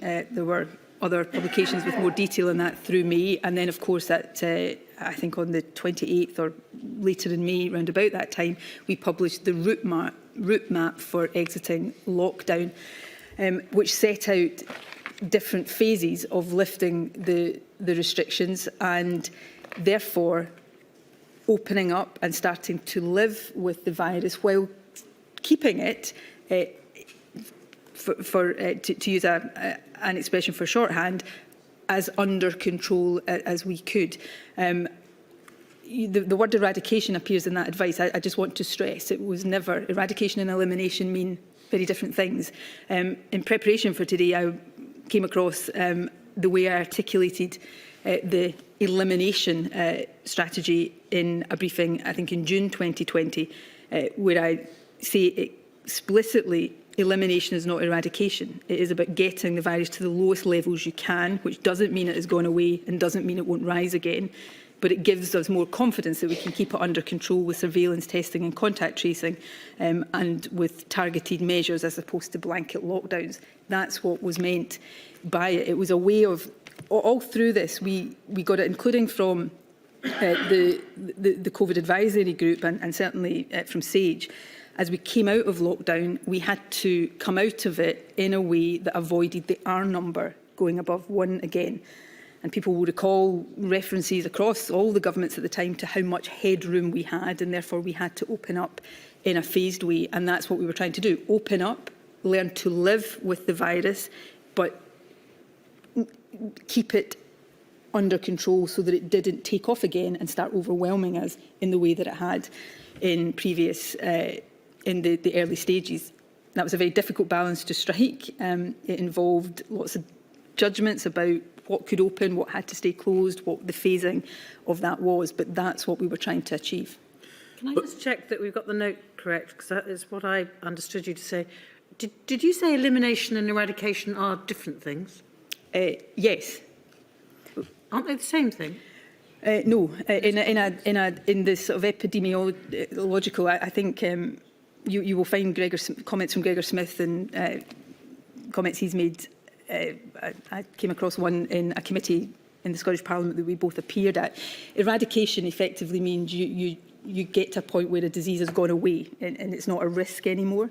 With COVID, that was likely and understood likely to only come with vaccines. Elimination was effectively, as I put it there, it doesn't mean it's gone away. It doesn't mean it won't rise again.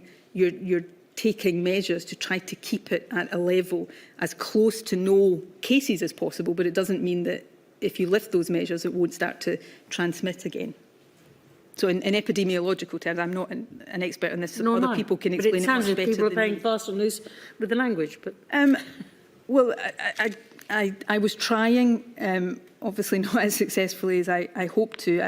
I read out a quote there from a briefing in June 2020, where I'm obviously being asked these very questions, and I start by saying elimination is not eradication. I didn't come to that conclusion myself. That was the expert advice. The expert advice that was being given to me. Language in this regard is, of course, important, Ms Sturgeon, isn't it? Very much so, and I always tried to be as precise as I could in my language, hence explanations like that. I am not suggesting for a second I always succeeded. Because the language of zero COVID and elimination or eradication permeated the public's understanding of what the objective was, didn't it? In that we were trying to get to a point where we were suppressing the virus as much as possible. But the word suppression wasn't the word that was generally used by the Scottish Government at this time, was it? I believe, and it's my opinion, and others will take a different view, I think the level of understanding of the public at that time was very sophisticated, and I think there was an understanding of what was being talked about, what was meant. Language is really important, but sometimes, one of the things I think I was perhaps criticised for on the day of lockdown was calling it an effective lockdown. When the Prime Minister at the time didn't use the term lockdown, I took the view that we needed to communicate with people in language that they were using themselves, that they could understand, that we could then make sure was defined. So I think there was an understanding of what was meant by that we couldn't make COVID go away, but we could keep it at levels that wouldn't overwhelm us, get contact tracing and surveillance and testing back so that it was allowing us, as for much of 2020, from through the autumn of 2020 before the Alpha variant came, we managed to do through particular outbreaks, outbreak control, then the levels system that we used for a period. We were having a degree, not complete, but a degree of success in that, and that was only possible because we had got over the summer the virus to a sufficiently low level to allow those approaches to be successful. The language is important, Ms Sturgeon, because the language of elimination or eradication rather than maximum suppression, which is a phrase you're using just now, gave people the impression that COVID was over, didn't it? I genuinely and very firmly don't believe that was the impression at any point in Scotland over that period. To be clear, I never used the term eradication. I was at pains when asked about it to be clear I wasn't talking about eradication. But I don't believe that was the view in Scotland over any Ms part of 2020. Sturgeon, you know perfectly well that people jumped on planes to Spain and this caused the second wave. Well, we've just been talking about how we tried to, deal in a way that was cautious around travel to other countries, including Spain. Some people went on holiday that summer. I think many people didn't. I think many people tried. Many people wouldn't have gone on holiday at all. Many people who did stayed in Scotland and holidayed at home. Some people would have gone overseas. I genuinely don't believe that was because people thought, the majority of people thought COVID had gone away. I stood up every day and reminded people COVID hadn't gone away and wasn't going to suddenly and magically go away. And I think there was a very high degree of understanding. And I've talked earlier on about criticism, perhaps, and I don't mean this as a criticism of them. Some of our sternest critics over this period were the airport sector, who felt that my messaging in Scotland was actually making it, was discouraging people from going on foreign holidays at a time when they thought they were being encouraged in perhaps other parts of the UK. You wanted to have the reputation, did you not, of the person who had driven COVID out of Scotland? I'd never thought I was capable of driving COVID out of Scotland. I hoped that the decisions my government would take would keep COVID at the lowest possible level so that it took the lives of fewer people. minimise the disruption to people's livelihoods and the education of children. The thing I find, I guess, forgive me, I appreciate I'm here to answer your questions, I'm not. I accept this, that there will be genuine and serious scrutiny about the content of decisions that were taken, and some of those decisions I wish my government had taken differently. Some, I think, were right. My motives in this were only ever about trying to do the right thing to minimise the overall harm that the virus was doing. The toll it took in Scotland, as in other parts of the UK, was far too high, so I didn't do that as successfully as I wish I had been able to. But perhaps in some ways, the measures we took had some impact. Professor Serene Diamond, the UK statistician's evidence to this inquiry, looking at the quite significant lower deaths in terms of COVID-19 on an age standardised basis in Scotland than in other parts of the UK, still far too high. We were always trying to protect people and to minimise harm in all of its forms. And the nature and the content and the substance of those decisions deserve to be scrutinised as closely as possible. It genuinely, I take it very, very personally when people question the very motives, because I know that the motives were absolutely in good faith and for the best reasons. Your desire to be the person that drove COVID out of Scotland was the reason why you entered into direct Twitter messaging with Professor Sridhar, whom Professor Morris, the chair of the COVID group, has told us was in a minority of one in being the only person on that group who thought that COVID could be driven out of Scotland at that time. I don't think that is a fair representation of her view, but I'm not here to speak for her. Can I just say, I didn't... This wasn't about my reputation as the person who drove COVID out of Scotland. I desperately wanted to minimise the harm of COVID in Scotland. I was not under any illusions about the reality of the situation we faced. I reached out to Professor Sridhar, I think for two main reasons. One was that she was a member of the advisory group, but she was also somebody, I think, to her great credit, who was seeking to communicate through the media messages that she thought was important regularly. As a result of that, I was periodically being asked for my response to views she'd expressed, and I wanted to, make sure I understood where she was coming from.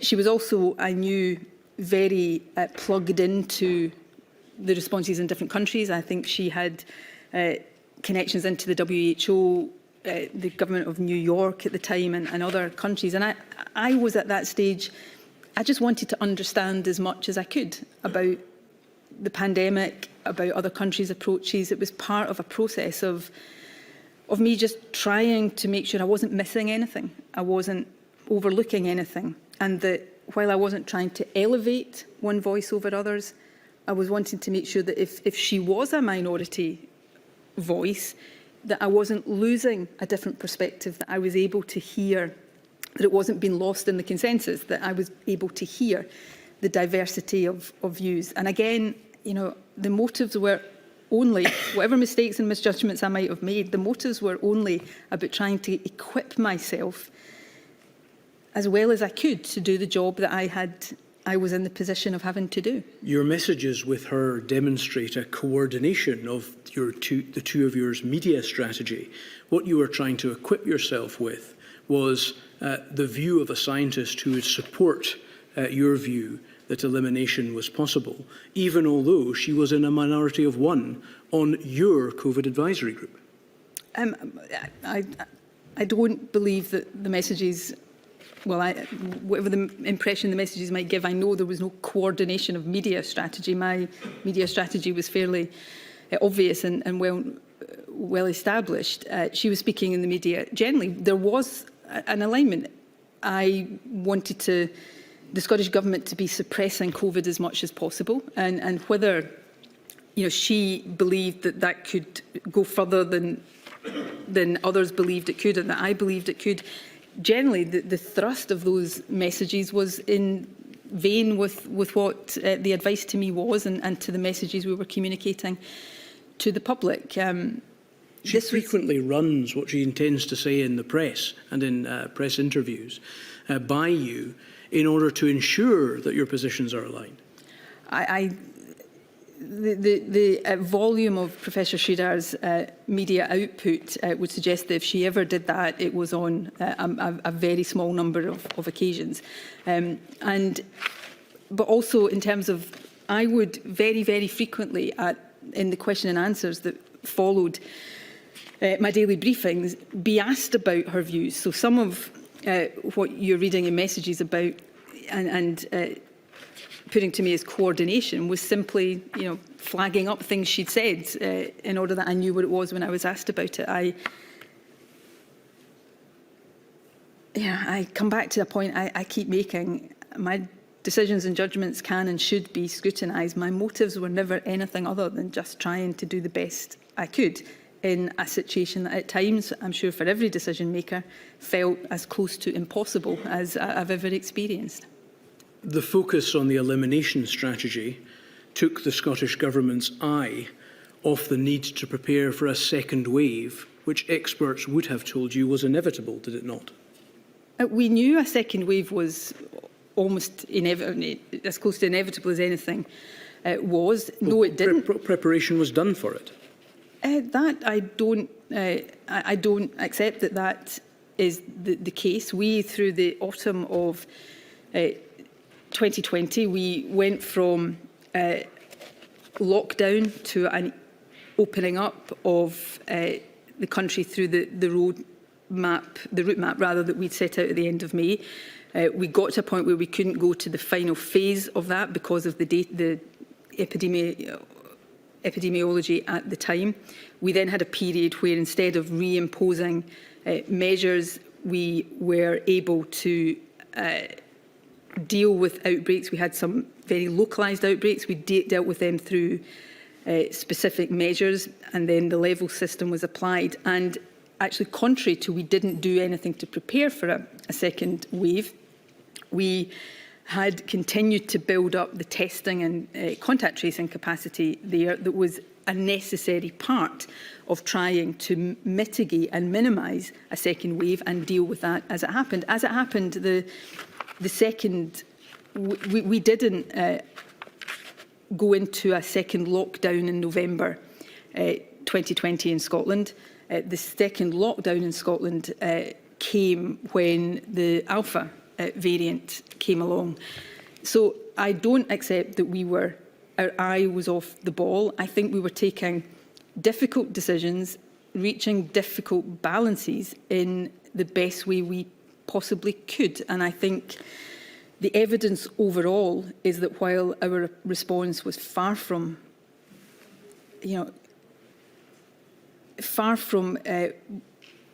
avoiding all of the horrible, horrendous harm that was done, I would say an assessment of the outcomes overall suggests that while our approach was far from perfect, it actually managed to mitigate some harm that perhaps wasn't mitigated in some other places.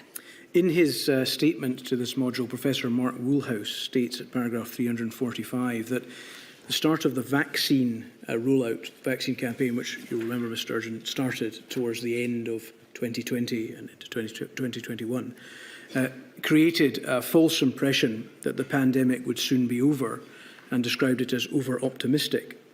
Professor Sridhar, when we looked at your direct messages with her, when I asked her why the messages had stopped at the end of 2020, gave the answer that when the vaccine arrived, input of the nature that I had been providing with regard to fighting the virus was no longer necessary. Was it your view and that of the Scottish Government that the pandemic would soon be over as a result of the arrival of the vaccine? No. The pandemic is, we're no longer in a pandemic, but people are dying from COVID every week as we speak. Last year, I think 2,000 people died of COVID. COVID has not gone away. Arguably, COVID will never go away. And I have never believed otherwise. In fact, I, at points, faced criticism for almost suggesting the alternative. I was criticised at points for being the voice of doom around COVID. What happened with the vaccine was that we entered a different phase. We entered a phase where, unlike the situation until that point, we haven't talked yet, I don't know whether we will, about the Scottish Government's four harms approach. We had no way of mitigating harm one, which was the direct health impact of COVID. So we had to, albeit trying to minimise harm overall, we had to have a particular focus on reducing harm one and harm two to some extent as well. When the vaccine came along, we had a way of mitigating harm one without restrictions, which allowed us then to rebalance towards harms 3 and 4. So we entered a very different phase of the pandemic because of the impact of vaccination. And that's why across all of the 4 nations, we put such a great emphasis on, as fast as possible, a rollout of the vaccination campaign. Could I ask you to have a look, please, at INQ 000334792?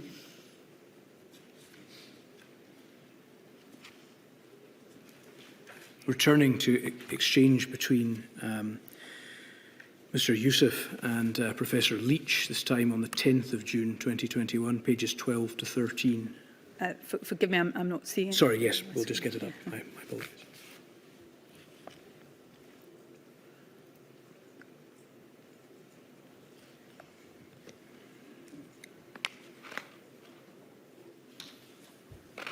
So again, this is an exchange in June of 2021. You may recall, Ms Sturgeon, that we looked at this with the current First Minister, one of the characteristics of the fight against the virus in 2021 was that there were a number of large events which ran the risk of spreading the virus, and decisions needed to be taken around whether those should be allowed to go ahead or not. This was a discussion in particular around the decision-making with regard to the possibility of cancelling a fan zone which had been put together for the Euros in Glasgow, which it was eventually allowed to go ahead. And the exchange says at 11:45, Professor Leach says, and still it goes on, FM wants more advice. Her instinct says cancel fan zone. Her office will write back, which Ken is writing to ask for more, and then Ken will gather legal, etc. to reply. Mr Youssef says, yes, she messaged me this morning, wants more detail from GCC around costs involved if we cancel. And then there's some discussion around how much it would cost. £6 million is mentioned. And then at 11:53, Mr Youssef says, £6 million seems cheap for 31 days. Wonder if that factors in costs of food and beverage suppliers would have expected to make over the course of the fan zone, may look for compensation. Either way, if FM is going to cancel, needs to be done soon. She could hold the line and see how we get on and what the scenes on Monday look like. If people behave, then that might settle her nerves. Professor Leach, yep, I think that's costs, not profit. And he says she needs to do it before or at FMQs, if at all. And then Mr Youssef says, I'll tell you what, from knowing her for 15 years, it is not often her instincts are wrong. Both Professor Leach and Mr Youssef, the then Cabinet Secretary for Health and Social Care, seem to be describing the ultimate decision taken in connection with the possible cancellation of this event as a matter which will be governed by your instincts. That's how you made decisions during the course of the pandemic, wasn't it, Ms Sturgeon? I think had the fan zone been cancelled, that is certainly an accusation that, based on this exchange, could have been made of me. But the fan zone wasn't cancelled, therefore my instinct didn't govern the decision. That was my instinct. I was, the Euros delayed by a year were happening. The fan zone did make me very nervous about people coming together in that way, given what we were dealing with. That was my instinct. I asked for further advice and consideration. That advice came back, and I was persuaded on the basis of the advice that my instinct was not what we should go with. We should go with the advice, and that is the position.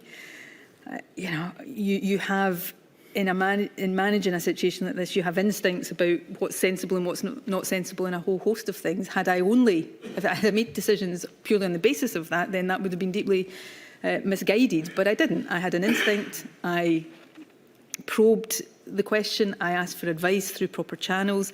I considered that advice carefully, and on the basis of that agreed that it should go ahead. And as it turns out, I think it was the right decision to allow it to go ahead, because it did not, the risk that I'd been worried about did not materialise. Would you agree with the proposition, Ms Sturgeon, that the Scottish Government's pandemic strategy was run on your instincts? No.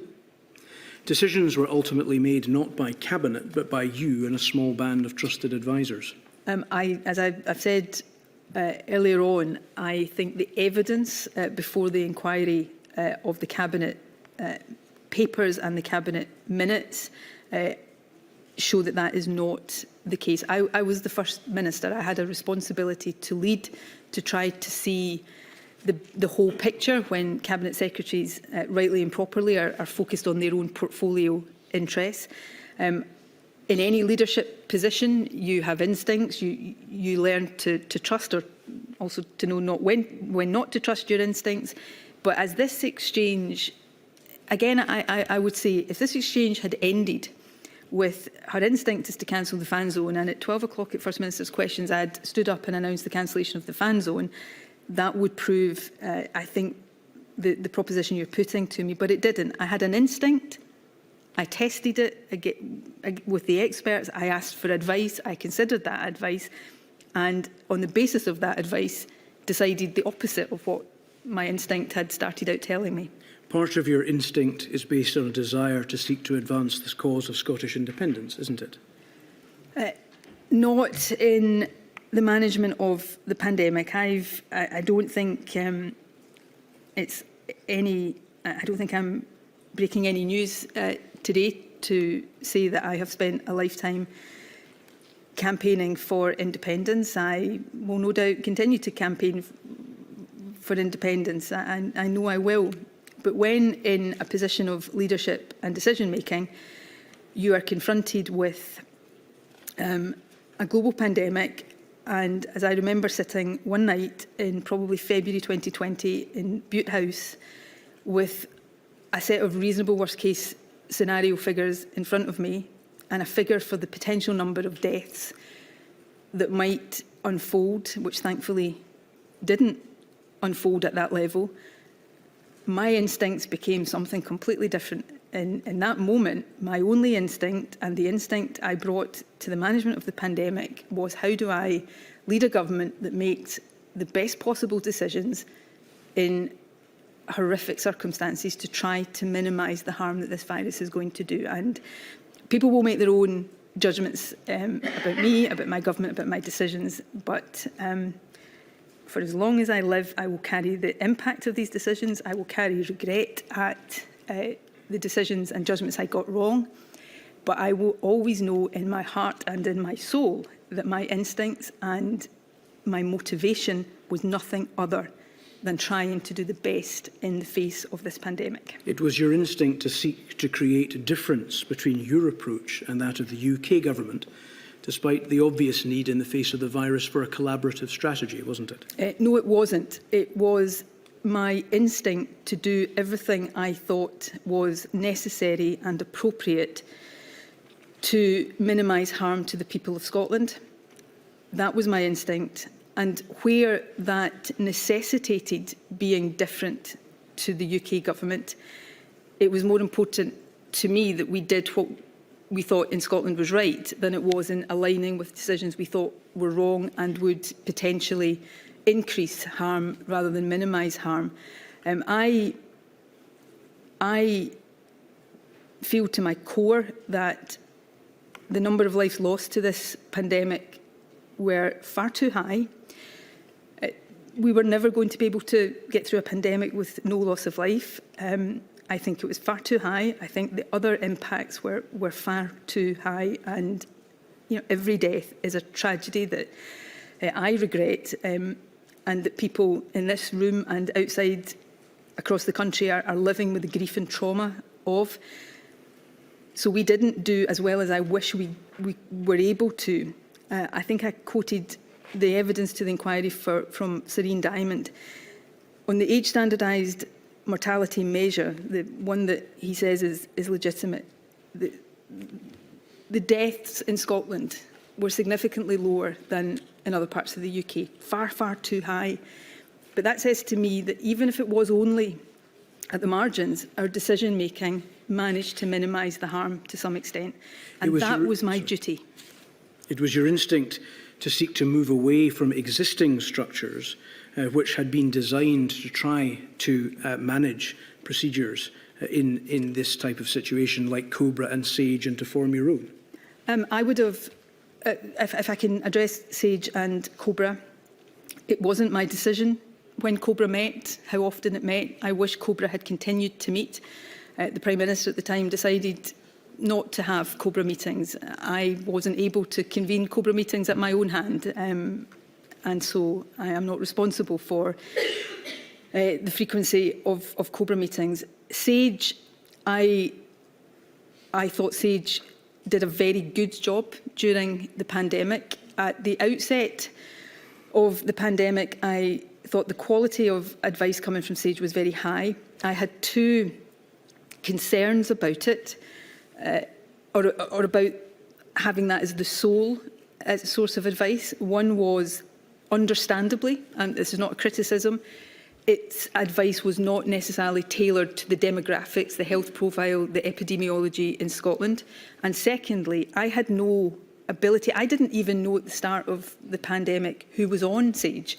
I had no ability as a First Minister to speak directly to people on SAGE, to ask them questions, to deepen my understanding. So I asked for an advisory group to be established in Scotland, not to replace SAGE, but to help fill those gaps. SAGE and the advisory group, through, and put on record my deep thanks to Andrew Morris, who chaired the advisory group, it established reciprocity. So Andrew became a member of SAGE, papers were shared. It was not seeking to replace SAGE, it was augmenting and supplementing SAGE, so that I felt that the functions that SAGE wasn't able to perform for the Scottish Government were delivered in that way. It was your instinct to be seen to be following a different path from the UK Government and to seek to get your word in public first, wasn't it? No. It was your instinct to keep decision-making secret and as regards the way that decisions were ultimately reached, the process by which they were made, recorded and retained?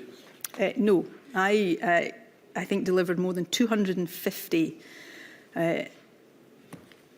public addresses over the course of the pandemic, where I answered, people will judge the quality of my answers in the way that they want, but answered questions. I didn't take one or two questions, I answered every question that came to me. I sought at every stage to be open, to be transparent, to level with the public about the complexity of this, the difficulties, the almost impossible balances we were trying to strike, and what we were taking into account in coming to the decisions we were coming to. It was your instinct to think that you knew best, rendering the published strategies of the government and the apparent advisory structures around you nothing more than, to use Mark Woolhouse's words, rhetoric. Absolutely not. We implemented the strategies of the government to the extent that the virus allowed us to. We changed and adapted them in line with how the virus was operating. I valued, I was reviewing some of the minutes of the COVID advisory group last night in preparation for today, and the minutes frequently have the Scottish Government officials reporting about how highly I valued the advice of the group, and them saying how much they valued the opportunities through the deep dives for us to speak together and for me to ask them questions and for them to be able to help. I was assisted. I did not know best. That's why I sought to take advice from as broad a range of people as I could. It's why I reached out to people like Professor Sridhar.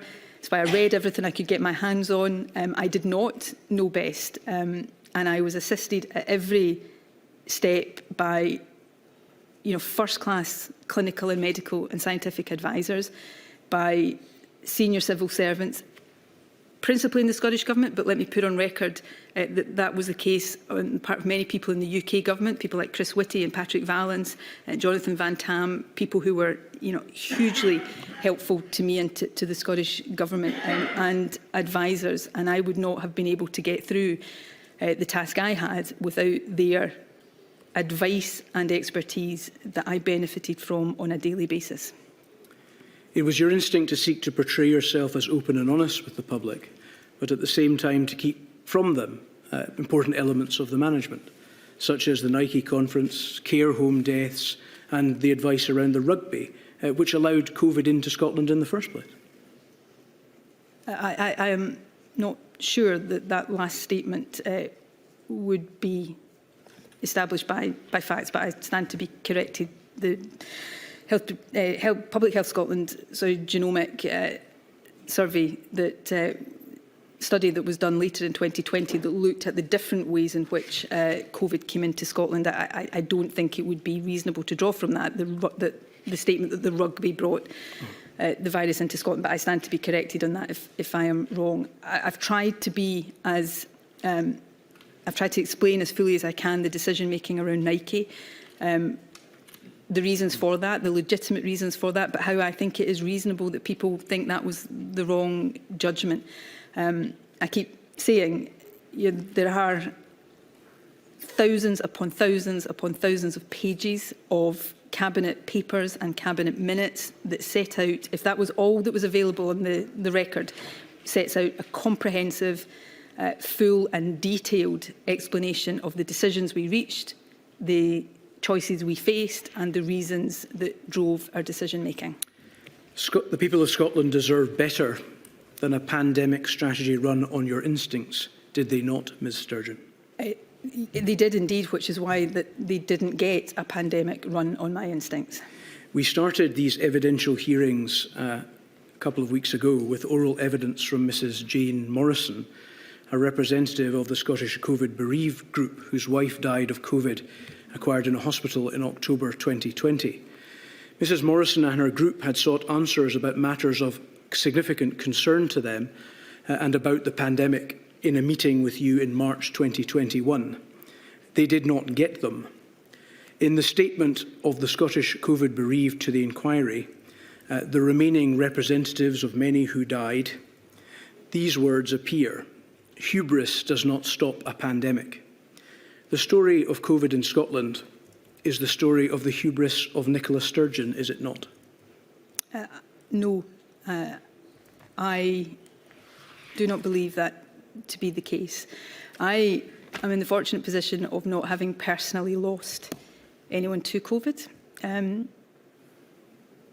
I wish with every fibre of my being that the decisions my government have been able to take could have reduced the number of people in Scotland today who did lose someone to COVID. And I am deeply sorry to each and every bereaved person and each and every person who suffered in other ways. I did my best, my government did our best, and people will judge that. But I know that every day I tried my best and those working with me tried our best to steer this country through the COVID pandemic in the best way we could. Thank you, Ms Sturgeon. I have no further questions. There are some questions from Scottish. I think Mr McCaffrey has some questions.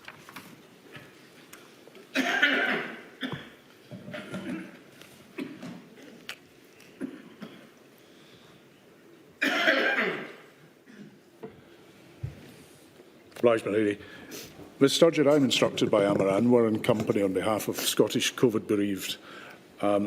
With reference to your statement, which is found at INQ 000339033, and your evidence this morning that you wish to deepen your knowledge about the virus, I'd like to take you to paragraph 149, subparagraph B of that statement, and this relates to you inquiring as to the possibility of asymptomatic transmission. You'll see there that it says, whether COVID-19 could be spread person to person asymptomatically, the initial advice I received was that asymptomatic transmission was not possible. My private office replied on my behalf and at my request with the following query. First Minister read information online in the last 24 hours, including references to an article in yesterday's Lancet, suggesting the opposite of this. That is, that people may be infectious before being symptomatic. What is the very certain statement in paragraph 14 based on? I received further advice from Public Health Scotland on the 25th of January, This included the following extracts. It is likely that person-to-person transmission, when it does occur, mostly involves transmission of virus from people with symptoms and infected people with symptoms. For example, someone who's coughing are much more likely to spread virus around than someone who is infected but free of symptoms. The evidence and advice on asymptomatic transmission remained uncertain until around April or May 2020, after which there seemed to be more of an acceptance that asymptomatic transmission was an issue. So my question, Ms Sturgeon, is therefore, why then, if by that date you knew that asymptomatic transfer was possible, would you consider that releasing people from hospital to care homes, but only testing if they had symptoms, was any protection at all? And on the basis of this advice received from Public Health Scotland that asymptomatic transmission was a possibility, why was it maintained that there was any uncertainty about this issue? Would it therefore not have been prudent to have erred on the side of safety? Thank you. If I can very briefly, as you can see from my evidence there and the extracts from advice and my responses to that advice, if I can summarise, I think, as it can be seen there, the issue of uncertainty was not so much a binary one of was there or was there not the possibility of asymptomatic transmission. The uncertainty was the extent to which that was a serious issue, and certainly the advice that came to me, and I think the advice from the WHO until certainly into the spring, perhaps early summer of 2020, was that there was uncertainty and disagreement about whether it was a very small risk or a much more substantial risk, and that was uncertain. However, notwithstanding uncertainty around asymptomatic transmission, what there also was, and certainly an advice that came to the Scottish Government, was an uncertainty about the reliability of testing in people who either were asymptomatic or pre-symptomatic. So there was a concern, and it wasn't a suggestion that testing was not important, but there was a concern. And this was a concern that was still being expressed to the Scottish Government when, in April, when the Cabinet Secretary changed the position to testing of all admissions from care homes, from hospitals to care homes.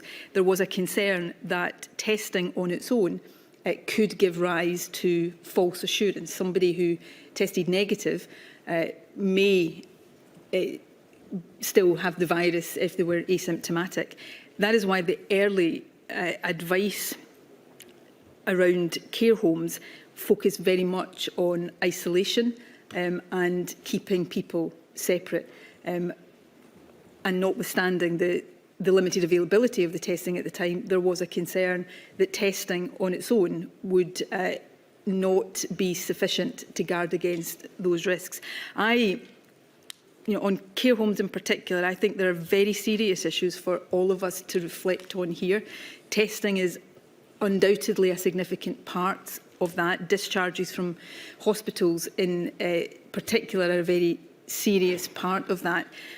And I'm not shying away from that. But I also think there are other issues around care homes, and all of which the Scottish Government has to take responsibility for, that we mustn't lose sight of in a focus only on testing. The report that Public Health Scotland did later in 2020 about discharges from hospital showed that almost all care homes in Scotland over that period from March through to May had discharges from hospital, but only a third of those care homes had an outbreak of COVID or had residents who died from COVID. So that suggests that, yes, discharges and the circumstances of discharges must be looked at seriously. But that would suggest, and the number of deaths were very heavily concentrated in relatively small numbers of care homes. So there are other issues, I think, that we need to probe very, very seriously around the structure and the size of the care home sector, the resources and the regulation in care homes. These are all profoundly important issues. Testing is a significant and important part of that, but my view is that there are other aspects of that we must also make sure we consider in the course of a fuller examination around the situation in care homes. Well, that just goes back to the latter part of the question, that with all that uncertainty and the lack of capacity in testing, would it not have been prudent to err on the side of safety and not discharge to care homes? When we were in the early part of the pandemic, and I'm talking here about late February into March 2020, the objective was where somebody didn't have the medical need to be in hospital, it was better for them to be discharged. I mean, that is genuinely true at all times, but we were watching on television in countries like Italy, hospitals filling up with COVID patients.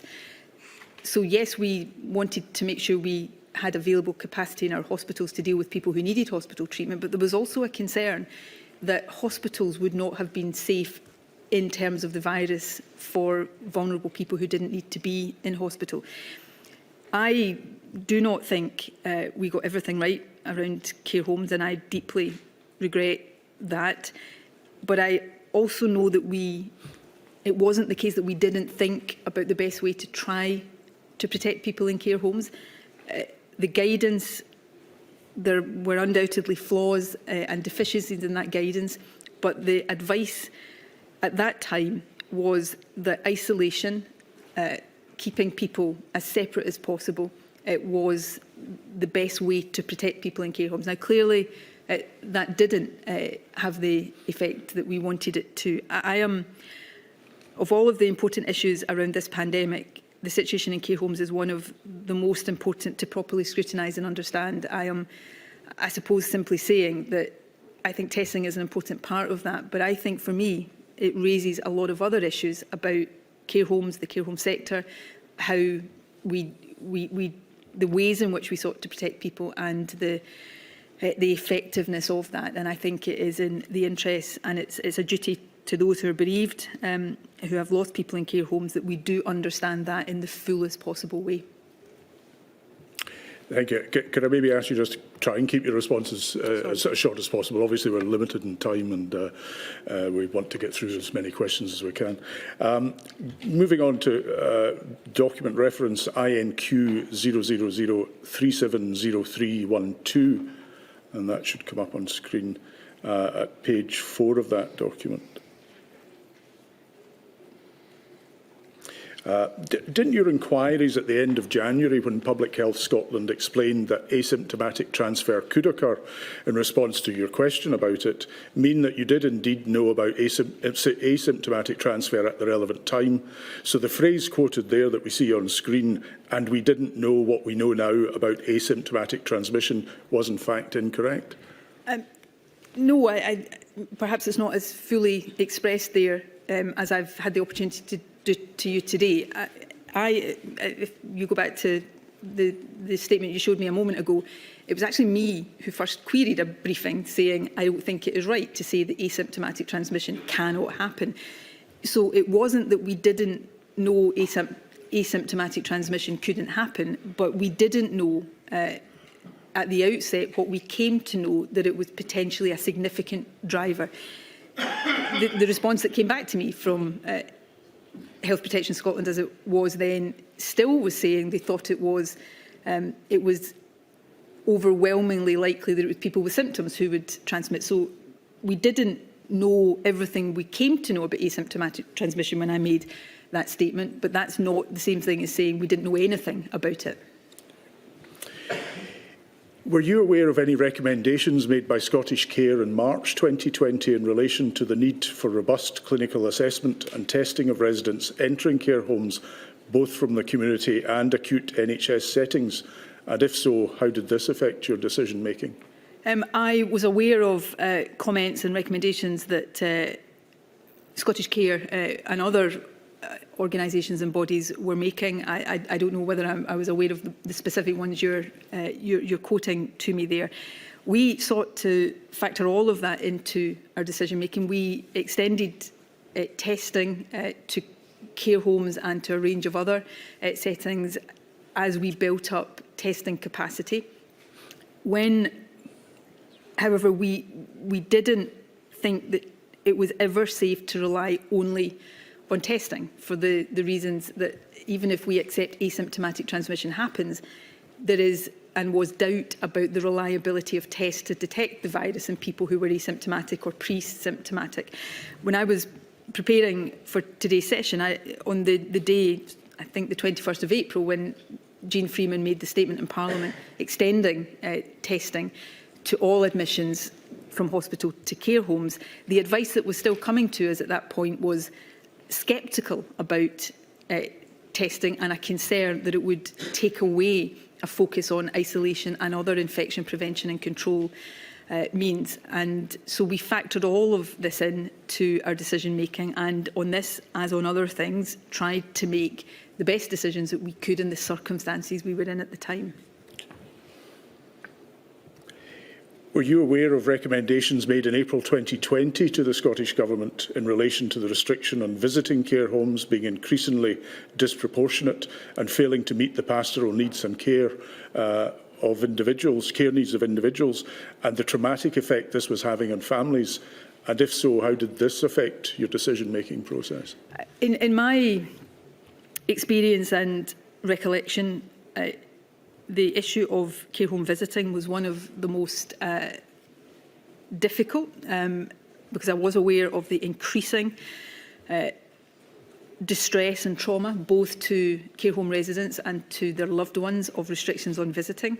And that was an issue on which we were always trying to strike a balance between opening up and allowing much more flexibility in terms of visiting, but trying to guard against infection being in homes. I don't think we got that right, possibly at all, but it was not because we didn't care, it was not because we didn't try to get that right. And I have had in the past, I have at the moment, relatives in care homes myself. I understand, or I think I can understand how awful that would have been for any family with a loved one in a care home at that time. And when the United Kingdom government changed its policy in relation to care home testing on the 15th of April 2020, why did that not cause the Scottish Government to consider its position or review it? We were considering and reviewing our position at that time. I think I'm getting the date right, that on the 21st of April, Jean Freeman announced a range of different things, including care home testing. So our position was under a constant, ongoing review and assessment at that time. It is clear from the necessity of setting up the nosocomial review group in May 2020 that the Scottish Government realised that hospital-acquired infection was a particular risk. Can you explain why it was decided to set up this body early in the pandemic?